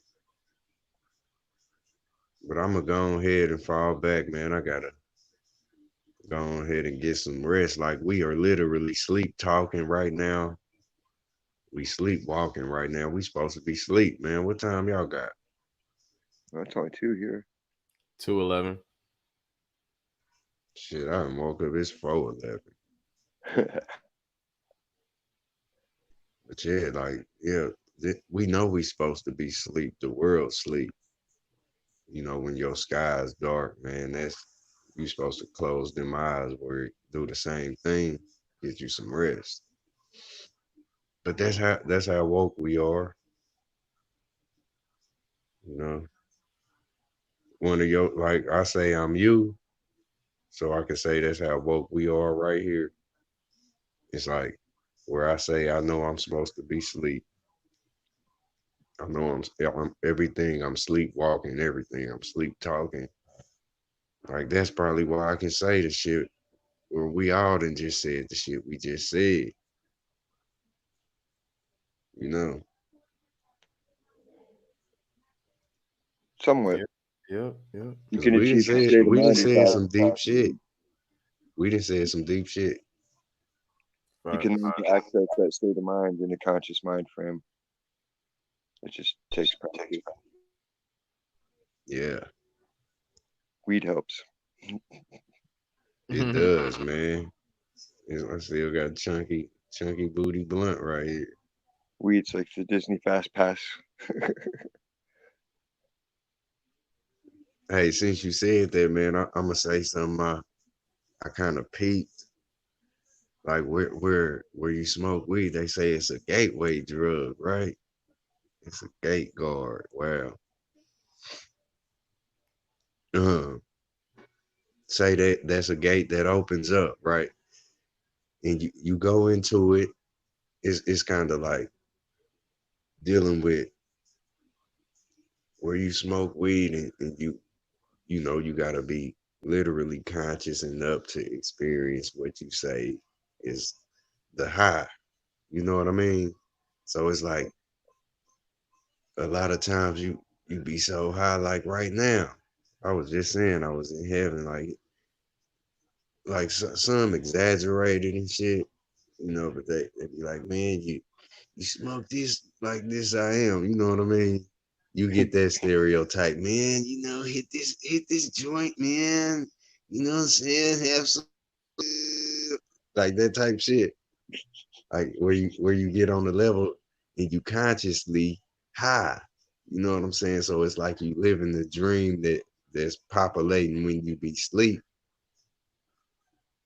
We call it, I don't know, astral projecting while asleep or whatnot. You know what I mean? But it like I say, when you smoke weed, when you go to sleep, most of the times, speaking for myself, I don't dream when I smoke weed and I'm up living my life. Like I literally live that dream at that time. You know what I'm saying? And when I go to sleep, I just be autopilot as if a bored motherfucker that's just sitting up woke. You know what I mean? Yeah. It's like the weed had your pineal gland open while you woke. You know what I mean? So when you go to sleep, it's gonna sleep with you. Like I don't experience too much dreaming when I'm asleep if I'm smoking weed. But if I quit smoking weed, I have all kind of outlandish dreams, and I'm telling you shit that just that you don't see while you up. You know what I mean? Yeah. So like if you get to fucking with the weed, don't think it's just because you want to smoke. It does open up those different gates or you know, thinking processes in your brain. It do. Because it's a high. You going high. I mean, you going high somewhere. So where are you going high? Exactly. If there's I not feel somewhere to like- go, you I wouldn't feel be it able right to now. go there. Right. It's You know, deep. why design that into the universe if it's not a possibility that you're going to encounter and want to partake in? Yeah. Man, I know y'all know, man, bud for bud. It's like each bud is a motherfucker. You see, like, I know y'all done bust down that shit, see the crystals and all that. Mm-hmm. Yeah, that shit is, each bud is like a memory pod or some kind of shit. It's contoured medicine. If you work with your plants, after a couple of generations, they will contour their capability to you. So when you smoke it, it's like the strongest stuff you ever smoked because the plant's reacting to you. Like it senses your bioelectrics and transforms itself to it. That's why they like me growing stuff, because it comes out strong, because the plant's like, damn, this dude needs help. He's in pain. So the plant strengthens and strengthens. Facts. And One look, hit that's, wonder. go ahead. Right. That's That's the best. I smoked a bowl. People be like, how was it? Be like, well, I took one hit and then I woke up an hour later and I was holding the pipe and holding the lighter and the bowl was still green. It just knocked me out. The la la land. Hey, that's where I realized, man, where you say must, you saying musk. Like it's like the whole musty thing is you smell like marijuana.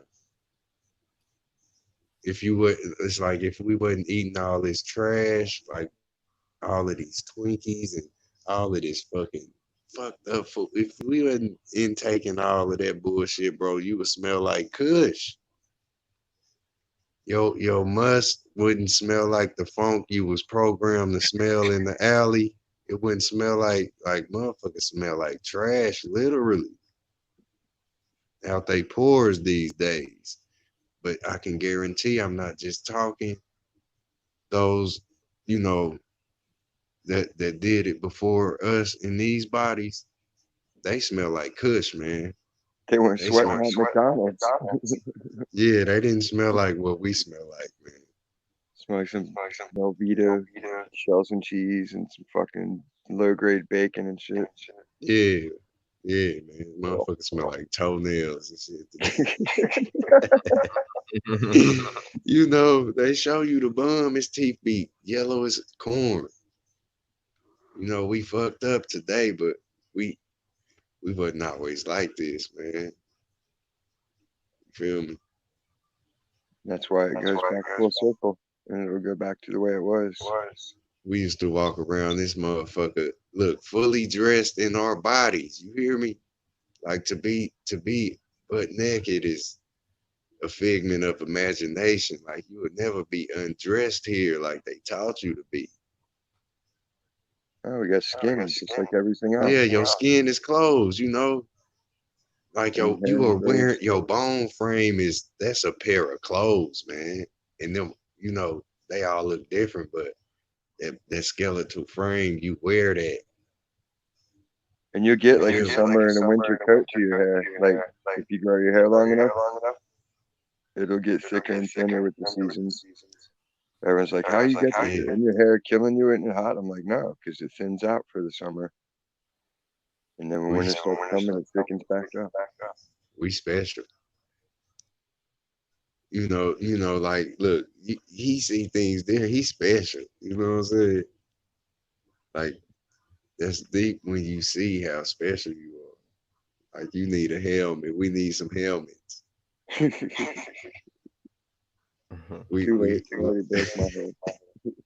This shit is crazy, man. Yeah, it is. And we're gonna bring this to an ending. With that being said, you brothers have any closing statements to close out with? The floor is open. As always, it's been a pleasure. Thank you, everyone in the chat for listening. So, got Calcula. Happy birthday, Adrian Cobb. And it's been excellent having some chat time with you guys.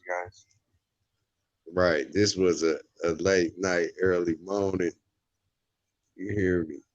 Flex. You hear me? A loofah rig, no flex on their neck. Wake your ass up. You hear me? Knuckle sandwich.